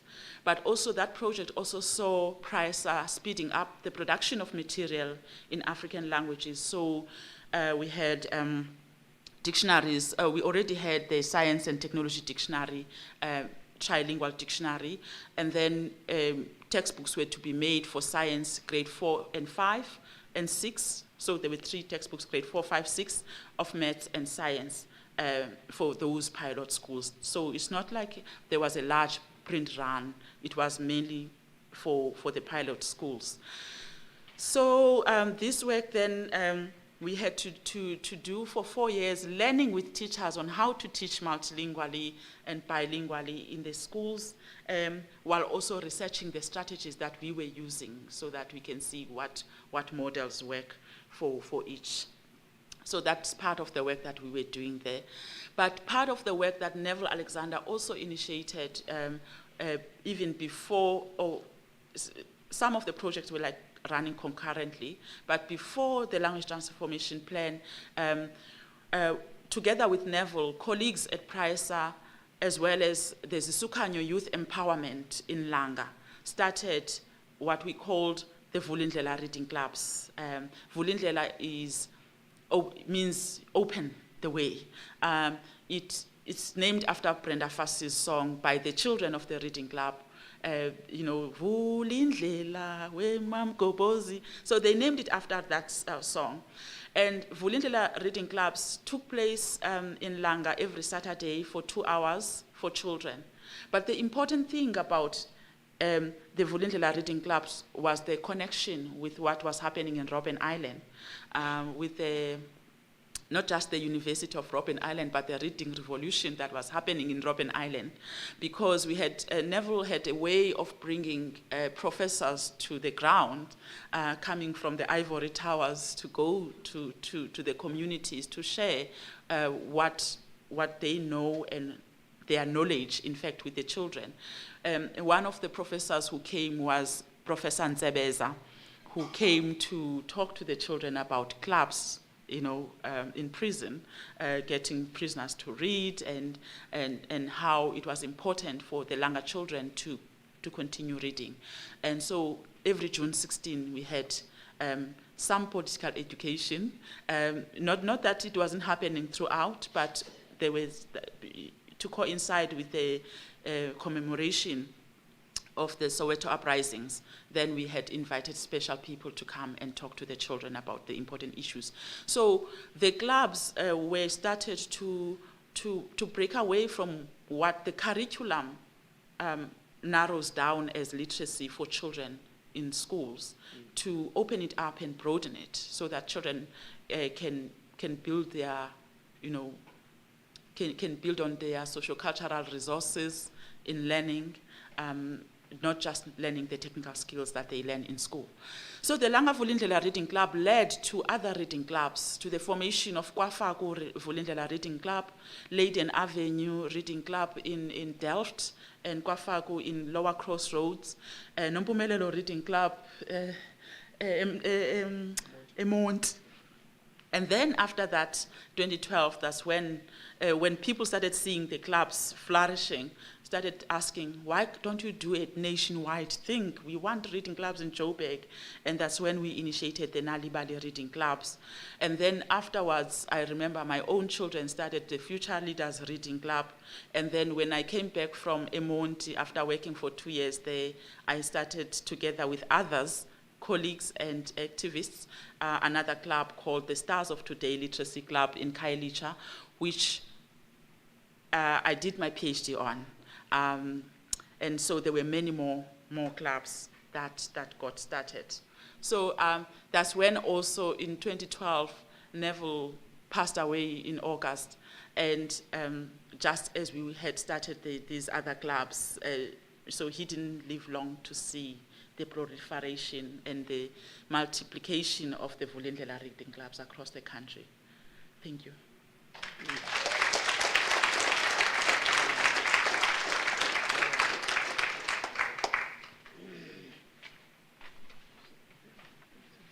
Thanks very much to all the panelists for such a rich and wide kind of exposure to Neville's work.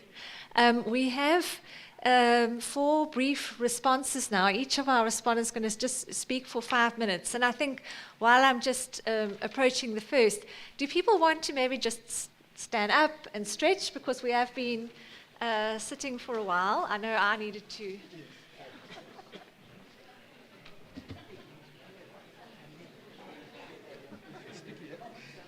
I'm not serious.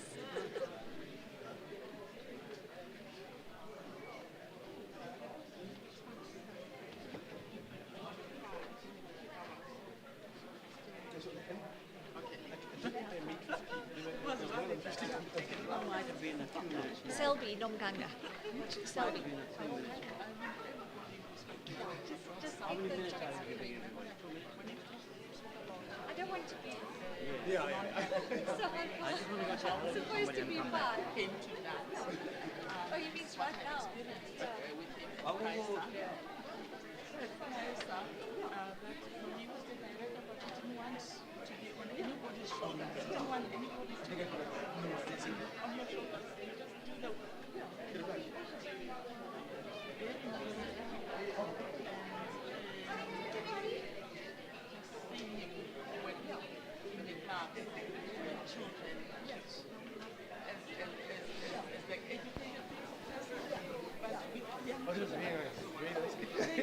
Hello?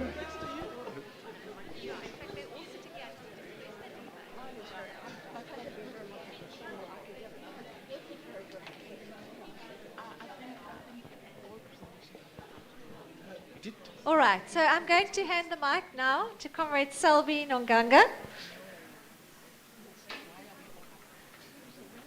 let people take their seats. Not you. You have to stand up.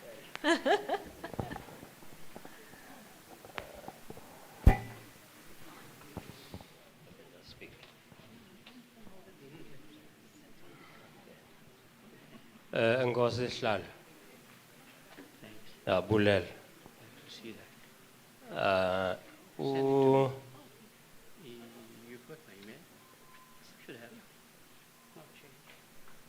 Comrade Neville ngumntu ebethetha ilwimi ezininzi.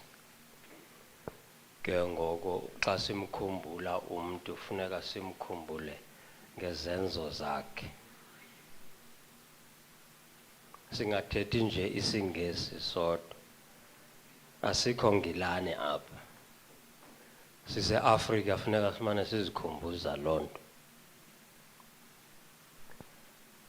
Wat ek eintlik sê, ek sê baie dankie vir die geleentheid dat ek genooi is om 'n paar woorde te kom sê hierso. En ek dink ek is bly om hier te wees, want ek sien baie mooi mense. En ek hou van mooi mense. Ek geniet dit om mooi mense te luister. So die mooie werke as die wat die comrades daarvoor van gepraat het.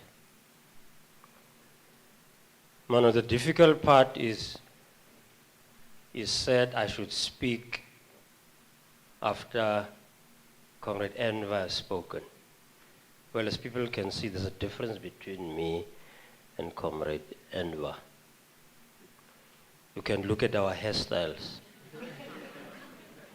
So in terms of my upbringing, you shouldn't be speaking after the gray hair,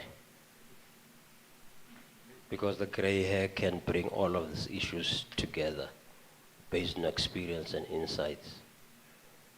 So I think the security branch were very accurate when they identified me as a klipgooier. So that's where I fit. After the beautiful people have put together the things that needs to be done, so then some of us should run with those things.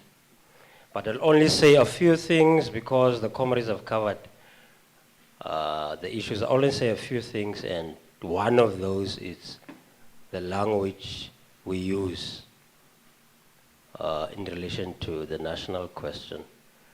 I don't think it's any more necessary to talk about race, to try and explain the racism issues, to say there are races according to what the enemy said, because that issue has been settled.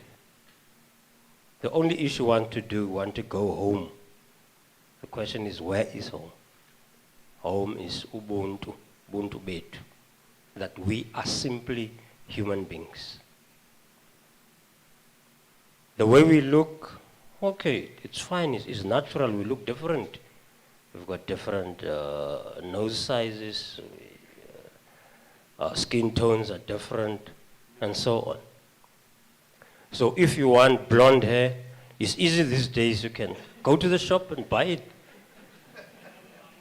You like red lips, you get lipstick and do it. Long nails, you can do that. So in terms of the looks, that those are different races, that issue has been settled. They are not different races. It's how people look. So in order to loot, to steal land, you had to justify it by saying, okay, you are superior to the other one and you are less superior to the other one. That is how colonialism, that is how apartheid justified the loot, which is capitalism. Capitalism is basically the problem. It is about stealing the sweat of others. As Karl Marx explained, but I can't use those big words. I'm not very good in English. It's about stealing. So to justify that is to say the rest of you are inferior and us are superior, therefore we're going to take the rest and exclude you from health, education, recreational activities, and so on and so forth. Post-94, that exclusion continues, but the justification is different, that you should wait for economic growth. There will be economic growth. In the meantime, we're going to give you a grant. We're going to give you a food parcel and call you a previously disadvantaged individual. And then those of us that are going to be included into that looting system are going to be called BEE, Black Economic Empowerment. That's how you get into that system. That's how it was offered in the 90s. You get into that system through BEE. If not, you become a gangster, you hijack, do heists so that you can get the monies, drive a big car and buy a big house. Otherwise, both pre-94, post-94 excludes, and it gives different reasons.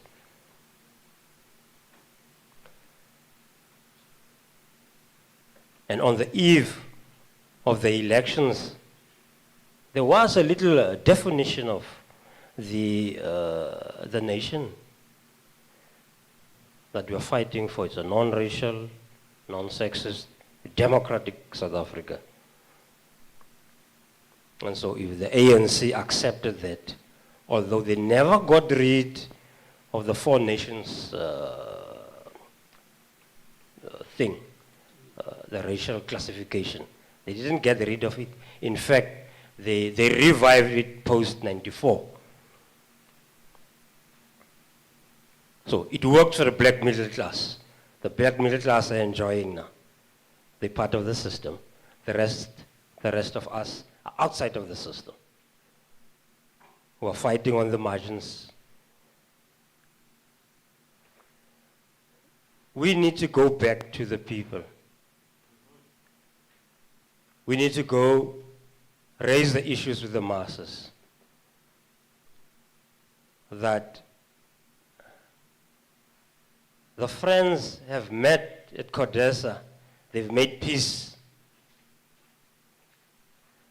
They've got the vote that was taken back 100 years prior to 94. And so they're working well together now. Now, the beautiful ones, these who likes to go home, because we must go home. We have to get there. That's our mission. We must meet, we must organize, we must put the system under pressure. It must pay for the sins it has committed, but not using the same racial labels of apartheid. So I think we can't commemorate Comrade Neville without mentioning that he said in his writings, he writes because he's chosen a side. And the side he's chosen is the side of the working class. And the ideas he has are not his ideas. I think John Samuel says so in the foreword to Sow the Wind. Those are ideas of the working people. So he was good at organizing those ideas, expressing those ideas, because he was chosen by his father to be the one that will go to school. And therefore he went to school. From school, he came back and he worked for those of us who couldn't go to school. So for those amongst us who've got the opportunity, who've got the privilege of acquiring skills, those skills should be made available to the working class so that we can try and get rid of this racist, gendered, and violent society that we live in. By getting rid of the racial labels, racial classification, doesn't mean we are denying that we've got the scars. You can't get rid of a scar if you went into a fight. The scars are there. We're not running away from the scars. But we must insist that we are people. We want our wealth back. That's what we want. We want the land back. We want everything back. So that we can live as people. How do people live? They take care of themselves. They must work for themselves. No one should be on a grant unless they need to be. So that's the socialism we want. We don't want to work for the boss that sits in New York or in London. We must work for ourselves and trade with other people what we don't have and give them what we have. The comrades have spoken, and I like the part that comrades spoke about the type of organizations they formed in the, they were trying to be guerrillas. Comrade Marcus them. And so I think there's a type of organizational form that we need to form. In other words, we need reading clubs, we need voluntary organizations within the community, for the simple reason that the system bribes people. So you need a formless organization that cannot be bought over. You need an organization that belongs to the people. You don't need a president and a secretary and so on in order to fight the system. But you need an organization that exists amongst people. And then we can network and come together and agree on the course of action. Revolutions are not made by parties. Parties can play their role, but revolutions are made by people. So that's why organization must exist amongst people. Before he passed on, he stressed the point that power is everywhere. Reading club, there's power. Health committee, there's power. Sports club, there's power. People organize themselves. That's where the power is. So that is how we should organize. If you talk about the safety committee, that is where we should organize. The safety committee affiliates to the interest of the community at the base. It doesn't affiliate to a head office. The situation is changing, he said, and the situation is changeable. We have to demonstrate that. So each in our localities, that is the main task. The situation is changing and it is changeable. And so the apartheid regime is guilty of robbery and looting, and the post-apartheid regime is also guilty of robbery and looting. Increasingly people are suffering. So it's the same 40% unemployment as was the same 40% unemployment pre-94. So our task has been made much more easier by the compromise, the constitution of South Africa. Those that agree with the loot have united, they formed their alliance.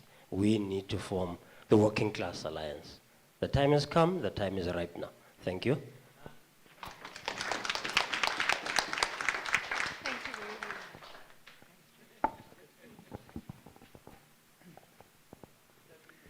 Thank you to the organizers, to Caro, to Koli, and all the others involved for the opportunity to comment on the panel.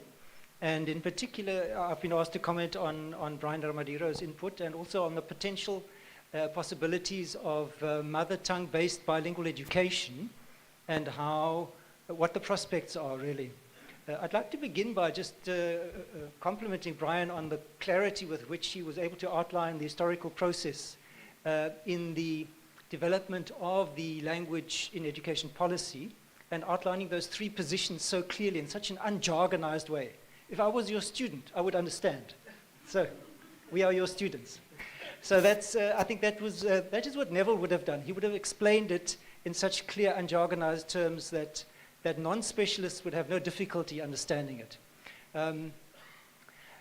Having made that point, I'd like to just take us back to the early 1990s when Neville wrote a piece which is still very important today, in which he proposes, or which he says he has the right, we should have the right to propose a language policy or language planning from below. That phrase, the right to propose, is really important. It came at a time when the apartheid regime was busy toppling. The negotiations were underway, as we remember, for the negotiated settlement. There was an interregnum, a moment in time, as we like to say, in which the work that had been done from below, meaning the work by organizations such as SACID, the National Language Project, and others, was coalescing to a point where those language policy and planning proposals could make an influence or could influence those in power in particular ways that are very contingent on that historical moment. In other words, the work that had been done on the ground in terms of language acquisition, as we would say, language teaching, language learning, but also in terms of beginnings of terminology development, the talk about language status planning, all these terms associated with language planning and the initiatives that went with them. There was now fertile ground to influence the powers that be or that were becoming. Neville at the time was also influenced by Kathleen Hugh to some extent, which he acknowledges interestingly in his language biography. Neville spoke more, in the early days, spoke more about language planning, and he was struck by how Kathleen's work around language policy gave a different kind of angle on the whole issue of the language question in relation to the national question, and the need to seize the moment and to engage the powers that be, and to not shy away from those questions of language policy, as opposed to the planning work on the ground. So I think those two things came together when, in the work of Pricer, amongst others. So the question then would be, what is the, in the event, or let's say in the face of the evident failure, or let's say the limited successes of the language in education policy and the limited realization, the anemic realization, if you like, of mother tongue-based bilingual education, what could possibly change, or what could be used to change our perspectives and to make that lukewarm uptake? What could turn that around? And I'm not going to suggest what Neville would have said, but I would venture to suggest that the moment, that the strategic moments have to be identified, like the moment in 92 to 94 was identified. We may be entering such another moment now, which is the BELA, the Basic Education Laws Amendment Act, or amendment, which is to become the Act soon. I don't know to what extent it is widely known amongst the people, but it's been open for comment for the last few months. It is an amendment that potentially gives much more power, or re-centralizes the power to decide on school language policy, re-centralizes that at provincial government level. In other words, takes away the final say about the school governing body's say over language policy, takes that away in favor of the provincial head of department. So you would have nine such heads of departments, and these people would be required to, or let's say schools would be required to submit their draft policies to the HOD, who would, within a period of days, 30 or 60, would be required to give written feedback to the school to say, I accept your policy or I do not. So it's about admission, but it's also about language policy. So it's not just who you admit, but it's also what is the nature of that policy that serves the interests of the broader school community.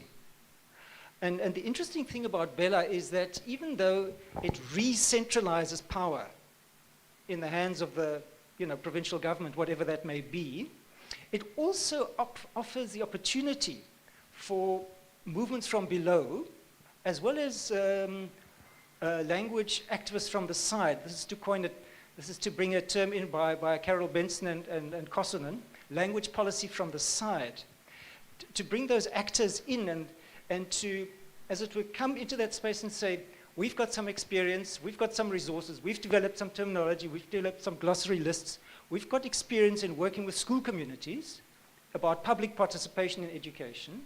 We've got those kinds of experiences. We don't have a monopoly on them, but we do have some experience. We're available if you want us to make use of our services. What I'm trying to get at is that this may be another moment, like in 92 to 94, where progressive language in education forces may be able to influence school policies, school language policies, given their experience. Now, of course, working with provincial governments is very much a two-edged sword because the agendas are quite different from government than from organizations from below. But there's a moment here which would enable provincial education HODs to say to schools, hang on a bit, why are you proposing, in a context in which African language is being spoken by all your learners, why are you proposing English from grade 4 as your language of learning and teaching? Why are you doing that? Go back and consult your constituencies, and I will be there to be there with you. That is the potential that Bella opens up. And this is where, I think progressive organizations could potentially influence things. I think I'm going on too long. Let me just make one closing comment arising from Trolli's wonderful presentation about the Pan-African aspect of Neville Alexander's work. Neville makes the point in his language autobiography, which I think is available in German. I'm not sure if it's also available in English, but he makes the point that the impetus, or one of the impetuses for reaching out to the other African countries in the 1990s was, in fact, the sense of failure of the progressive language in education movement inside the country. What he was getting at was that, as Brian was saying, the ANC's version of multilingualism, basically English mainly, the signs were very clear that was going to be the dominant interpretation and therefore the dominant practice in the country, in the schools of the country. And what Neville says in his interview with Brigitte Bush is that he used his connections with other African countries to try and mobilize pressure, to bring to bear pressure on the South African government because of positive experiences with multilingualism elsewhere on the continent, which is a really interesting insight that, of course, his Pan-Africanism wasn't just limited to the idea, how can I bring pressure to bear, but it's a component which I hadn't considered before. That he was strategically leveraging the Akalan project with its various sub-projects to say to the South African government, other African countries have done this. You can't use this as an excuse not to do it. In other words, that there was a kind of, a convergence of pressures brought to bear. And therefore it is a pity that Akalan has been so slow in implementing some of these projects. I mean, the Pan Mapal project, for example, which was mooted back in 2010, I think. If you go to the AU website, the Akalan project, Pan Mapal project, they were in 2018, they were still discussing what curriculum to develop for the Pan Mapal project, the Pan-African Masters and PhD in Applied Linguistics. So it's a pity that that's been so slow, but nevertheless it's there on the books and it can be activated and should be activated. So I think with those few words I should stop. Thank you.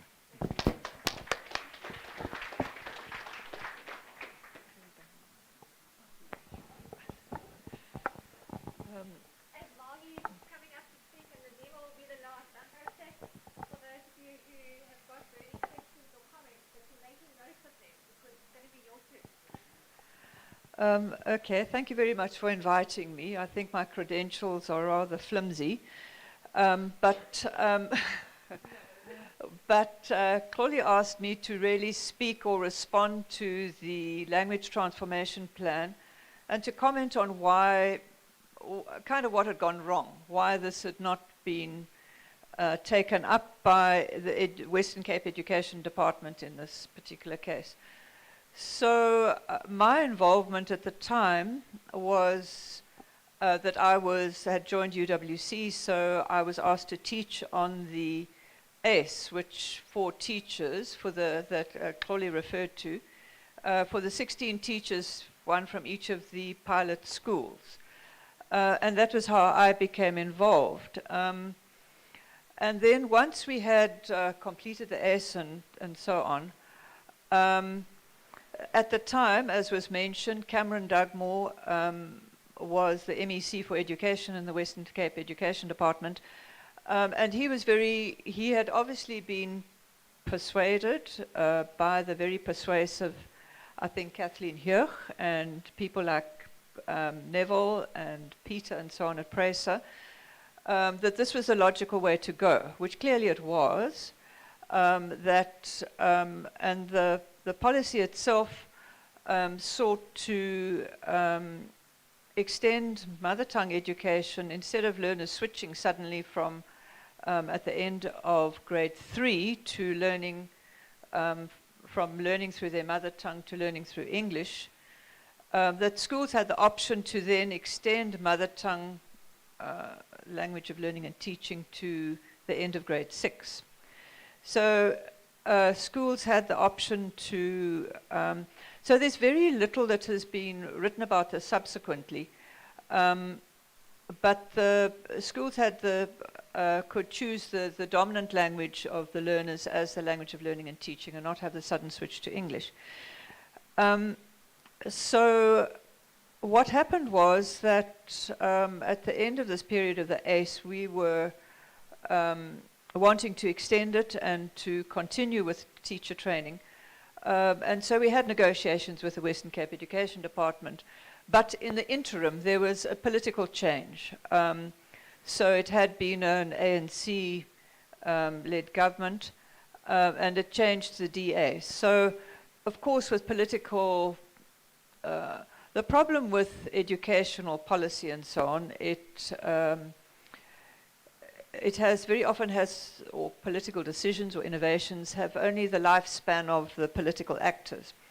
And so the new new education department was really clearly not interested at all in pursuing this. And although they didn't say so directly, we had many meetings which were just frustrating in that they ended inconclusively with, yes, we'll get back to you, which never happened. So sadly, the training and the language transformation plan, as I understood it, fizzled out in the face of political indifference. So my colleague here would explain it in terms of ideologies of Anglo-normativity that are so pervasive and in turn reflect ideologies of coloniality, and that the elevation of English in the country, in education and in social life is perpetuated, is taken for granted. And the assumption that learners, in order to acquire this valuable linguistic resource, should learn through the medium of English is not seriously questioned. So that was where the language transformation plan fizzled out.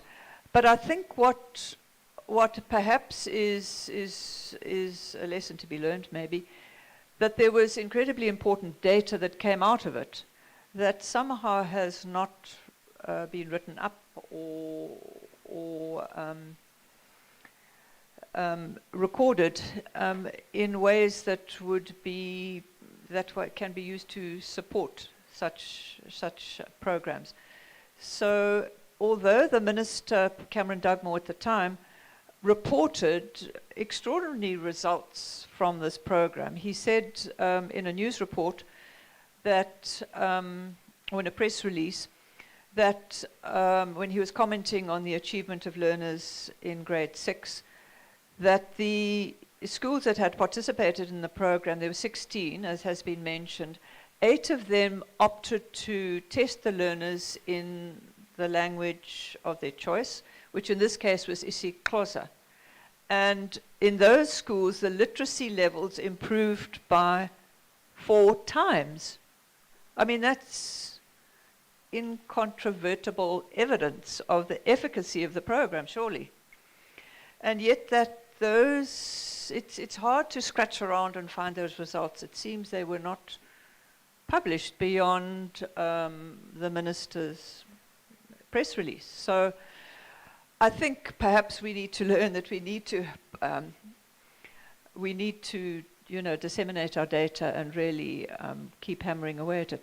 So if one, most recently, just anecdotally, we've been having conversations with the department along the same old lines of, yes, trying to persuade them that learners should be able to, or teachers and learners should be able to engage with teaching and learning in the languages of their choice, the languages that they understand, the language that they feel comfortable in.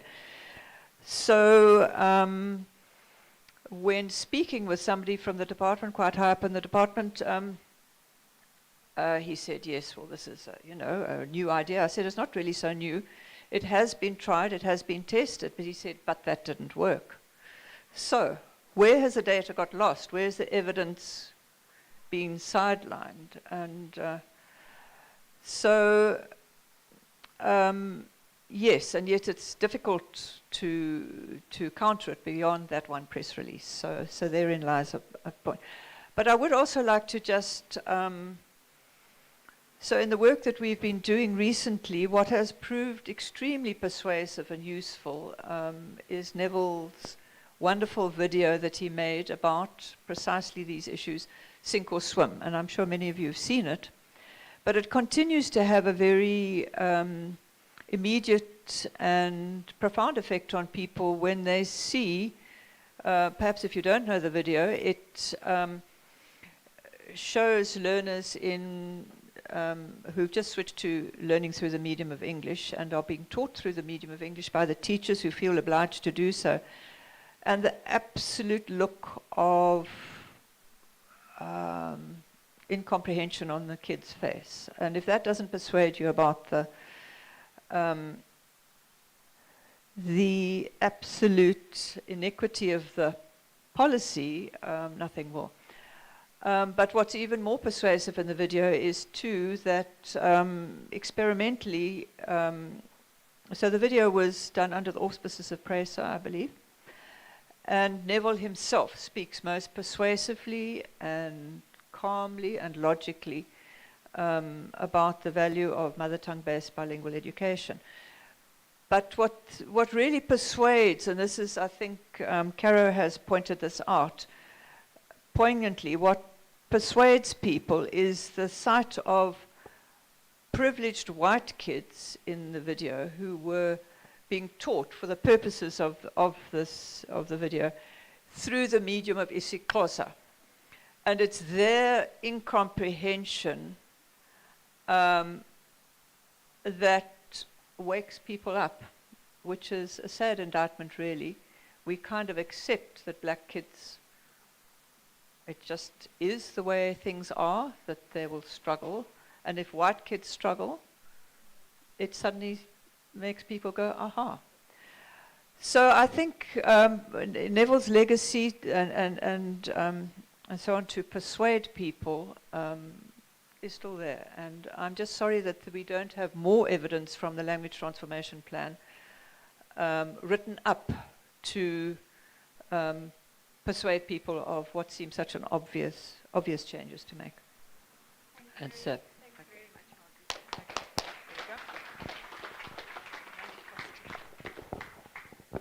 For those people who haven't seen it, it's on YouTube. It's called Sink or Swim. So if you just put Sink or Swim, PRESA. Oh, she's got one.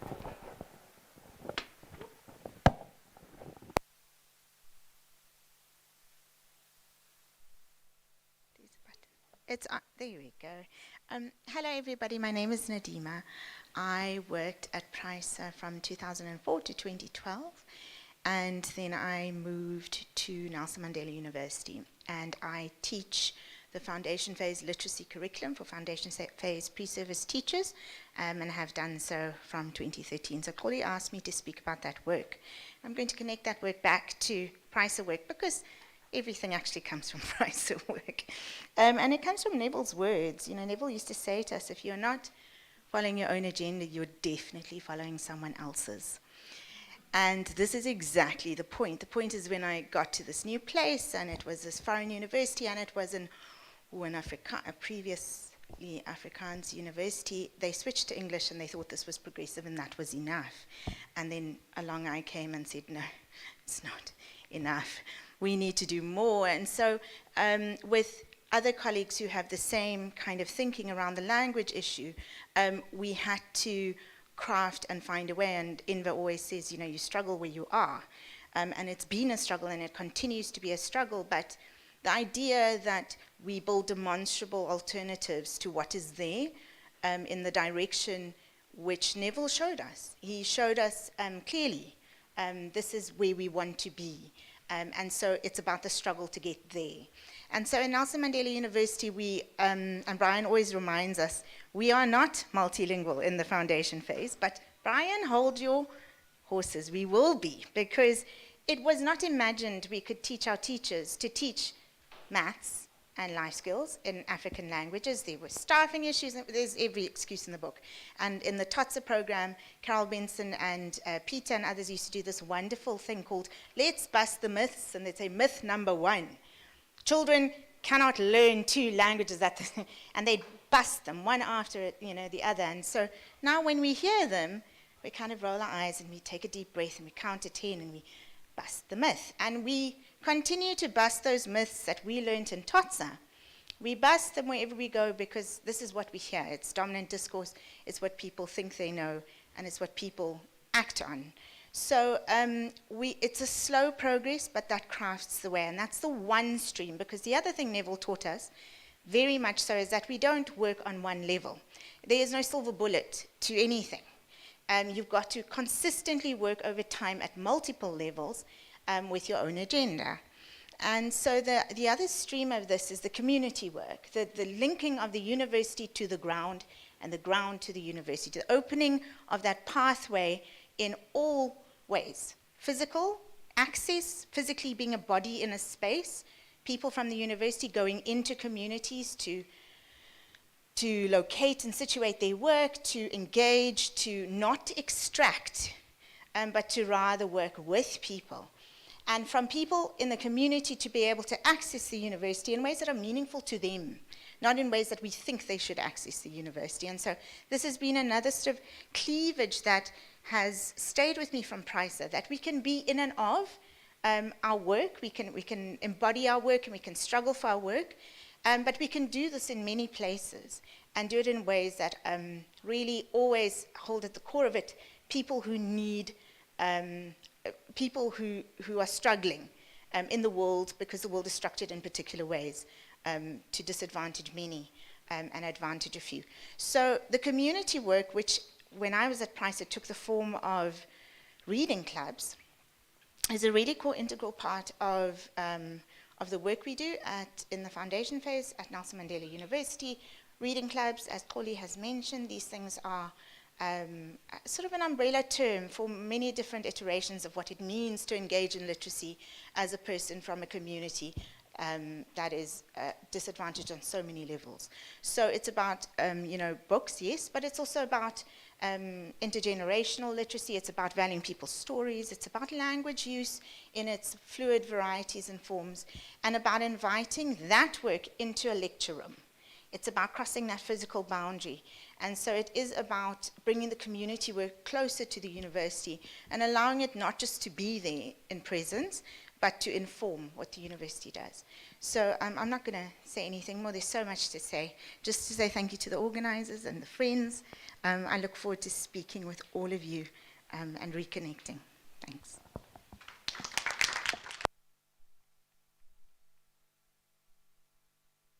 Thank you so much, Nadima, and all the respondents. So now it's open to the floor for any comments, questions that you have. Okay. Is there a thingy around there?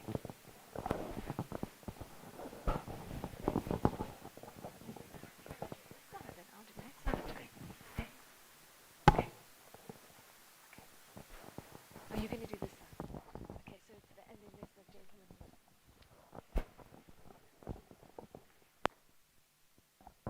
Thanks. It's a question for Alison Drew. She perks up. It's from me. Your paper dealt with the period 1957 to 1963. And that, of course, the paper was fantastic in positioning him as a transnational intellectual, which I think is, just actually names it as it should be named. But that period was, of course, also the period of decolonization, formal decolonization of places, Ghana, 1957, Somalia, 1960, a number of others, 1963, Kenya. And decolonization itself was a transnational and a globalizing movement at the time. But you didn't talk much about the impact of that on his thought. You mentioned in the slide on Alexander on revolution that he spoke about how the center of gravity should shift to the colonies. Well, these were all colonies in turmoil in a process of formal decolonization. And I wondered if you could just say a little bit more about that in its impact on his making as a transnational intellectual. Thanks.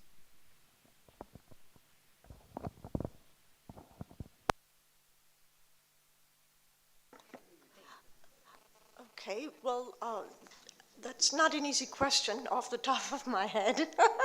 But, just for example, he was very interested in the Algerian struggle, because that was very present actually in West Germany, because there were a lot of Algerian students in West Germany. West Germany had actually been, when Germany was divided up after the war between the victorious powers, the area he was in, near Tübingen, had been allocated to France. So there was a lot of, Francophone influence, including the Algerian students. And then, of course, he was very taken up with the Cuban struggle. I read a lot of Guevara and so on.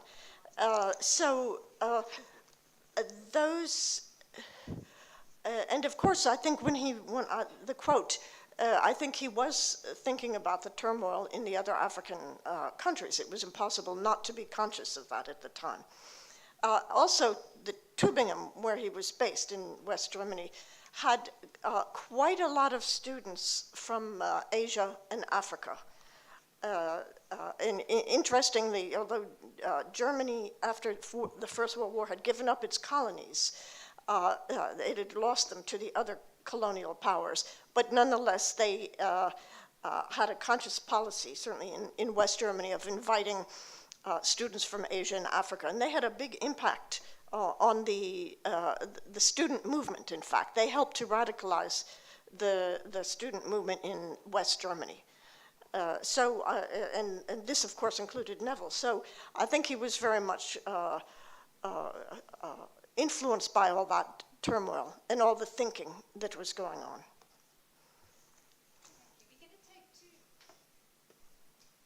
We're going to take two questions. So if you can raise your question, and then there's another one over that side, and then we'll ask whoever on the panel to respond. Good afternoon, people. I'm from the schooling fraternity. What really bothers me is the high unemployment rate, the inequality, and the low economic growth rate. There was a movie shot, we either sink or we swim. So if you look at the schooling fraternity and you look at the schools throughout the country, the 9 provinces, and if you look at the test results of the honors of the grade 8s and the grade 9s, and you see the results coming through, the poor performance and the trajectories, they don't want to release the real statistics as to where this country is heading for. For example, in the TRIMS test, we ranked here at the bottom low for each grade. And this is worrying, extremely worrying, given the 3 ugly levels of inequality, unemployment, and low economic growth rate. My question is, if the language issue is addressed, will that help? Is the mitigating factor in terms of improving the performance of the schools on all levels, all grades? Because if you look at this economy, there are three economies, one for the super rich, one for the rich, and then you don't have a middle class anymore, like the gentleman said over here. We've fallen out of the middle class. There is no more working class, and there is no more middle class either. We are now extremely, extremely poor. How are we going to solve this issue? It's extremely worrying. We are facing serious consequences. We're having austerity measures coming in. Godongwana is doing his own thing up there, pie in the sky. But our students are already saying in the classes, where do I go from here? If you look at our matrics, only 5% they go to tertiary institutions. What happens to the rest?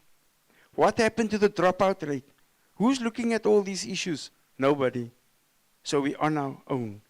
We're either going to swim or sink. I would like a response to the language issue. Thank you.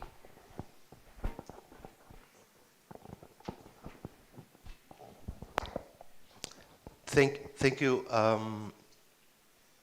Yeah, so my name is Umar, and I am active in my community. I live in Bonteheuwel with the Bonteheuwel Historical Society, but I've been a labor activist for the better part of my life.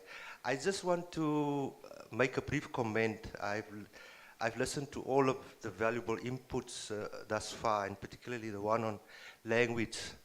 And I recall Neville having once said that, language is probably one of the best tools to use to build this whole idea of a nation. But what was missing for me in what was shared with us was Neville's understanding and appreciation of the role of organized workers, and particularly within the South African context, organized workers in playing, a leading role in transforming our society, but being absolutely mindful of the limitations and the dangers inherent within the labor movement within South Africa as such. And Neville warned, and he was absolutely clear about the independence of working class organization, the independence of trade unions, who has been instrumental in carrying the liberation movement as such towards a so-called just transition, where today we are still seeing that the status quo actually remain intact. So I think I just wanted to point out, and that for me was a bit absent, or I think was not coming out of any of the inputs thus far, Neville's deep appreciation of the important role of organized workers, in our struggle, but having warned us very clearly that if we are not going to break the stranglehold of, dominant liberation forces like the ANC, SACP, using the labor movement as a conveyor belt for their neoliberal kind of agenda, we are going to be what the gentleman was saying. He was using the analogy of sink or swim. We are going to sink. And that is precisely where we're heading. We are sinking. And I think his work demonstrated in the 90s for me that important element of matching theory with practice, where he would consistently encourage us, I think, through a structure in HOSA at the time, the National Labour Commission in HOSA, who actually intervened in practically every mass activity that was called by the labor movement in a non-sectarian way. People used to call people like ourselves who made it our duty to be at those marches, at those activities, the workers, the counter-revolutionaries. But what was taught and was argued and advocated at the time, some of our comrades have become to realize only now. So I think, yes, it is appropriate to say that, yes, we are facing a situation, scenario, either swim or sink. But with Neville's teachings, and with those having realized now what we tried to get across then to be the actual truth, the fundamental truth, holds up hope for us, because I can see even in a small way in the community where I live, even those who called us workerists and counter-revolutionaries at the time are now trying to gravitate consistently towards a new pole, in trying to find expression to effect the struggle on different levels. So I think for me, I think that was something that was very much missing in the contribution so far. Thank you. Very much. I'm going to ask Brian if he can respond on the language question that was raised, and then I'm going to ask Enver to respond on the last question. Hi. Okay, thanks, Carol. And thanks for the question. I think, briefly, yes, of course, language cannot save us from everything, you know. But, I mean, not everything in education is about language, I think, as Neville used to say, you know. But without language, there is no education, you know. And I think maybe just to give you some example, in the Eastern Cape, for the past sort of 10 years, they've gradually introduced the use of isiXhosa as a language of in assessment. So even without training the teachers properly, providing materials and so on, but just simply allowing the department to print matric exams in 2 languages, bilingual in Xhosa and English, just for the kids just to look at the question, what the question is, and still answer in English, that has improved results. I mean, it's a small step. So can you imagine that if you'd actually trained the teachers properly to teach properly through isiXhosa and English, you provided materials properly, you did actually from grade 1 properly right through to matric, you do much, much, much more. But I think even if you did all of that, you wouldn't solve unemployment and so on. Because I think the whole issue of language is really focused on learning and teaching and so on. But for the broader things, you will still have to do the other things, mobilizing the community, fixing the economy and so on. So you still need to do that parallel to addressing the language issue. Yeah, I think that's kind of how I would answer it briefly. My turn. Thank you very much. Omar, thanks you very much for your really important question. And we can spend a lot of time talking about it because, as a matter of fact, the genesis of that question really lies in the long historical struggles about how or what the relationship is between workers' organizations, workers' movements, for instance, in the best expression of radical workers' movement, the Soviets, and their relationship with political parties. That question is really an old historical question. It's about 100 years old now. And we haven't resolved it. But it's come to haunt us in the way in which you described it. Precisely because political movements have used the power of organized workers to promote particular political agendas. And in fact,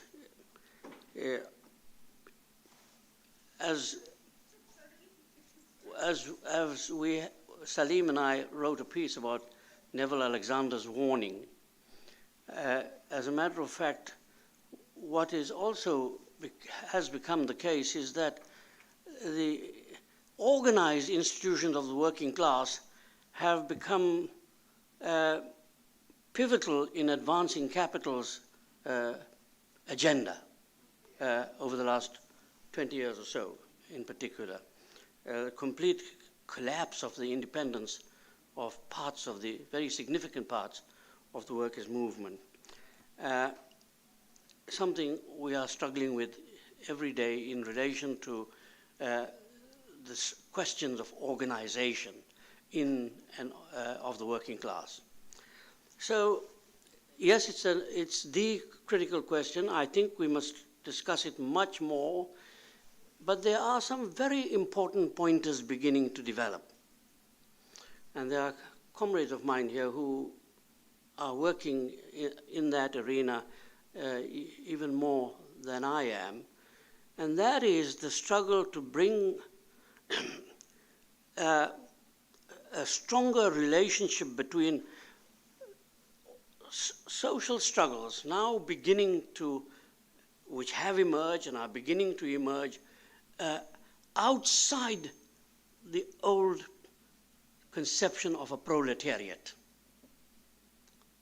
because that's where the debate originated, in the conception of a proletariat and the organized forms by which its consciousness is developed.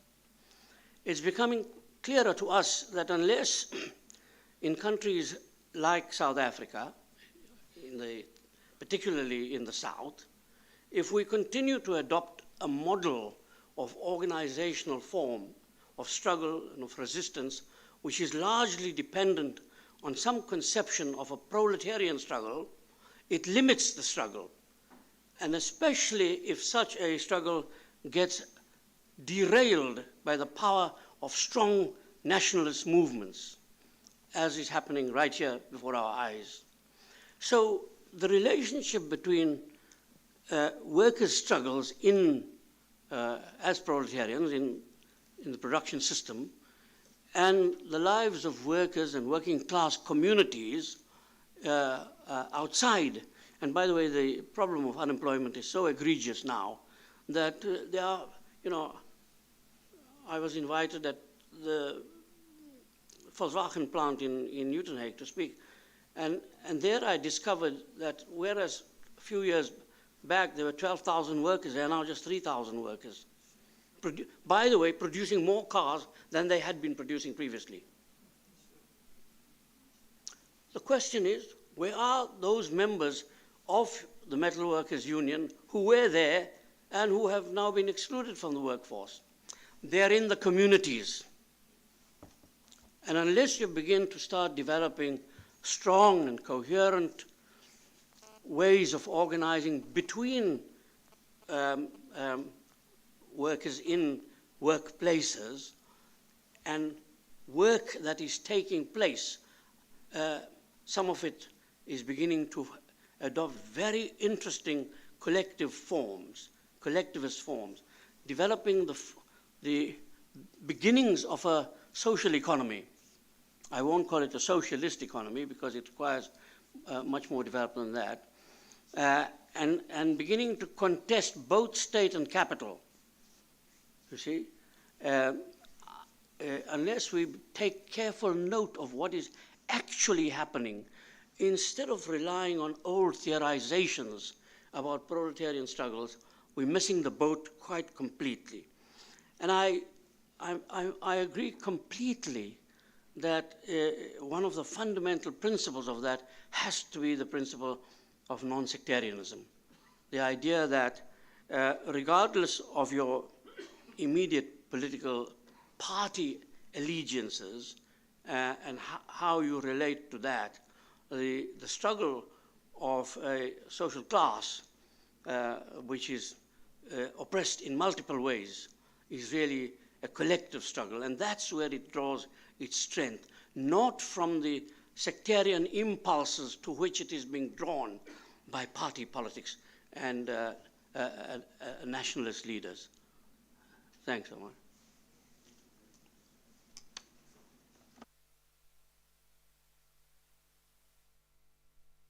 Thank you very much, Inda.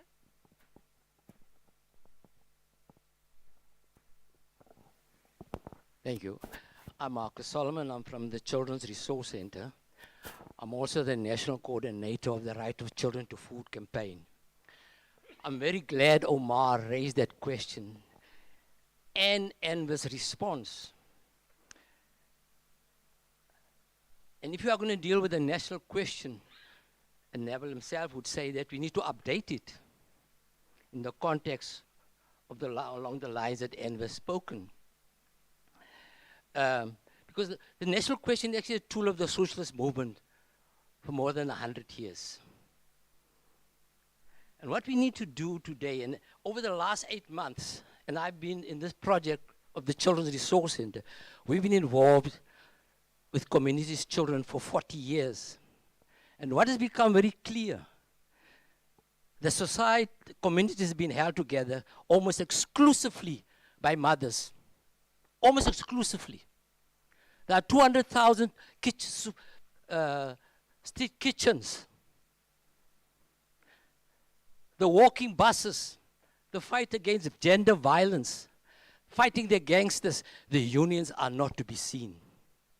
In the context of struggle against what we call the destruction of the climate, of the planet, by the way, it's not destruction of the planet, it's the destruction of the environment in which life can survive. It's mothers, Kobeni. Yeah? So we need to look at where the new change agents are situated. And when people speak, where sometimes the left speaks as if communities need to be told how to conduct struggle. It's a joke. People have never stopped struggling. See, Jane Duncan is here. She wrote a book, Protest Nations. In the last 20 years, or not even 20 years, 20,000 delivery protests have taken place in this country. 20,000. Yeah? And I want to say that Neville believes strongly in the central role of organized labor, working class, by the way. I don't want to say labor. That change can only come through organized formations of the working people. And I think Selby put it very clearly. Neville and those of us who have education, training, etc., must use it. We join the struggle, not for what? To transform ourselves. That's the first place you start. Your transformation in the struggle is to transform yourself. You join the struggle of working people that have been going on for thousands of years. Slavery, whatever. So where do we stand now in terms of that? For example, even this education programs that people are talking about. For many years, children have spoken how their gogos taught them to read and write. And this is happening because the education system has collapsed. There's no more state in this country. Some of us may be generous, say it's a failed state. We go to communities, you can never capture the disorganization, the violence in communities.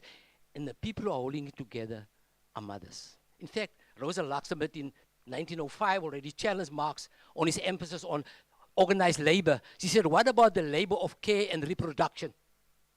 Today, it's the only force that is keeping the terrible barbarism at stake.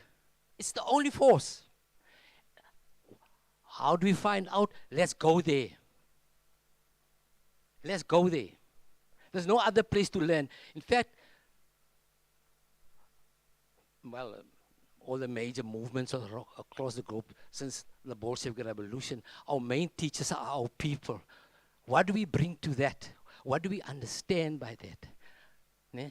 You can teach people about how Marx wrote about it, but they have experienced capitalism in the trenches. So I think it's very important. I think the education, why Neville and others have emphasized the issue of education for the last so many years, because there was the skills of reading and writing have been absent, and you need that to become an informed transformation force. Thank you.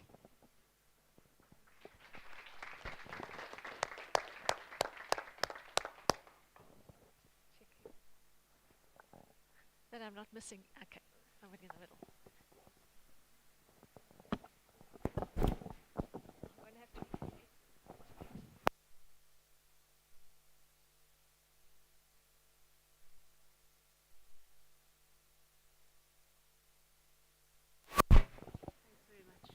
Thank you. Thanks very much. My name is Cheryl, and I work for ILRIC. I wanted to just raise the issue that I think didn't come up either, and Comrade Marcus was just speaking to that, is the issue of women in struggle. And I think for the exception of reference that there was an opportunity for men and women to speak, there was nothing else that came up. And I think that's quite a big omission. Thanks. Thank you. Thanks. Does anybody on the panel want to, Enver? Anybody want to respond? Okay.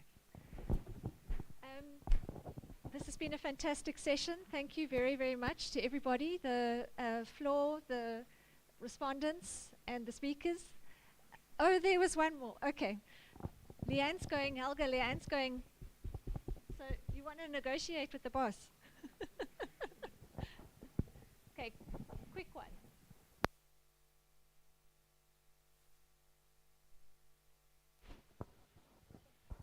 Thank you, Leanne. I won't be long.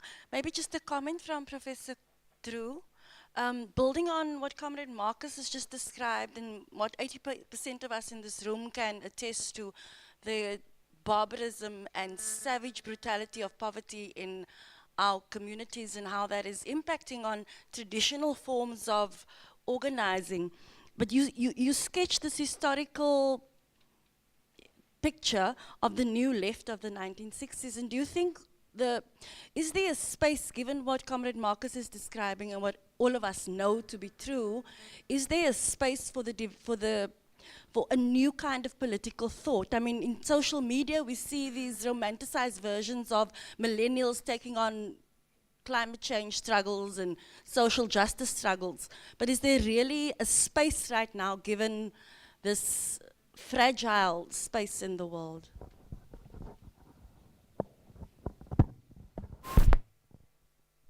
Hi. Hi? Okay, I'll project. Thank you so very much, everybody, for you. I know we want to keep talking. Can I suggest we keep talking over tea? Thank you very much to the chairs, the panelists, the respondents, the speakers from earlier. We're not done with the day. I know it's a long day. We break until 5:30, and then we please do ask you to return for the session where we're going to be remembering comrades who have passed in the last 2 years. So the tea is just outside. We'll reconvene at 5:30, and then when we're done with that, we break for a lovely biryani dinner. I know people enjoyed sitting and talking earlier. It was lovely to see all of that. So tea outside. Thanks again for everyone, and a round of applause for our panelists, our responders, our commentators. And the conversation continues. Helga?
Number what there? Number can you say?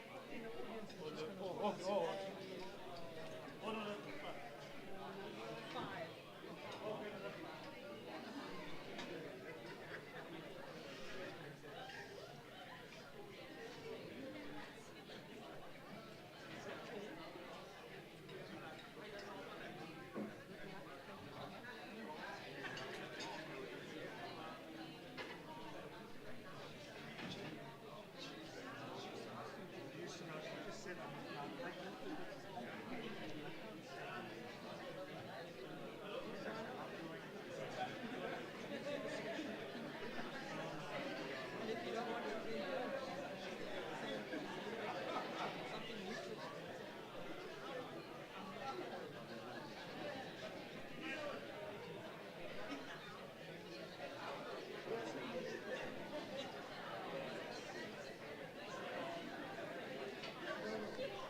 They wrote to me the other day to say that there is some positions that they could have.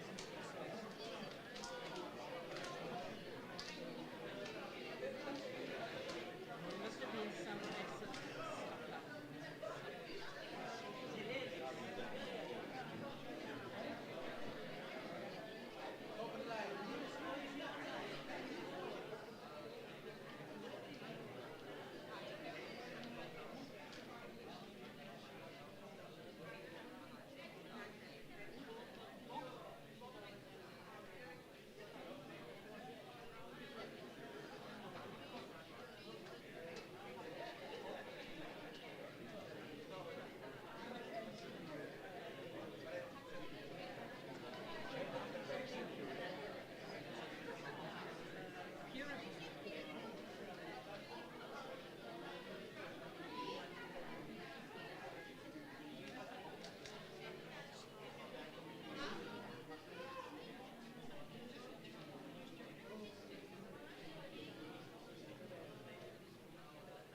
Okay, we about to start.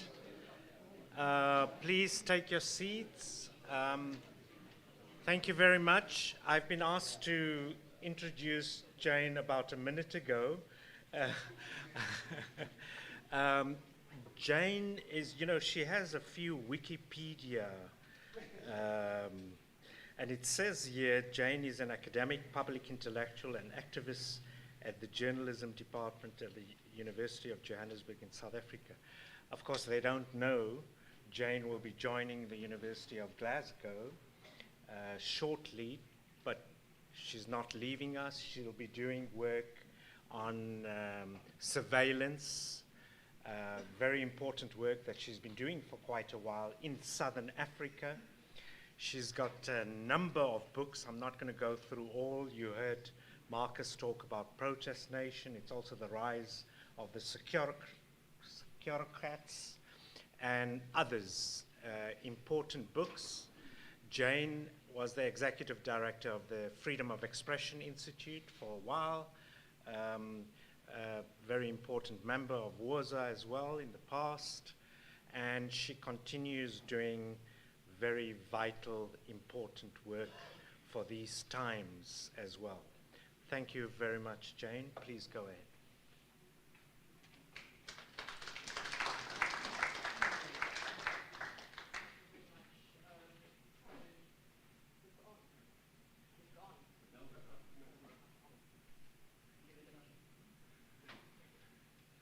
Thank you. So I've been asked to facilitate this space for remembrance. And in fact, so far we've got 9 speakers down for the space, and I think that in itself is an indication that it's been too long.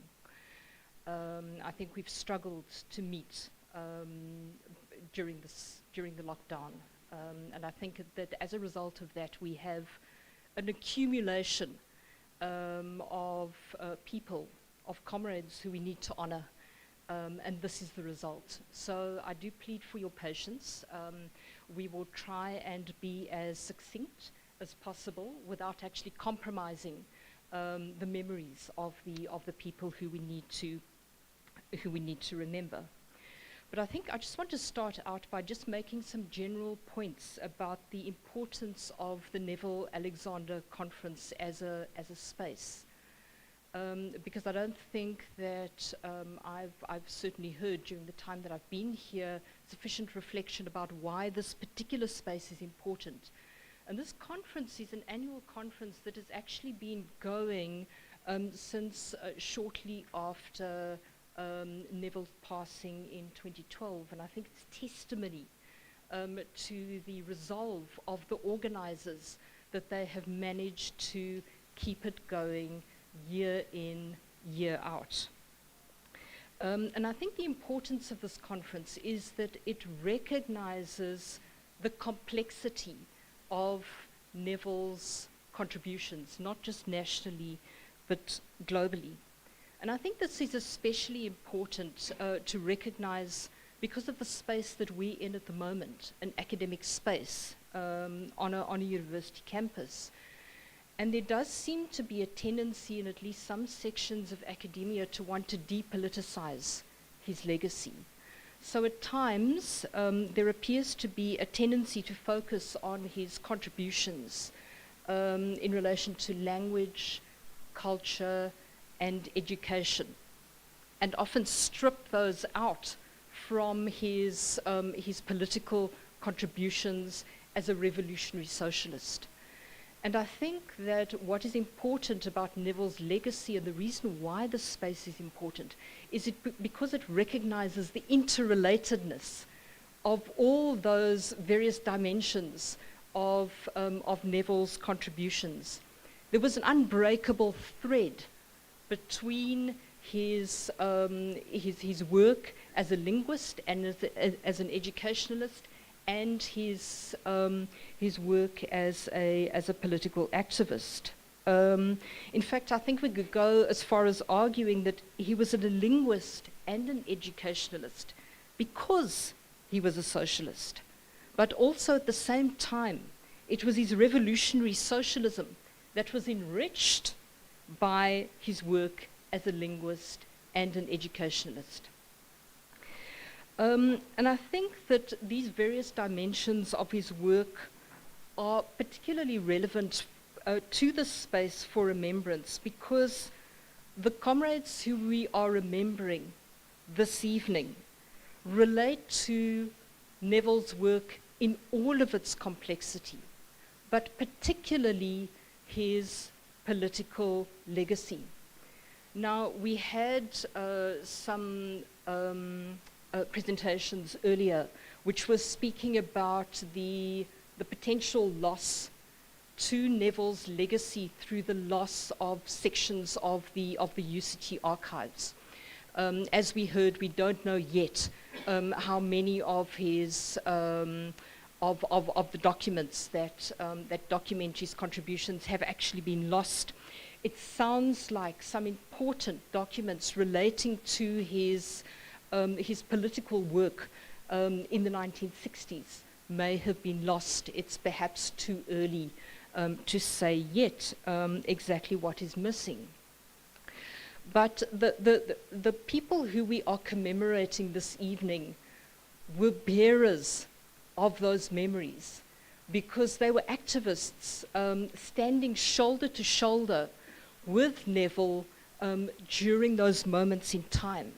And I think unless we pay tribute to them and recognize their legacies too, as activists and as educationalists, then we may be contributing even further to a loss of the memory that perhaps could be resulting from the damage that has been done to the UCT archives.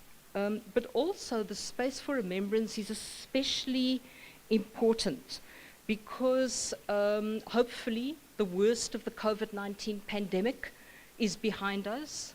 I say that advisedly because so many of us, I think, live with its scars. We've been so deeply affected in so many ways, but we've had very little opportunity to really come together on a face-to-face basis to pay tribute to the comrades who have passed away, particularly in the past 2 to 3 years. What also makes this space important, not only the Neville Alexander Conference, but this remembrance, is that Neville probably would have hated the idea of an annual conference being held in his honor, because he was an extremely humble person. He didn't want his individual contributions to be foregrounded at the expense of others.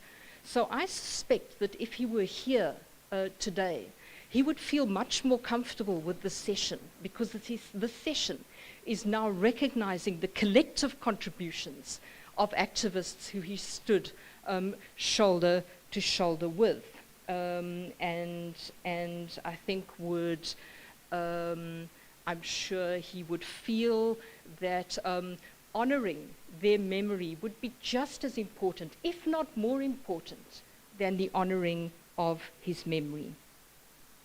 So what I'm going to do is I'm going to call up each speaker in the order that they appear on the program. I'll give each speaker 10 minutes each. And after that, we will have an open mic where if there is anybody else who you would like to honor, who you think hasn't been reflected in the program and who you think was particularly close to Neville's ideas and could relate to his legacy, and perhaps people who Neville knew and worked with, then please come forward in order to make your contributions.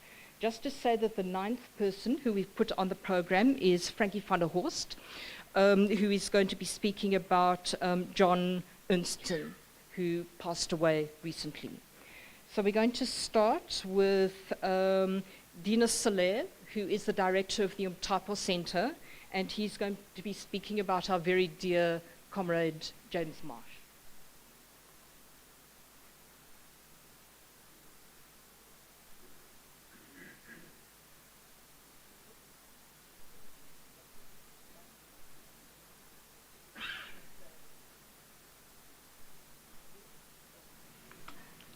Good afternoon. It's still good to see so many people here in what, excuse the pun, is a graveyard session.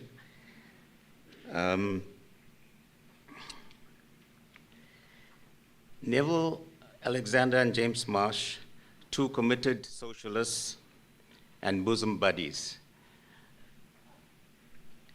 In the beginning, when I met, when I saw both of them, I was always struck by actually how different they were in many ways. That Neville, the serious, responsible, revolutionary, and James, the more light-hearted, jovial, charmer in a way. But they complemented each other. I was talking to Selby during the lunch break, and he said, if James was here, we'd be laughing now. Yeah, and those, the lighter moments with James that we had many, and I had many of them with him, is what we miss a lot amongst all the political and discussions and discourse. I first, of course, I've got to talk about Neville when you talk about James. I first met Neville in 1983 at the National Forum. I was part of the representatives of the Black Consciousness Movement. And while we didn't have much engagement at that time, later, 5 years later in 1988, through the Umtapo Center, I had more interaction with Neville when he was invited to speak at an Umtapo conference on the killing fields at the time, the so-called black-on-black violence and so on. And that's when Neville and the Umtapo Center developed a close relationship. In fact, in 1989, he was made a patron of Umtapo, and many people don't know that. Amongst all the other organizations and that he belonged to, that he started, and so on, but he was also a patron of Umtapo Center. So in I only met James actually in 1992. When Umtapo started a literacy campaign in 1990, Literacy for Liberation campaign, which resulted in the formation of the South African Association for Literacy and Adult Education, SALI. James represented URDEP as one of the member organizations. And in 1992, when SALI was launched in Johannesburg, Neville was a keynote speaker as well, amongst many others, was when I met James personally. Initially, I thought, well, you know, James always with his camera and his little bag. I thought he was a journalist until I was introduced to him by Neville. So that's the connection from then on. But after that, since 1992, we became very close at a personal level, at organizational level, and so on. And James was then elected onto the SALI Executive Committee on, I was Secretary General, and then we traveled a lot through that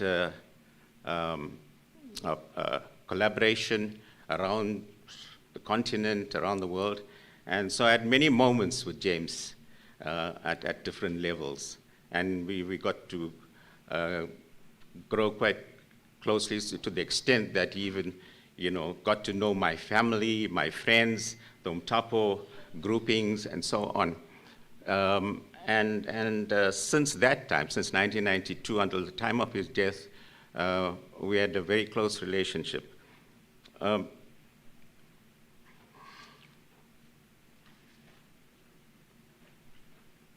Neville, at the same time, was featured at many an Umtapo event,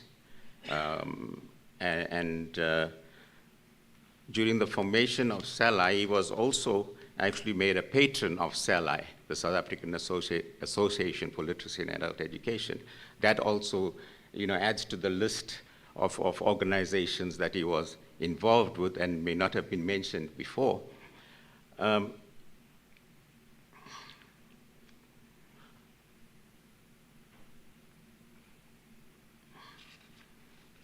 With James, we traveled to Botswana, to Kenya, and wherever we went, there was always those funny moments, because James was able to interact with anybody on the street, in the restaurant, besides people that we worked with as an organization and so on.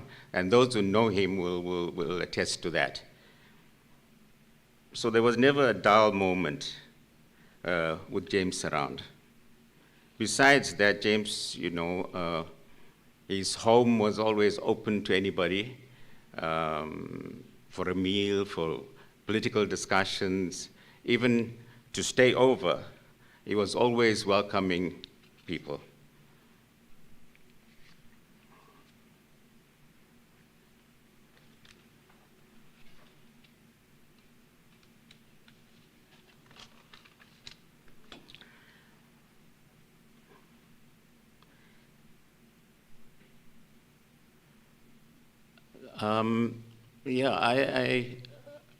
Besides that, being on the executive of SALI, eventually James also joined the board of directors of Umtapo Center.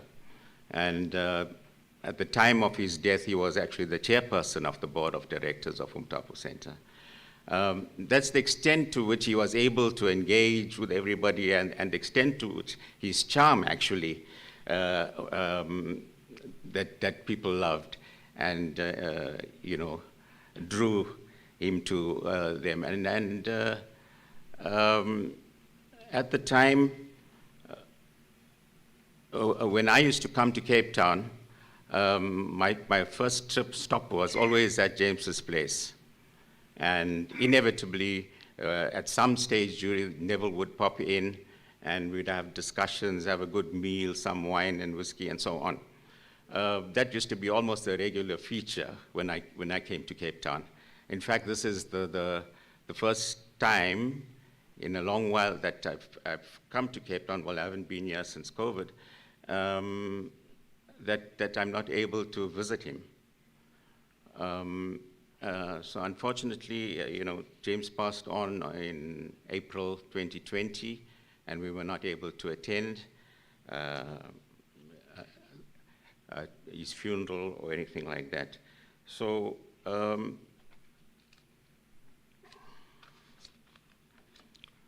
yeah.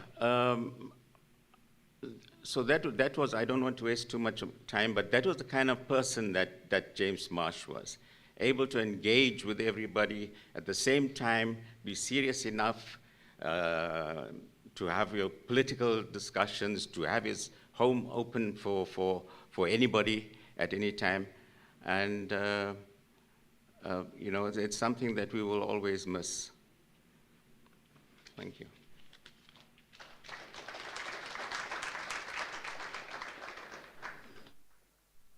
Thank you very much, Dina. The next person we're going to honor is Madni Khalim, and Farrell Hunter is going to be coming up in order to speak about Madni. And Farrell is a popular educator and long-standing comrade and colleague of Neville.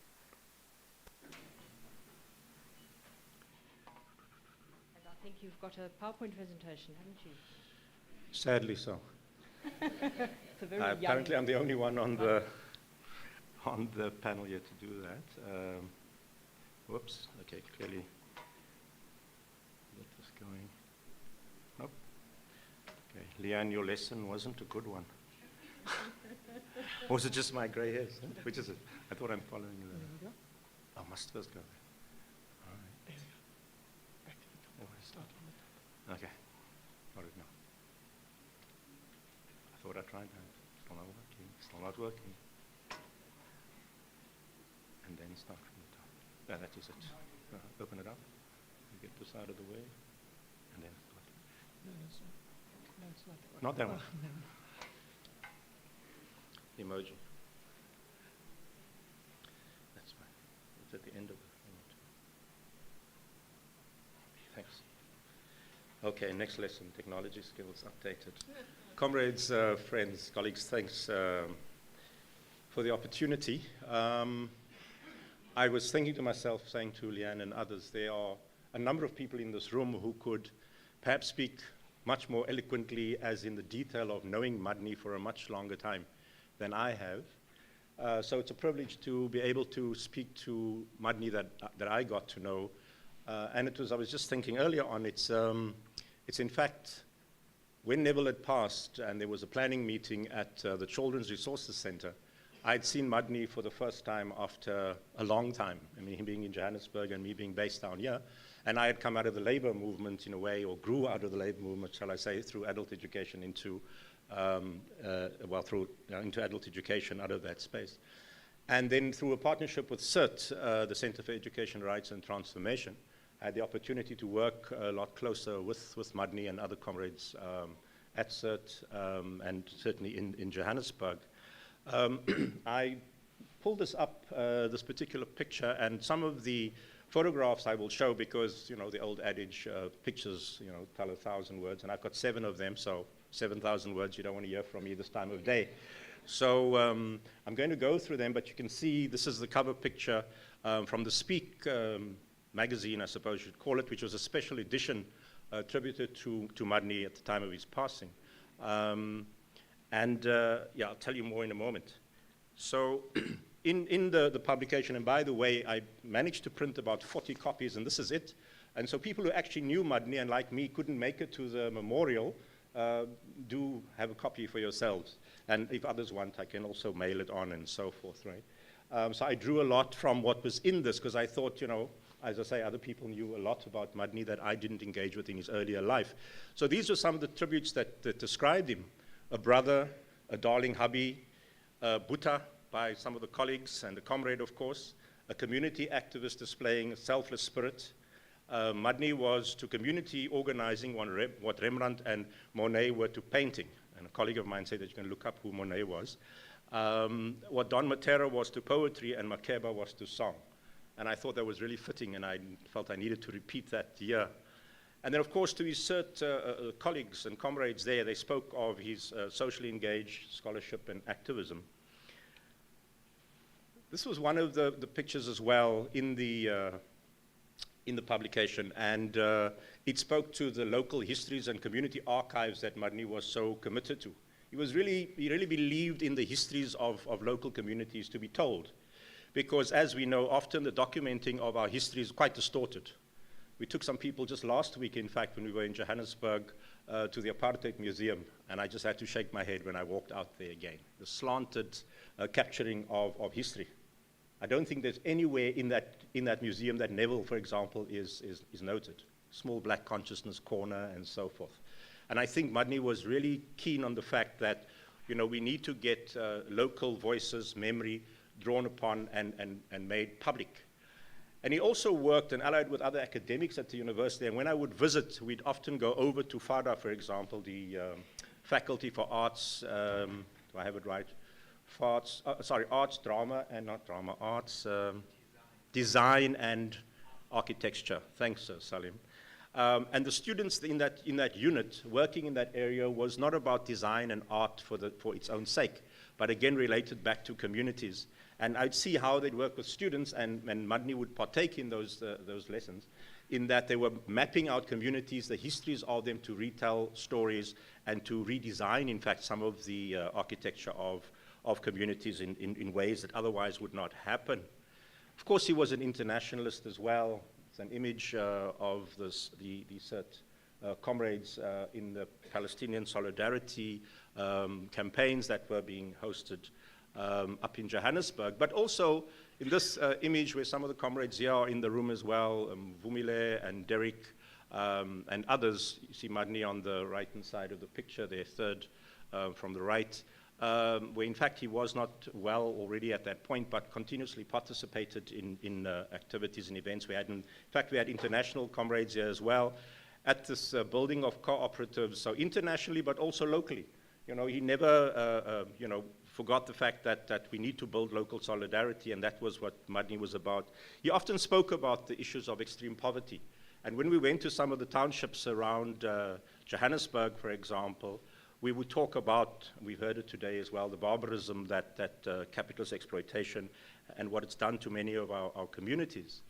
Madni also was very keen on food sovereignty and the fact that he knew, and as we know, people were starving. Marcus spoke earlier on about children, and at some of the communities, the community learning centers that existed, not the formal ones, the ones that communities had set up, that he was really keen on how food can be produced and brought into those spaces, because basically people were starving, and youth and the degradation of communities. He was very keen on how we worked with that. Community radio was at some of the centers as well, how one gets the messages out. So Madni was really engaged in a whole range of struggles. So not just what was being recorded at the academic level and the work they were doing there through, for example, the Education Policy Consortium.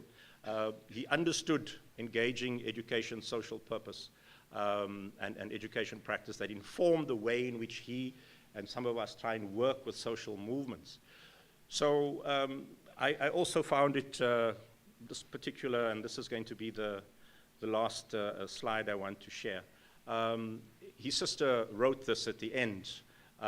He said, writing passionately about her brother, friend and comrade, she ended with this quote: "Only when you drink from the river of silence shall you indeed sing. And when you have reached the mountaintop, then you shall begin to climb. And when the earth claims your limbs, then you shall truly dance." So clearly, as a comrade, a friend, a Buddha, a brother to many of us, I miss Madni today. As we've done, my trips to Johannesburg are not the same, taking nothing away from the other comrades there when we visit, but it's been a good decade of engaging with him and getting to know him much closer in the last while. And one of the last occasions we went up, again, I often think of his commitment. We had an international colleague who came out from elsewhere on the continent, and there were all the road works and all sorts of things happening in Johannesburg at the time. And we were running really, really late, and again, Madni was quite ill at that point, and I was feeling terrible about this, and I called him, I don't know how many times, to say, Madni, really, we can cancel the meeting, we don't have to have this meeting, we'll do this another time. But he sat and he waited, and he said, don't you worry, I will be here. When I hugged him when I left, physically I could feel, that he was literally withering away. But there he was, to the very end, and for me that is such a classic example of a committed comrade. So thank you very much.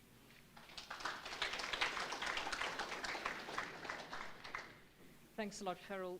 Sometimes when somebody starts with a PowerPoint presentation and they're fiddling and they're not quite getting it right, you just think to yourself, just leave it and do the presentation, because your presentation will probably be better without it. But I think you'll probably agree with me that that was an incredibly important and enriching presentation, because the photographs, I think, really brought Farrell, Madni alive in ways probably that wouldn't have happened, particularly for those of you who didn't really know Madni that well. So thank you very much for having put that presentation together. We're now moving on to Tilly Abrams, or Tilly, as she was known to many of her friends and comrades, and Yvette Abrams is going to be speaking about her. And Yvette is the interim director of the Sun and Koi Center at UCT.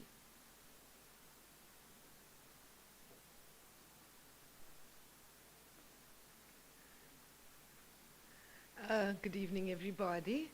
So I'm the daughter of Tilly and Kenny Abrams, and it is my sad task to memorialize my mother this evening.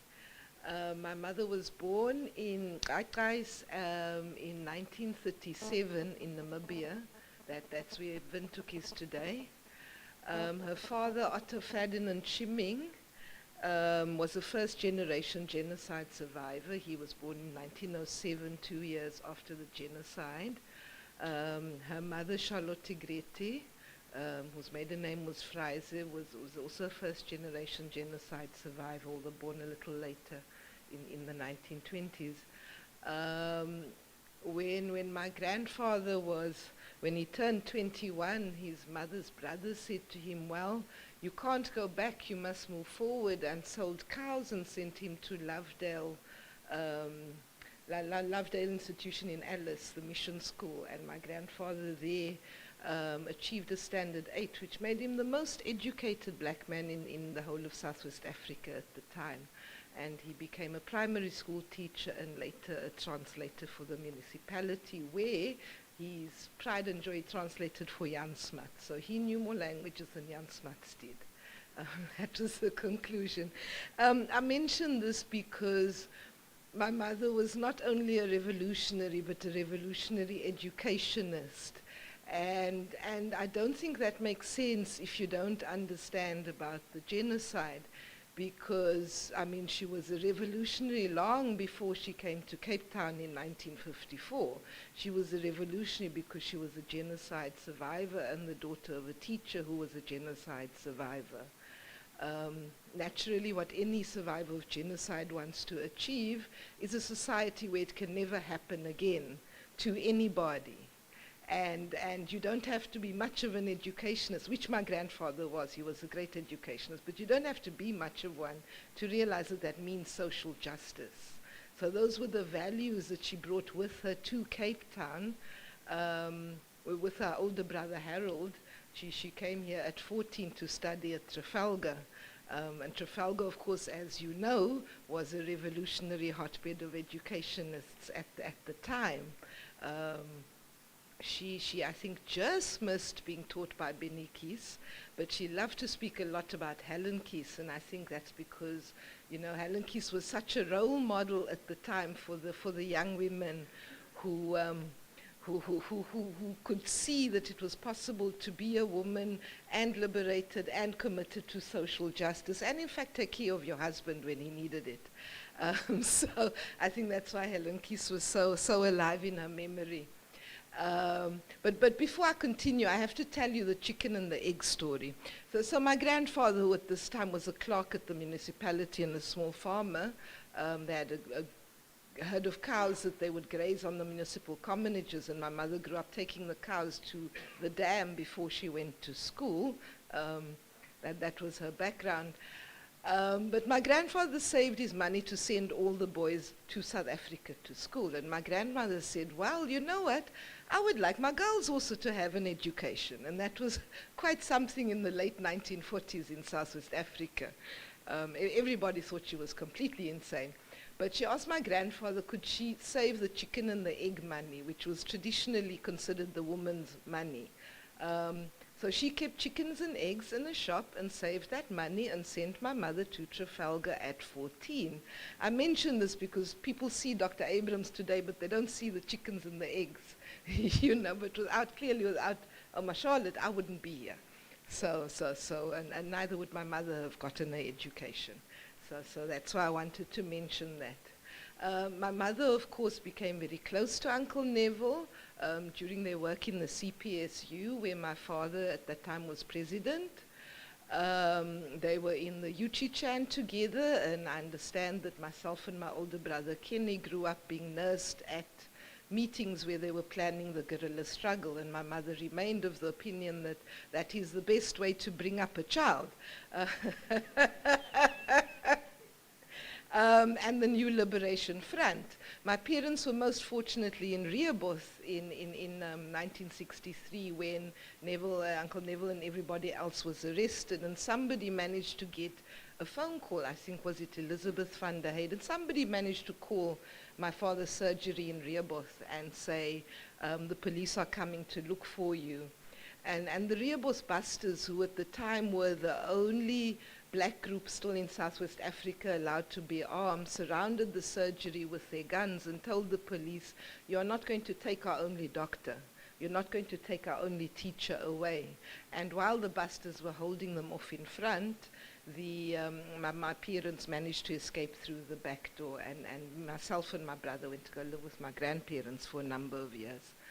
I mention this because I think one of the great themes of my mother's life was the way the anti-colonial resistance struggles of Southwest Africa to become Namibia met up with this Cape Town radicalism, coming largely from black intellectuals who were trained by UCT but never hired by UCT, with the result that perfectly ordinary working class kids and daughters of farmers could get educated by somebody with a PhD from a German university. It's a fascinating concatenation of historical circumstances, and one that I'm actually currently writing about, in the sense that UCT's loss was the community's gain, and the tradition of excellence in education that we still have today stems from that particular combination.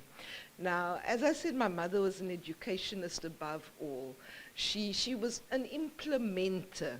This is not to say she was not intelligent. She was incredibly smart and in fact gave up her PhD at Stockholm University to come home in 1978 because she felt her country needed her.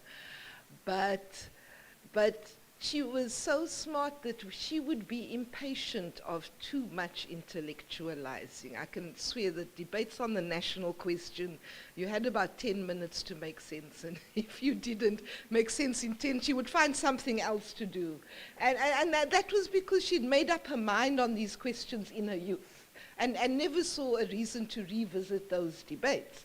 So you know, her response to complicated issues around the national question, she would say, well, let's go off and educate the youth, and we'll teach them to think critically, and they'll figure it out. And in that way, she founded a school in Windhoek in 1984, the Jacob Marenga High School, where she taught on Freirean principles for the next 30 years. And this was, of course, not a coincidence. Uncle Neville, my father, my mother, Uncle Marcus will remember this. You used to meet every year Christmas and have a huge summit, very private but huge. Uchichan Summit that would then plan the strategies for the next year. So the system was you'd go first to the People's Pre-Primary, you would then go to the People's Primary, you would go to Jacob Marengo High, and you would then go to Kanya College. So the idea was that from the first to the last year of schooling, we were going to expose you to this socialist education and create liberated human beings. And I will always think of my legacy as the many, many, many thousands of people who were educated in that way. Now, my mother loved to prove her brilliance as an educationist. One of the rules of Jacob Marengo was that no other school could take you. When every other school in Windhoek refused to take you, you could then apply to Jacob Marengo, and she would take you. And they'd regularly make it amongst the top 10 every year with the matriculants.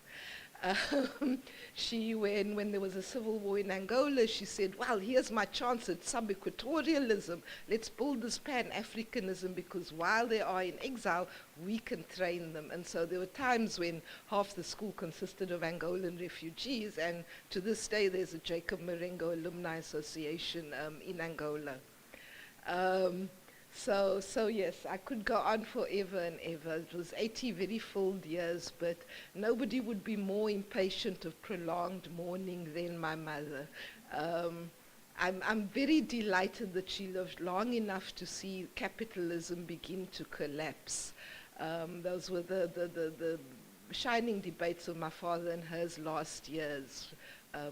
We talk about climate change, we talk about system collapse, and she'd always say, well, what are we going to put in its place then? So, so I will leave you to that, to the next generation, and I know her work will not be in vain. Thank you so much.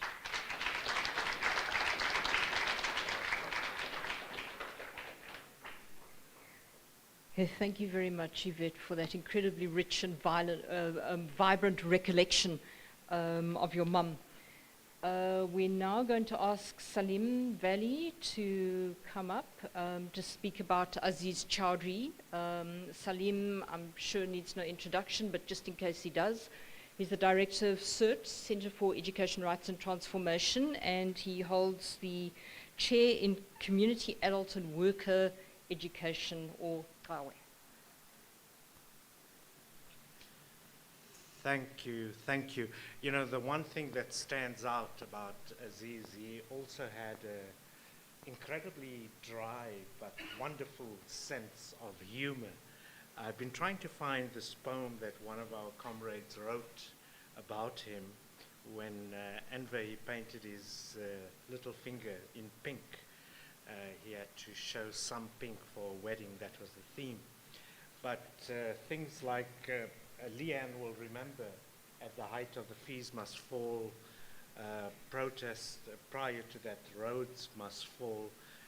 Aziz took a picture in a supermarket of that brand, Rhodes canned baked beans, and he put it on the edge of the shelf saying, Roads Must Fall. But that really stands out. I'm waiting for the poem to arrive, but it might not arrive, so I'll just go ahead and send you the poem later on, perhaps. So after about a 2-year delay, partly because of the COVID-19 travel restrictions, but also, I have to say, bureaucratic delays of the university and waiting a long time for his work permit to arrive, Aziz finally joined us as a professor last year in February. But prior to arriving from McGill University in Montreal, he was a visiting professor with us for about 5 years. He really enjoyed his relationship, not with us only in CERT, but with CIPSAT, with people in Cape Town, people KwaZulu-Natal, another comrade who died at UKZN, Clint LeBrain in the theology department hosted the launching of a number of Aziz's books and other places in the country. He never missed Neville Alexander conference in the past few years, except for once when he couldn't travel. He really enjoyed our perspective, our worldview, and he had this profound affinity with the work we were doing on the ground. He died a few months after arriving on May the 26th. But I just want to go back a little. Aziz was born in Croydon in the UK at a time, the height of the British National Party and the National Front, a neo-fascist organization with the Paki bashing and all of that. And he gravitated at a young age, in his teenage years, with groups like the Race and Class Collective and the Resistance Against Racism, joined the Anti-Nazi League, etc. At the age of 18, he went to New Zealand. He lived in Christchurch, and he became involved with indigenous organizations as well as the islands in around Australasia, and particularly in the anti-corporate globalization movement. He went to Concordia, and this is an interesting point, and Aziz never failed, Nadima, he kept telling us that, you know, he didn't go through the conventional process of getting access to a university. A good friend, a professor who was involved in the anti-globalization movement, asked Aziz for his portfolio. And he put this together, and he got entry into a master's program at Concordia. And, you know, the things we write about, organic intellectuals, people working with communities, and what Aziz wrote about, a number of books about knowledge production and the wisdom of communities and through community struggle was always important in his life. He was really the quintessential scholar activist, and he made tremendous, significant global contributions to social movement learning, knowledge production in community organizations, as I mentioned. Activist archives was very important for Aziz. I'm just thinking about the discussion we had this morning. Also immigrant workers' education. He was on the board in Montreal of the Immigrant Workers Center, doing incredible work recognized globally. Of course, anti-racist, anti-colonial education. But he'll also be remembered for his unstinting and selfless devotion, not just to his students, but also young movement activists outside of the university. He had a lot of time for people around the world, and he took mentoring very seriously. He also learned from the young people in various struggles in South America, Asia, and in Africa. He was an untiring international solidarity activist, supporting indigenous, Palestinian, and anti-colonial struggles.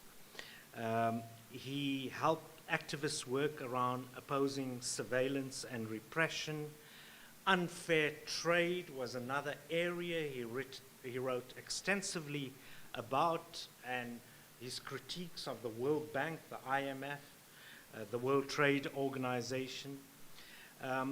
Food sovereignty as well was important to him, as was climate justice. And of course, he was a great champion of seeing education as a public good, and was in the forefront in Canada supporting the struggle for a decommodified and decolonial academy. He wrote really prolifically, and is the author and co-editor of about 10 different books, published just between 2009 and 2020. One of the books is titled Organized Building from the Local for Global Justice. Activists and the Surveillance State, Learning from Repression 2019. Jane, I think, has a chapter in that book. Learning from the Ground Up, Global Perspectives on Social Movements and Knowledge Production in 2010. Learning Activism, The Intellectual Life of Contemporary Social Movements, 2015. Unfree Labor, Struggles of Migrant and Immigrant Workers in Canada. Fight Back, Workplace Justice for Immigrants, 2009. NGOization, famous book of Aziz's, Complicity, Contradictions and Prospects, that was in 2013. The University and Social Justice Struggles Across the Globe, we got it published just in 2020 by Pluto Press.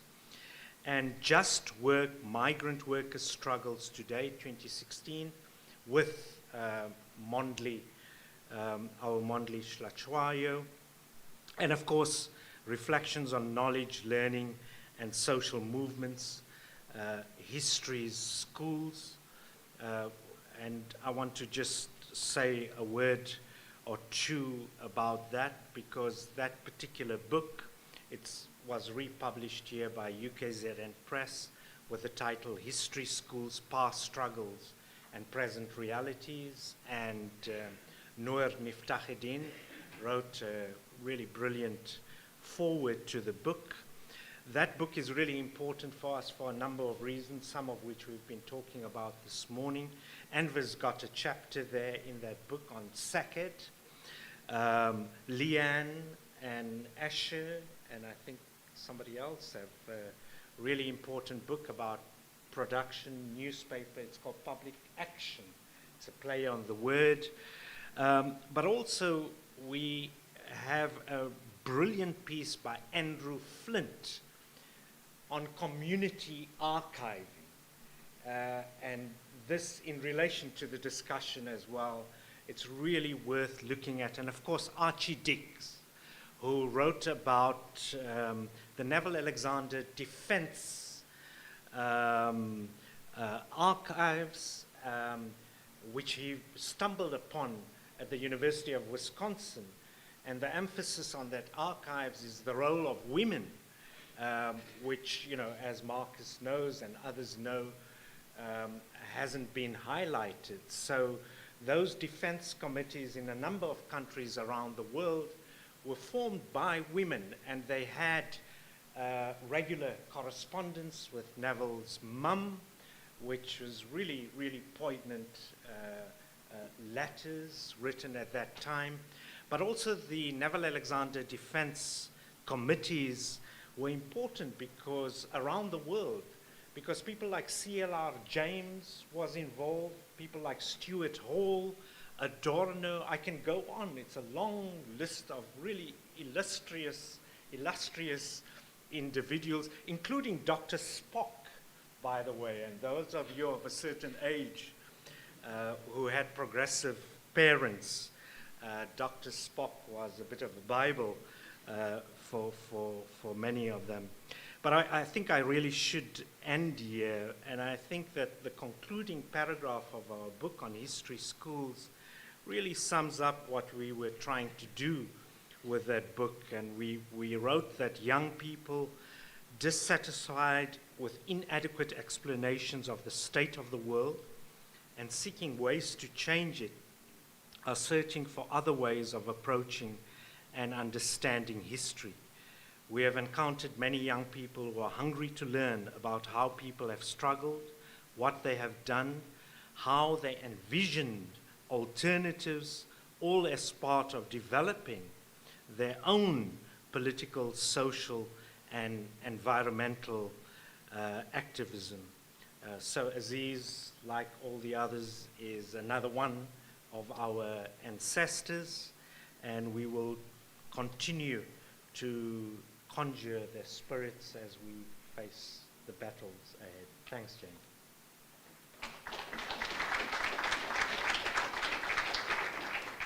Thanks, Salim. One thing you didn't mention about Aziz is that he was incredibly well networked. If you went out into the world and traveled, whichever part of the world you traveled to, he would know at least one person there who he wanted to put you in touch with. So he really invested in his political relationships, but also in his friendships as well. That was something that was incredibly striking about him. So the next person who we're going to be honoring is Opa Lehulere, and Mondli Hlotshwayo is going to be speaking about him. Mondli is an associate professor with CERT at the University of Johannesburg and is also an adult educator as well.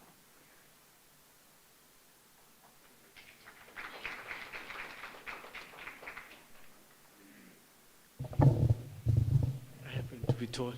Yeah, comrades, yeah. Look, I'm going to talk about the late Comrade Hopa Lehulere. In my mind, he's not gone, precisely because I think he was a larger-than-life figure, right? And I'm saying that because I spent many years being mentored by him when I was still at Nokanya College, but also beyond that, right? Opa Lehulere was in the trenches until his last breath, right? So he started being involved in the struggle in the 1970s, 1976 in particular. He belongs to the 1976 generation, right? Which was, fighting apartheid, but also, fighting apartheid education in particular, and the imposition of Africans as a medium of instruction, right? What then Comrade Opa did, he then belonged to the underground movement of the ANC, and of course of the SACP. But his primary concern was about building working class movements in order to confront capitalism and of course overthrow it and establish a socialist system, right? So as a result of that, he was detained several times, right? And of course he moved on in the 1980s. He was part of what was then called a committee of 81, which organized student boycott in the Western Cape, right? And there he was again a leader. Remember, in 1976, he was not just an ordinary protester, but he was a leader, which of course led to his detention, right? And then Comrade Opa interacted with many other comrades, like, for instance, Shepi Mati. They were in Kukuleti, who's the third president of COSAS, right? And there, they took the question of self-education seriously. They started reading Karl Marx. They started reading Lenin's work, right? And that was important because they never thought they never saw themselves as people who were going to receive knowledge and the Marxism from some external source, right? And this is very, very interesting because I spoke to Comrade David Cooper, who who was teaching here at UCT. He said to me what was really striking about Oupa, you know, as he was teaching about the 1918 German revolution. Oupa would be there at the back and challenge him, not just challenging him through the rhetoric, but citing very specific sources, right? And then, you know, Cooper would then gravitate towards Oupa and also his other comrades, because you must remember they were living in the backyard, you know, in the shacks, right? But they took self-education seriously, which is something we need to, you know, look at how do we then advance it, right? And then Comrade Shepi Mati, in his tribute to the late Comrade Oupa, says that Oupa was a genius, right? You know, he understood mathematics. He could play the chess.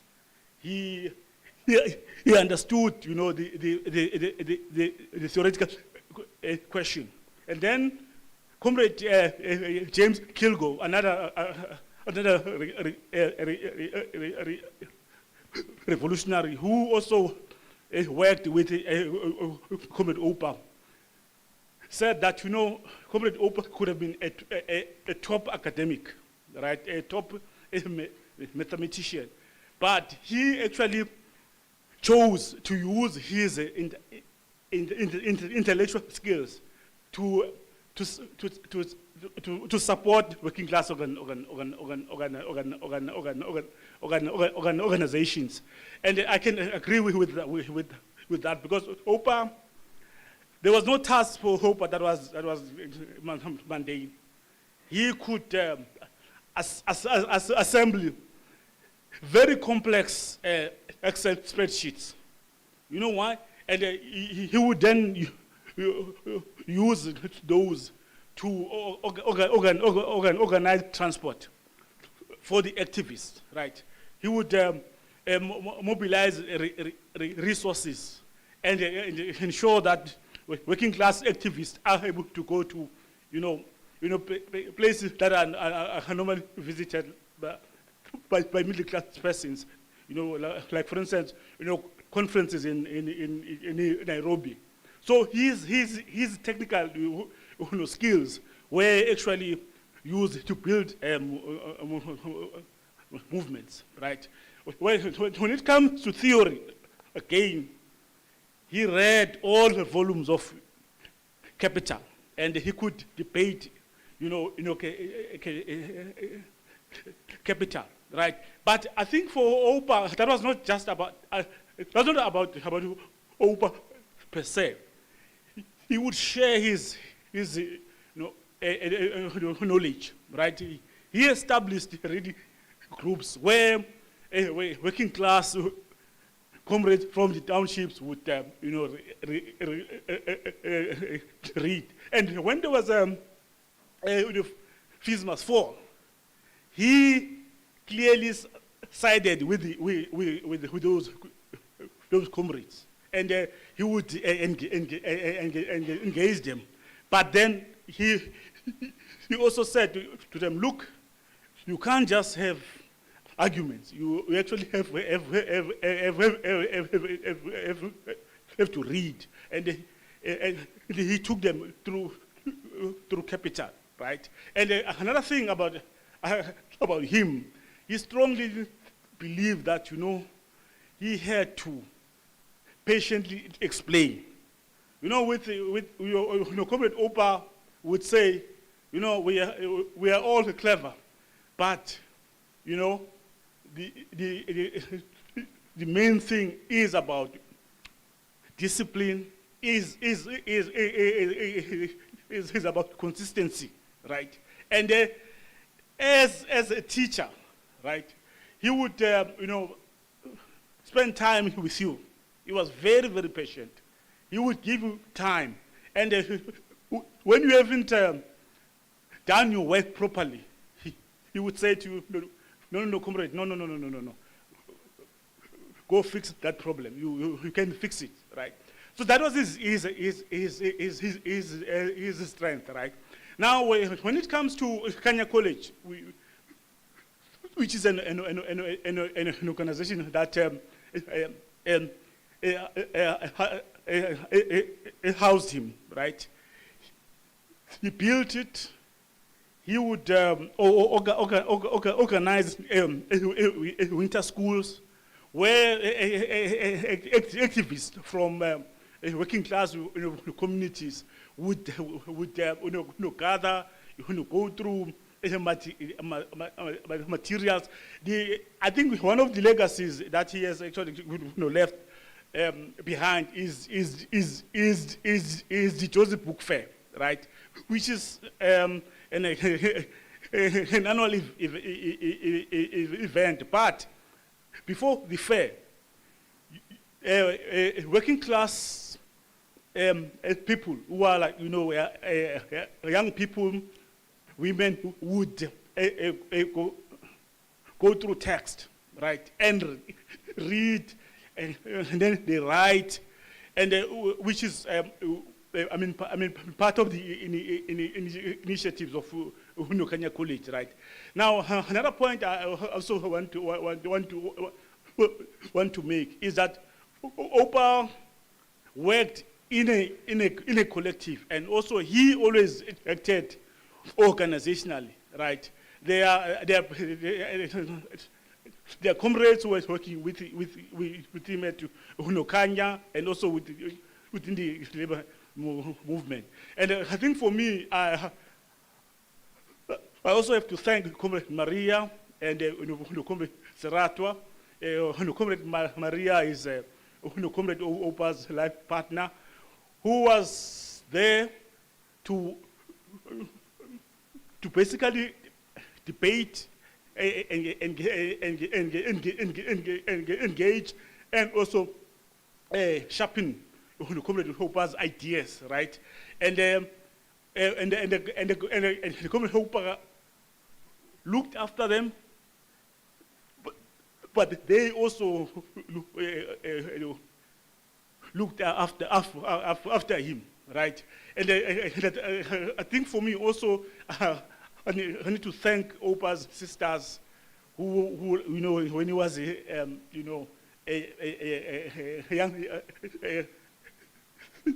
person, they looked after him, they nurtured him, Opa's mother and Opa's father, and as well as the nephews and the nieces, who actually shared him, right? And I would always remember Opa would go to workshops, and where he would teach us about Marxism, and he would cook for us and make us tea and all those things. I mean, look, I actually feel that I was extremely privileged to have spend time with him. I can speak about him for 30 days, but we don't have that time now. Yeah. Okay. Come. Yeah. Thank you.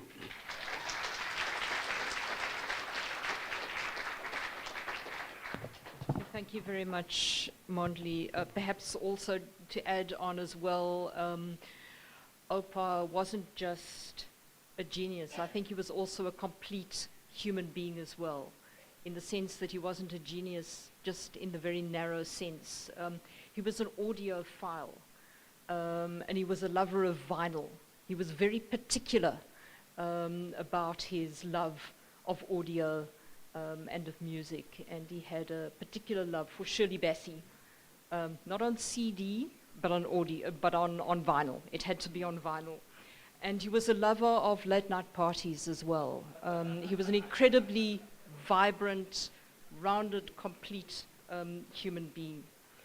So the next person who we're going to be honouring is Patrick Chan, and Marcus Solomon is going to be coming forward to speak about him. Marcus wants to be introduced as being from the children's movement and also from the National Liberation Front, and he was on the island with Neville as well. I feel uncomfortable with this introduction because it feels almost insulting to say so little about Marcus and his history and his contributions, but you know, he too, like Neville, is an extremely humble person. Okay. Is that better? Comrades, ladies and gentlemen, I'm very honored to be here. But I want to thank Leanne and Salim and their co-workers for arranging this event, and of course for inviting me. I've been asked to speak about Patrick Chan. Patrick Chan was born on the 25th of October 1943, and he died on the 13th of August 2021, last year. He was 77 years old. Now, I will speak about many things, hopefully in as short as possible time. Wanneer ek kan lang praat, so Jane, you must please keep me in control. The significance about Patrick today for me, and as for many years, we were born in the same town, almost 2 streets away from each other. I was born 1939 and Patrick 43. So I was just 7 years older than Patrick. And when we grew up, and this is what I want to start by saying, the one thing I want to say here today, and specifically not only about Patrick, but all the activists that people have spoken to about. Patrick started his activism as a political activist fairly late in life. He was about 20 or 21. Now, what happened before that, before he became an activist? And this is a big problem. When we speak about political activists, we speak as if they became active in 1955, or when they joined the CPSU, or the Teachers League of South Africa. Now, because we take away the agency of our people. The struggle for our people didn't start in 1955 or 1943, and of course 43 when the Unity Movement formed its 10-point program.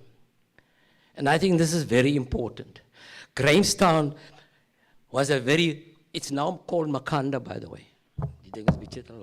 Okay, how was that? Okay, so Grahamstown was a vibrant town. What was there was the ANC, Communist Party, Unity Movement? No. But what kept people alive? Culture, church, sports, concerts, and werk. Recently, Ashwin Desai and Ashwell Adrian wrote breaking the line, the history of rugby in the Eastern Province, or say the Albany district. And you get an idea of what rugby and sports meant to communities. Then, of course, the churches and the cultural activities, etc. And this is the history in the Gramscian sense that we need to understand what it meant to be in communities. What was their agency? We need to begin to write the histories of sports organizations, cultural organizations, and all the other activities in communities.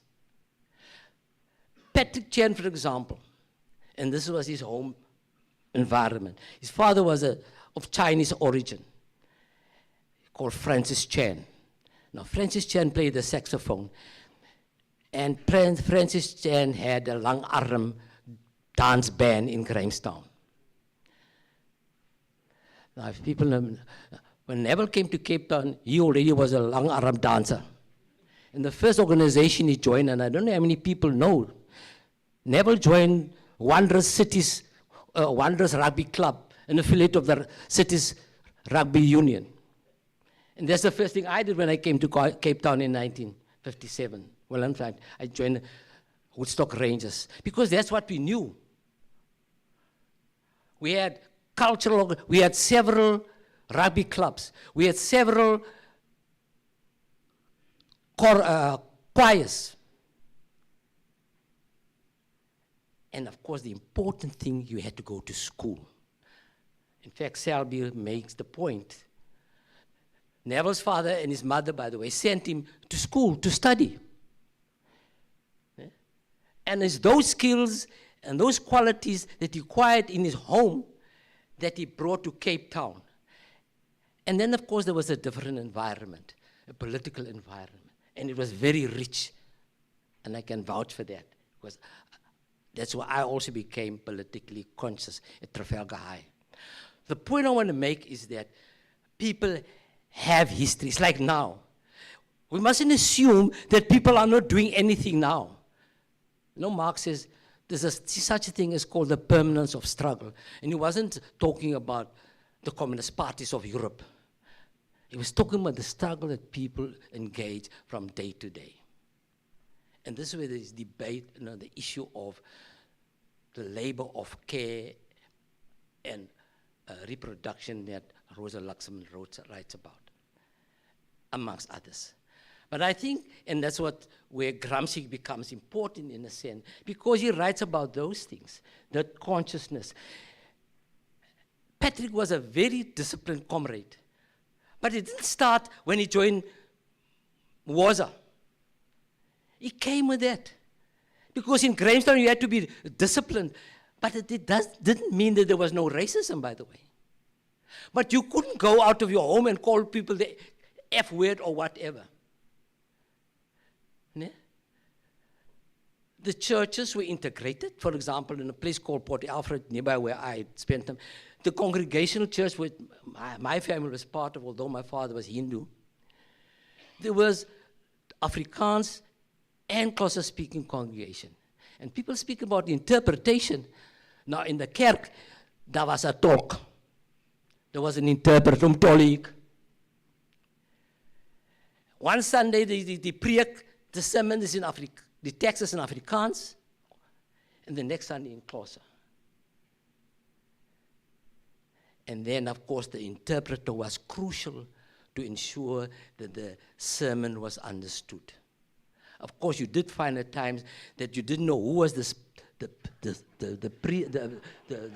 minister and who was the interpreter. And sometimes the minister, sorry, hey, Fondin, you are taking over now.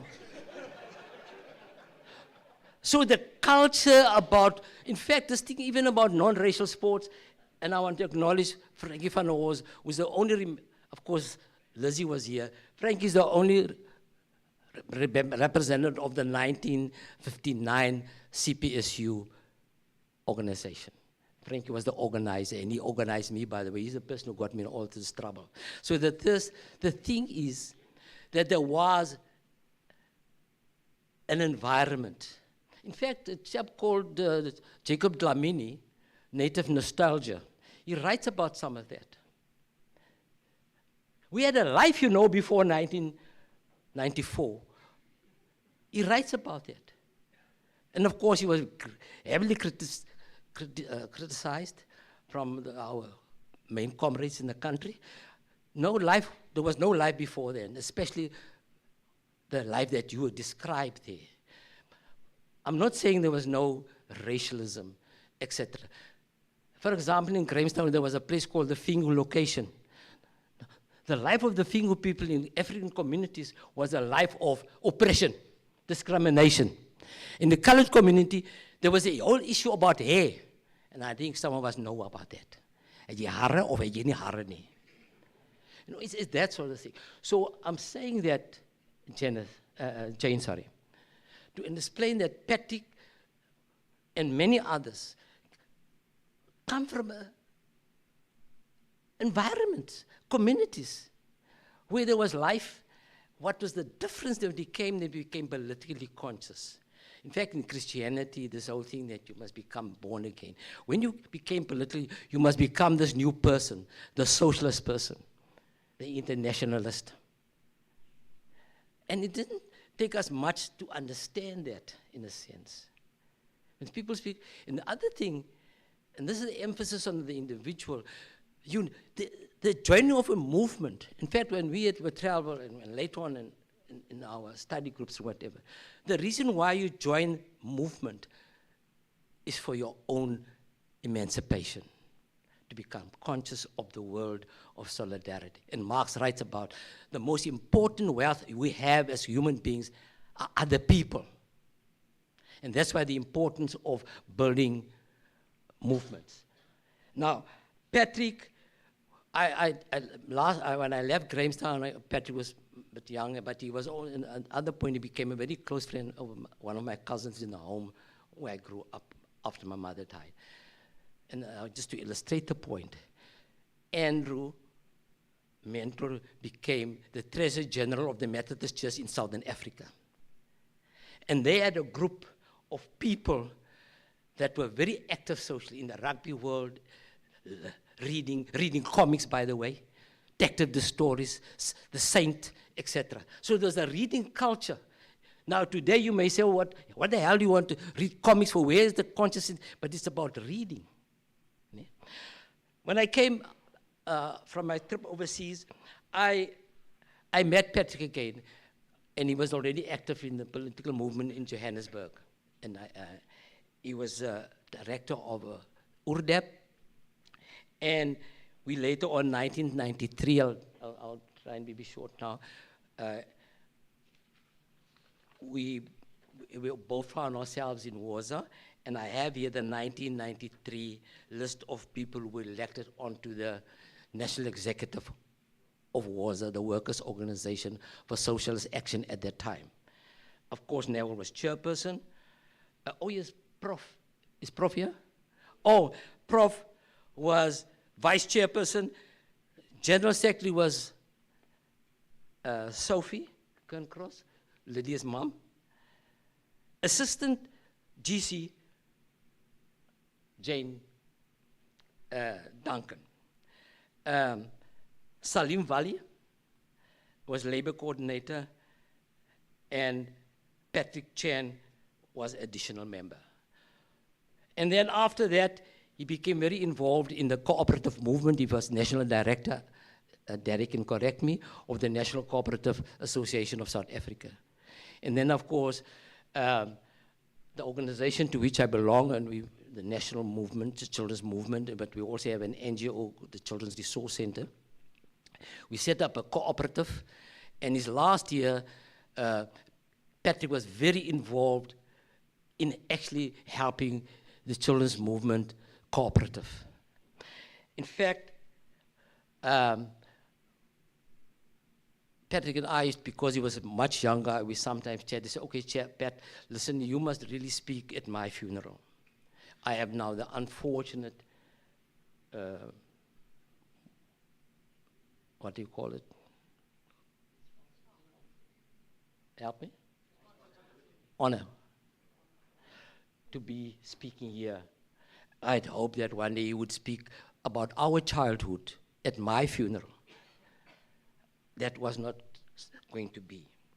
The other thing we were busy on, and I just spoke to his one son, that we must write the history of Grahamstown, and there are many people who can help with that, precisely because this, is the other thing, the different townships, the African township, rich choral music, but also, and I spoke to a few people about, we had a very beautiful jazz grouping in Grahamstown, Quiz. So there are many things that we would like to capture the agency of the oppressed. But people didn't walk around as if they were in a slave camp. People fought back.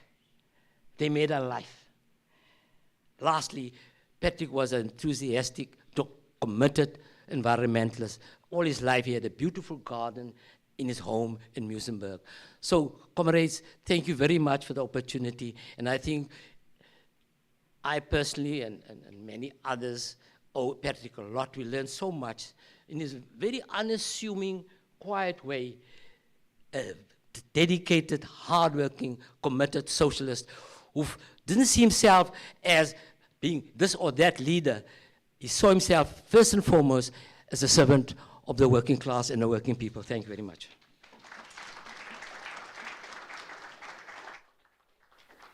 Thank you very much, Marcus. And I think the word unassuming probably really encapsulates Patrick Chan so incredibly well.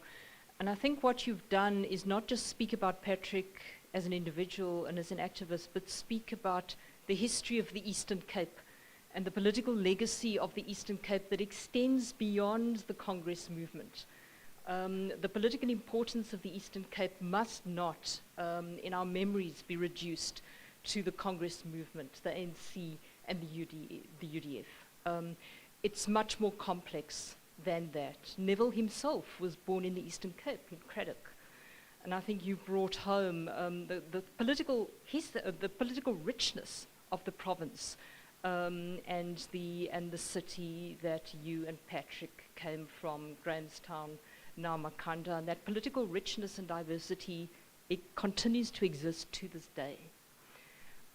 So the next person we're going to be honoring, and perhaps before we move on to the next person, just to say that I'm aware of the fact that we are running over time. I would plead for your patience.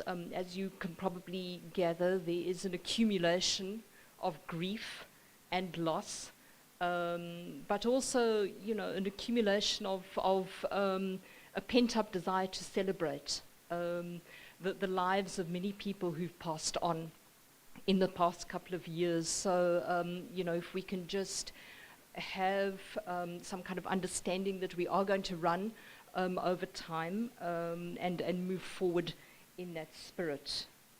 So now we're going to be hearing about Dr. A.H. Mahate, and Leanne Naidu is going to be speaking about Dr. Mahate, and Leanne also, like Marcus, wants to be introduced in a very simple way as a popular educator, but I know Leanne, in fact, I knew her dad first, Derek, and I know from the family and her family history, she was an activist from the moment that she came out of the womb, and I'm sure she'll remain an activist until the day that she leaves this world. Thanks, Jane. So, Dr. Mahati, this is going to be very brief because Dr. Mahati's family wasn't very keen to write or speak or have any testimonials to their father. This is also why we don't have an image. If there's anyone in the room who remembers him, please come during the open mic. So my memories of Dr. Mahati are really dominated by visits to his Grassy Park surgery, which is where he ran a surgery for a long time as a general practitioner. I'm sure there are people in the room who actually went to him as well. The surgery was on the ground floor of a double-story building.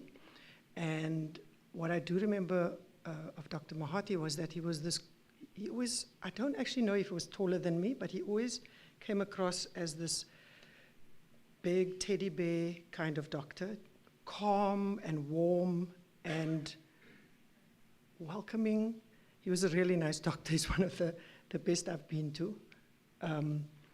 So I remember that from the downstairs part of the surgery. We spent a lot of time in the surgery, but in the back room, there was this door. And if you went through the door, there were duplicating machines and all kinds of equipment at the back. And then we spent lots and lots of time in Dr. Mahati's upstairs as children, having to wait for adults who were very, very busy producing radical education material for the anti-apartheid movement. So we were always around him.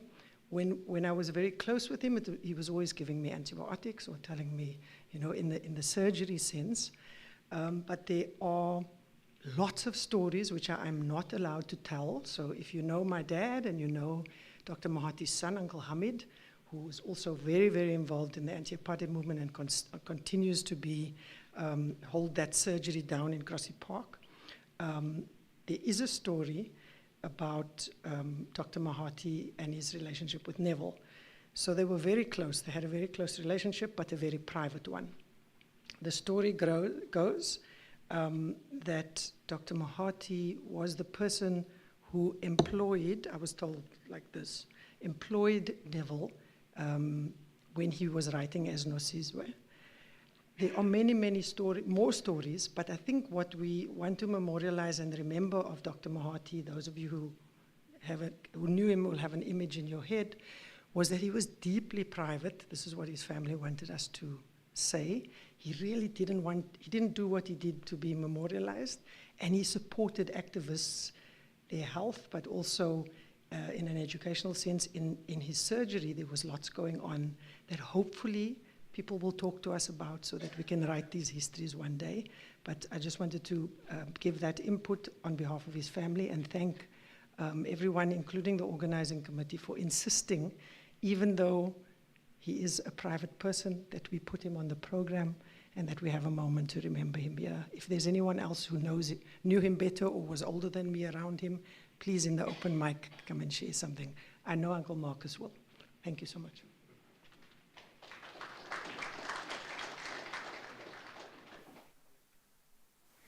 Thank you very much, Leanne. And now we are moving on to hear about Otto Solomon van Nooy, and Eddie Dames is going to be speaking about him. And Eddie is a retired teacher, and he first met Neville in 1980 when he was the chairperson of the SRC in Hewitt College of Education. So he too goes back very far with Neville.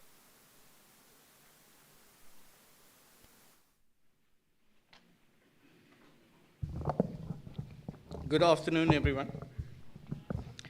To the organizers, firstly, thank you for the opportunity to pay tribute to Otto's life as an activist. Otto was a very quiet, unassuming parcel of dynamite in terms of his own activism.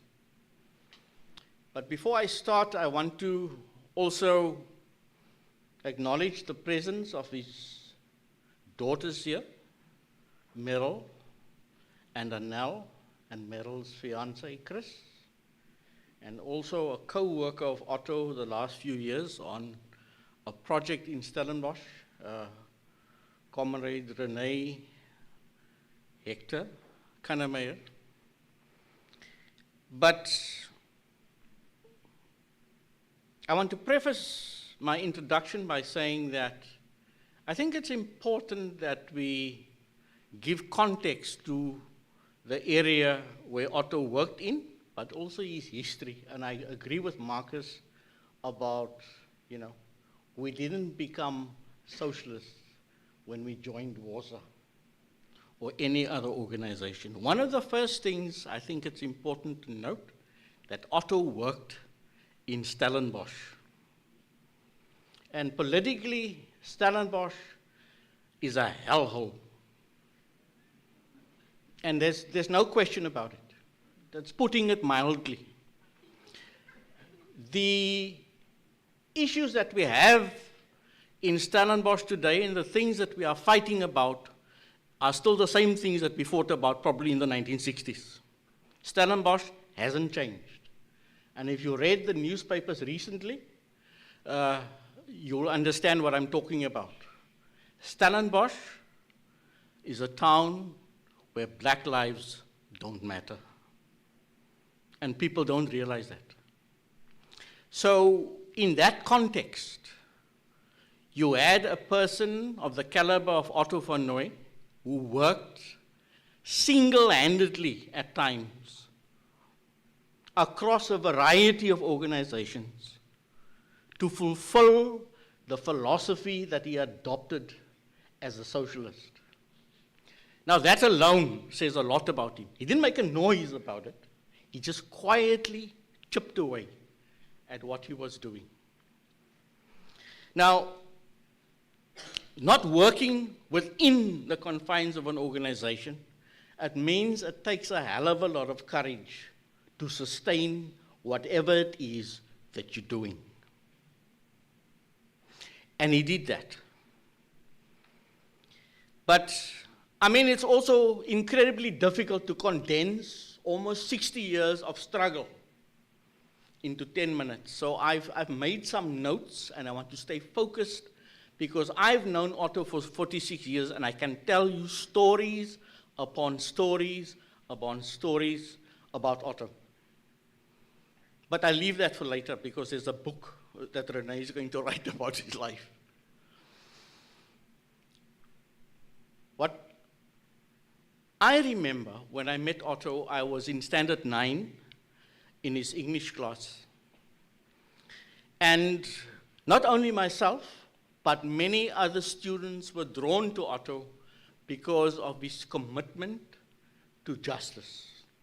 It's one of the first things that struck us as students, and his willingness and his openness about what is going on around us, the social realities around us. I got to know him a lot better because we one day wrote a test, and I got 19 out of 20, but even then when you got 19 out of 20, you knew that your ass was going to be the toast of the town because your teacher was going to whack you. And we argued about the spelling of the word accelerator. But I knew I was right because I studied. I insisted that he was wrong, and he said to me, I'll come back to you tomorrow, which he did, and he apologized because he was wrong. It made quite an impression on me because teachers were not known to apologize at the time. But it made a massive impact on me because here the teacher came, and he didn't call me aside to apologize. He did it in front of the class, which to me was an indication of the caliber of the person that he was. It might not seem something significant to most people today, but then it meant a lot. So when during that period, we grew closer together. Myself and about 4 other people grew quite close to Otto. And I got to know him as not only a compassionate, critical educationist, but he was also a formidable athletics coach. He was a chess coach. He was a community activist in the true sense of the word. He not only worked in a variety of organizations, but he also took up the challenges in the church. He was often called upon to help the church make sense of gay and lesbian marriages. And Stellenbosch, let me say, like I said before, absolutely conservative. The black communities as well. But he also took the time and went to conferences, church conferences, to put up a fight, which I absolutely admired that he took the time to do that. But that is what the community needed at the time, and Otto believed that the church was a site of struggle. And he did that. But also, apart from that, in the 46 years that I got to know him, I also admired the manner in which his wife, Minnie, and he raised their children. I also discovered that the two of us shared a passion for jazz music, and I much later discovered that he himself was quite a prolific jazz pianist. But he never played in public because he felt look, it wasn't necessary for the world to know that I am the next Oscar Peterson. He kept it to himself. And I often scolded him. I said, brother, this gift you must share. And I want to tell you a story about that music, because when his father died, we spoke about his father's legacy. And he said to me, look, there will be no tributes.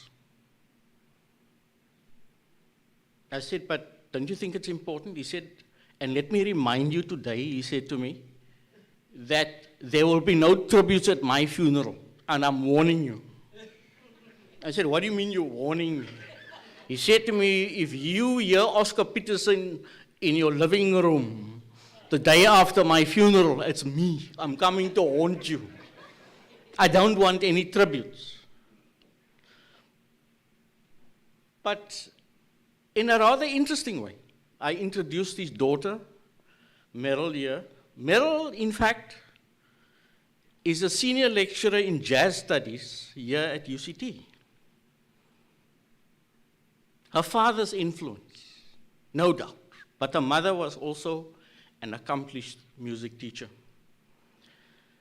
His daughter, Annelle, who's also here, she is a nature conservationist in Stellenbosch. Both very passionate about their work and the manner in which he raised his children. But what I realized about Otto, that he didn't become a socialist in a fit of youthful exuberance. Like Marcus said, there was some other agent involved, and that was his father. Because in talking about our own histories and agency, Otto's father, David van Nooy, was born in District 6, and he was actually a member of the Unity Movement and the Teachers League. But not that being enough, he dragged Otto all over the country to Unity Movement meetings and Teachers League meetings. And so Otto said, I was filled with politics from the day of my youth. And he kept on reminding me how his father told him, you know, that his guiding principle was no collaboration with the oppressor. His father instilled that in him. But Otto, like many others of his generation, matured amidst the social and political convulsions of the 1960s and the early 1970s, and he was drawn to the assumption that the cause of the social ills that plagued South Africa was not only apartheid, but indeed capitalism as well. Working alongside Otto, we learned that his life and his actions in the Stellenbosch community was an expression of the socialist philosophy he adopted.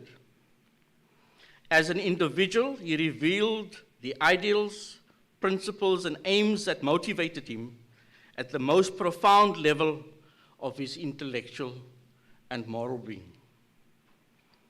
It is often said that the revolutionary movement is a great fisher of men and women.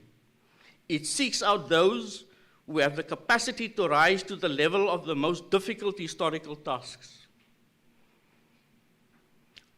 Those who are prepared to devote to the socialist cause not merely months or even several years, but decades and even a lifetime.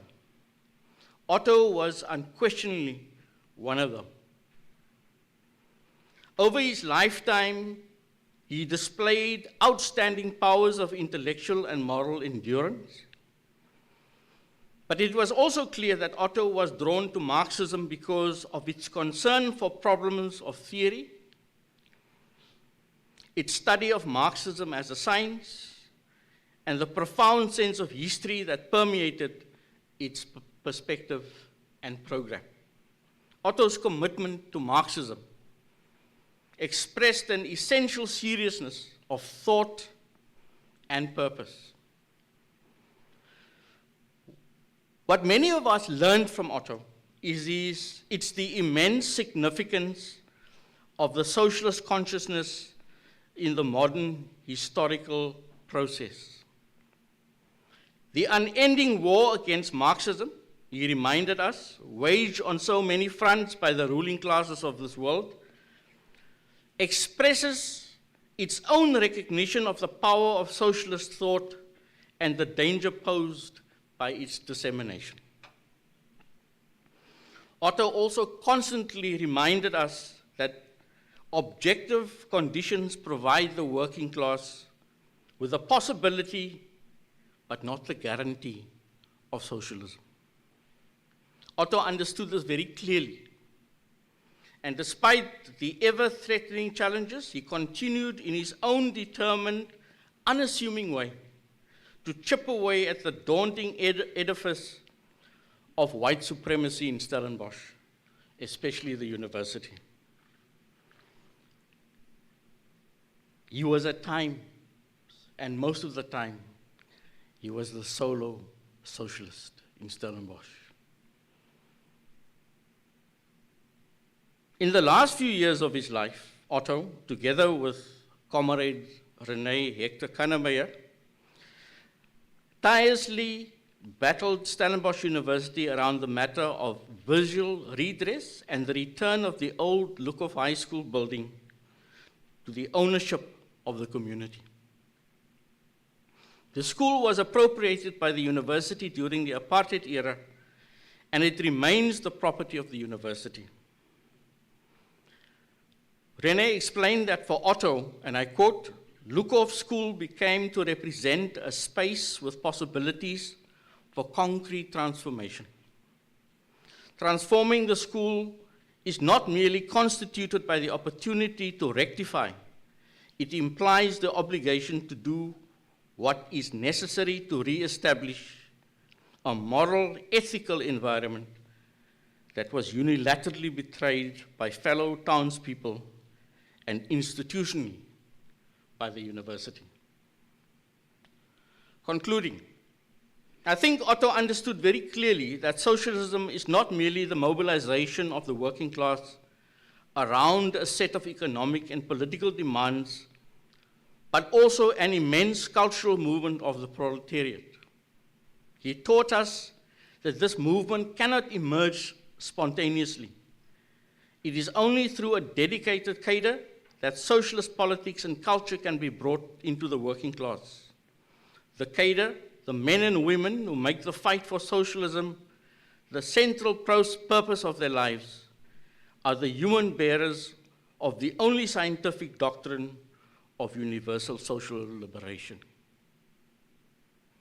What we mourn in the death of Otto van Nooy is the loss of not only a comrade and a friend, but a precious and irreplaceable instrument of social enlightenment and human progress. His life was a life of purpose and enduring meaning. Ambagashle, comrade.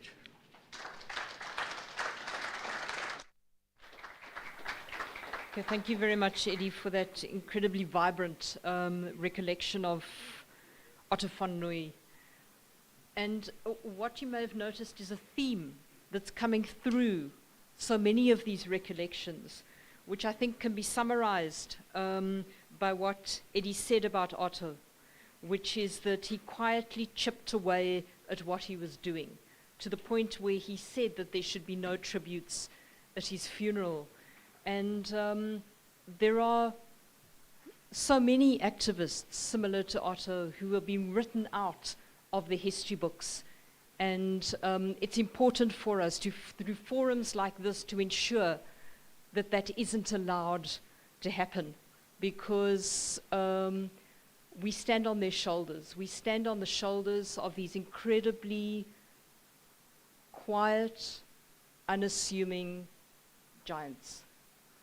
So now I'm going to hand over to Frankie van der Horst, who is also somebody who is extremely difficult to introduce because of the richness of his history. He's going to be speaking about John Ernston. And for many decades, he was an activist and comrade with Neville, and his political legacy has included his work through the CPSU and SACOS, his contributions to anti-racist sport, I think is a history that we must remember and hold on to and document. Thank you. Good afternoon, everybody. This afternoon I'm going to speak on the passing on of Johnny Aronson of the New Unity Movement, who passed away yesterday and will be buried tomorrow. Johnny Aronson has a long and proud and principled history of struggle from the late 1950s. When I was a youngster at high school, we used to admire him for his great oratory work as secretary and leader of the Municipal Workers Union in Cape Town, and his role in the New Era Fellowship and the Unity Movement. He was a great orator at public meetings in the banqueting hall, and we should admire his off-the-cuff speeches, militant, resolute, principled, revolutionary socialist, to the core. He was admired for his frankness, his openness, his social struggle for social justice, social equality of rights. He believed in collective leadership. Although he was a highly qualified person, he always shared with other people. And he was admired by the workers he led. In fact, when the Municipal Workers Union went on strike, the municipality of Cape Town used to fear with great dread because the workers would be resolute in support. That was an example of the great strength and power that he held in support of the workers and the workers in turn of the union. Johnny Aronson was a member of the Unity Movement, and he was seconded to the Municipal Workers Union. We played a great role in D6, in Athlone, on the Cape Flats and elsewhere. He believed in the struggle for socialism and was opposed to capitalism and imperialism. He was very conscious of the struggle for equality of rights and the huge division between rich and poor, the haves and the have-nots, the inequality of, in rights and income, gender discrimination, and social injustices. In particular, he could articulate the requirements and the needs of the workers who often lived in informal settlements, in unholy conditions of poverty, low wages, racial discrimination, and job reservation. He played a great role in building the National Municipal Workers Union and the great federations of trade unions in his time. In fact, we owe him a great deal of courage and salutation for his role he played in building the worker struggles and under the banner of no an injury to one, it's an injury to all. Johnny Aronson has made a great contribution over many decades from the late 1950s till his death. And we salute a person of great integrity, great honor and principles. I haven't got much details to tell you about his immediate history, because I was just told about his death a little earlier. But we want to pay tribute to a man of great honor, great stature, and salute the hero for a struggle for socialism, social justice and equality. Thank you very much.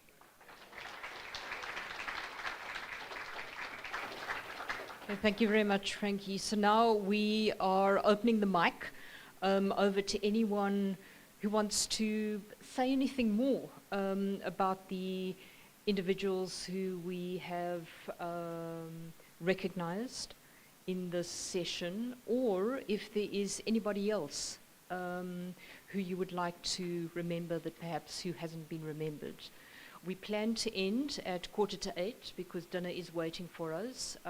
So if you do have contributions, can you please, without disrespecting the legacy of the individuals who you want to speak about, could you please keep them as short as possible? Is there anybody? Yes? Monty, and then anybody else?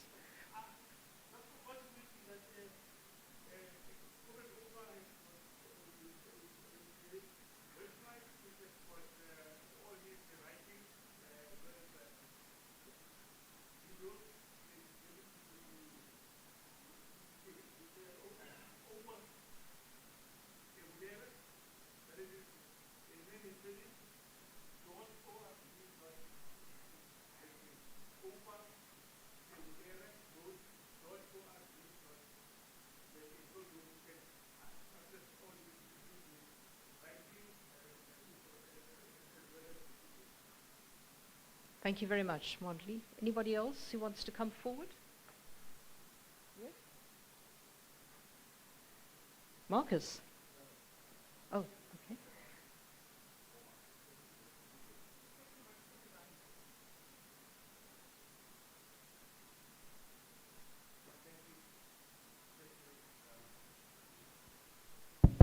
Yeah, thank you. I'm not going to make a tribute and a long speech, except just to also mention that, as we come to celebrate and honor the rich contributions of, so many people who have become a beacon of light in our lives and in the struggle.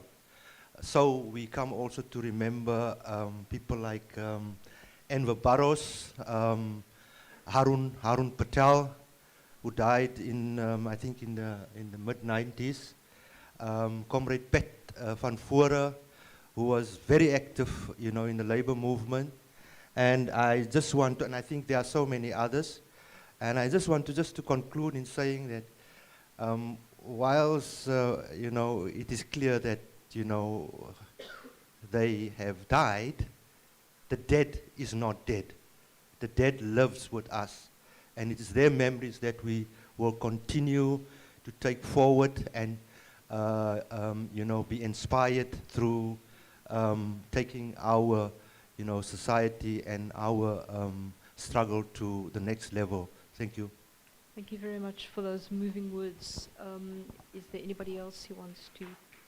Eugene? And then there's someone at the back. Where is the mic? Okay. Is that Nadima who wants to speak? And then Eugene will get to you. So Salim mentioned the poem for Aziz, and we have the poem. He's asked me to read it. We attended a wedding and the theme was pink, and Aziz, in his very playful way, searched and in the end decided to create his pink nail. What do I remember most about you, Aziz? It must be the pink painted nail. Your interpretation of the dress code for a wedding we attended, black and white with a touch of pink, quirky Aziz. The activist academic, no ivory tower for you. Never, and I mean never, too busy to assist when needed.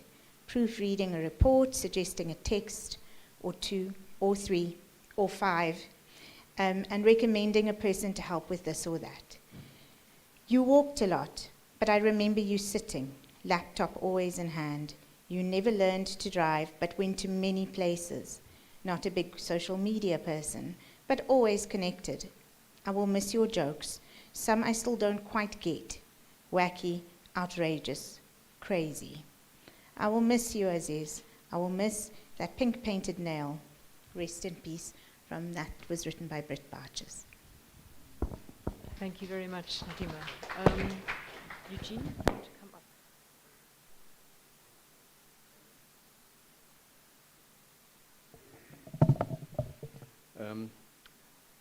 I think it would be wrong not to remember Peter Meyer and Audrey Meyer. They both passed away a few years back. Peter, of course, lifelong comrade of Neville's in WARSA and other organizations, commitment to SACOS with Frankie and others. Audrey work in the early learning centers and activities relating to resistance to the forced removal from District 6, both of them. Of course, they both have long histories, and I can't give, do them justice in these few words. Do their lives, I can't do their lives justice in these few words, but I think it's two people we should remember. Thank you. Thanks, Eugene. Is there anybody else who wants to raise any? Yes, go ahead. Eunice, the mic's coming to you. Sorry, thanks. All right. I do want to just mention Salih Rosmeed, Salih Mohammed. Those of you who remember the Education Journal, the back advert for Rosmeed, the connection with Salih Mohammed. My father took me very rarely on drives that were not work-related, but he took me to meet someone where to deliver fruit. And upstairs in the Rosmeed supermarket, which is now defunct, it's now a pick and pay center in Rosmeed Avenue, Neville was employed on top of the Rosmeed building. We was doing some work that defied his banning order. It's not well known, but it's a really important story because the link with the Unity Movement and the Teachers League and the advert at the back and Salih Rosmeed, I think these are stories that are just kind of lost, and I thought I'd just insert that here. Thank you. Thank you. Anybody else? Yes, go ahead. No, thanks. Yeah, my name is Briggs Mukolo from Orange Farm in Gauteng. We are so fortunate from the community of Orange Farm because we adopted Neville Alexander. In solidarity with all the comrades who I mentioned here, we are, as community of Orange Farm, I'm representing the community here. I'm not standing here as Briggs, but the community of Orange Farm that followed the steps of the hero, Neville Alexander. We studied the life of Neville Alexander and were impressed about his work, his teachings. We even adopted some of his teachings. We have agreed that the message of education for liberation is the one that will keep on teaching, telling people about it. And the Orange Farm community, they have put a stone, the plaque, that is named after Neville Alexander. And we adopted the message that he mentioned lastly when he was saying, you shall be judged by what you did, not by your ways. Not by your ways. Because our leaders, they talk, they're not doing anything. And as members of Orange Farm, we are saying to the family or the community of Cape Town, this commemoration service, we wish it could be taken to Orange Farm. Because the mainstream media is so quiet about Neville. And we're asking ourselves, after the work that he has done, why he doesn't receive the publicity that is given to other leaders. Now, this is the question challenging the mainstream media. Why they're so quiet? And as community of Orange Farm, we are prepared to teach more people, and especially the young generation. Because the preschools in Orange Farm, they are also taking up this campaign of sharing with the children from the preschools about the life of Neville Alexander and encouraging parents to talk about the life of Neville and his teachings. We are happy to be invited. Thank you to the organizers who decided to invite Orange Farm people to be here today. Thank you.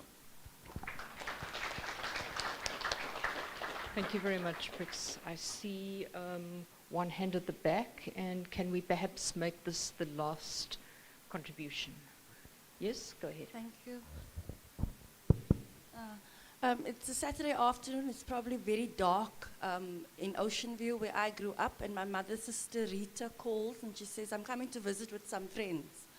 And at about 2 or 3 o'clock in the afternoon, my father makes a huge pot of what we call in our family slave soup. And my Aunt Rita walks in with Neville, who's newly off the island. I think it's circa 1977, and he's newly off the island, one of the first homes that he visits, and he's of course friends with my aunt, who's an activist and social worker from Grassy Park.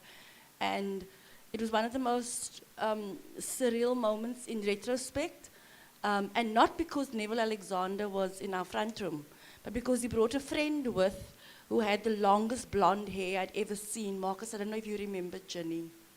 He had the longest blonde hair, and this is a whole decade before Whitney Houston tells me that I don't have to have straight hair or have blonde hair to be beautiful.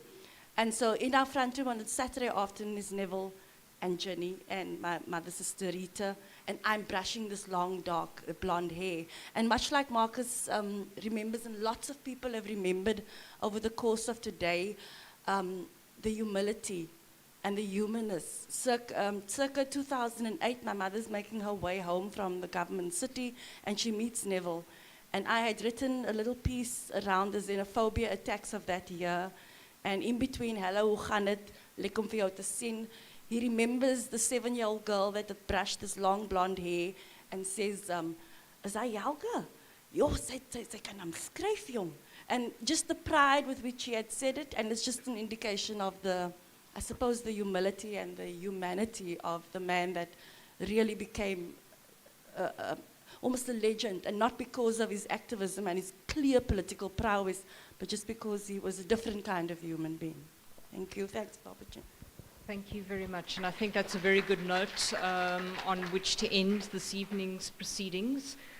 We obviously don't know when the next global pandemic is going to be around the corner, but let's hope that never again do we find ourselves in a situation in our lifetimes where we have such an accumulation of grief and loss and congealment of memories that we need to tell one another about. But I'm sure you'd agree with me that this has been a very appropriate, it's been a very fitting session in this particular conference, because by honoring the people who we've honored, we honor Neville too, and we've learned so much more about him and the quality of activists that he was, and we've learned that from the quality of people who he surrounded himself with. So thank you very much for bearing with us, and please join us for dinner.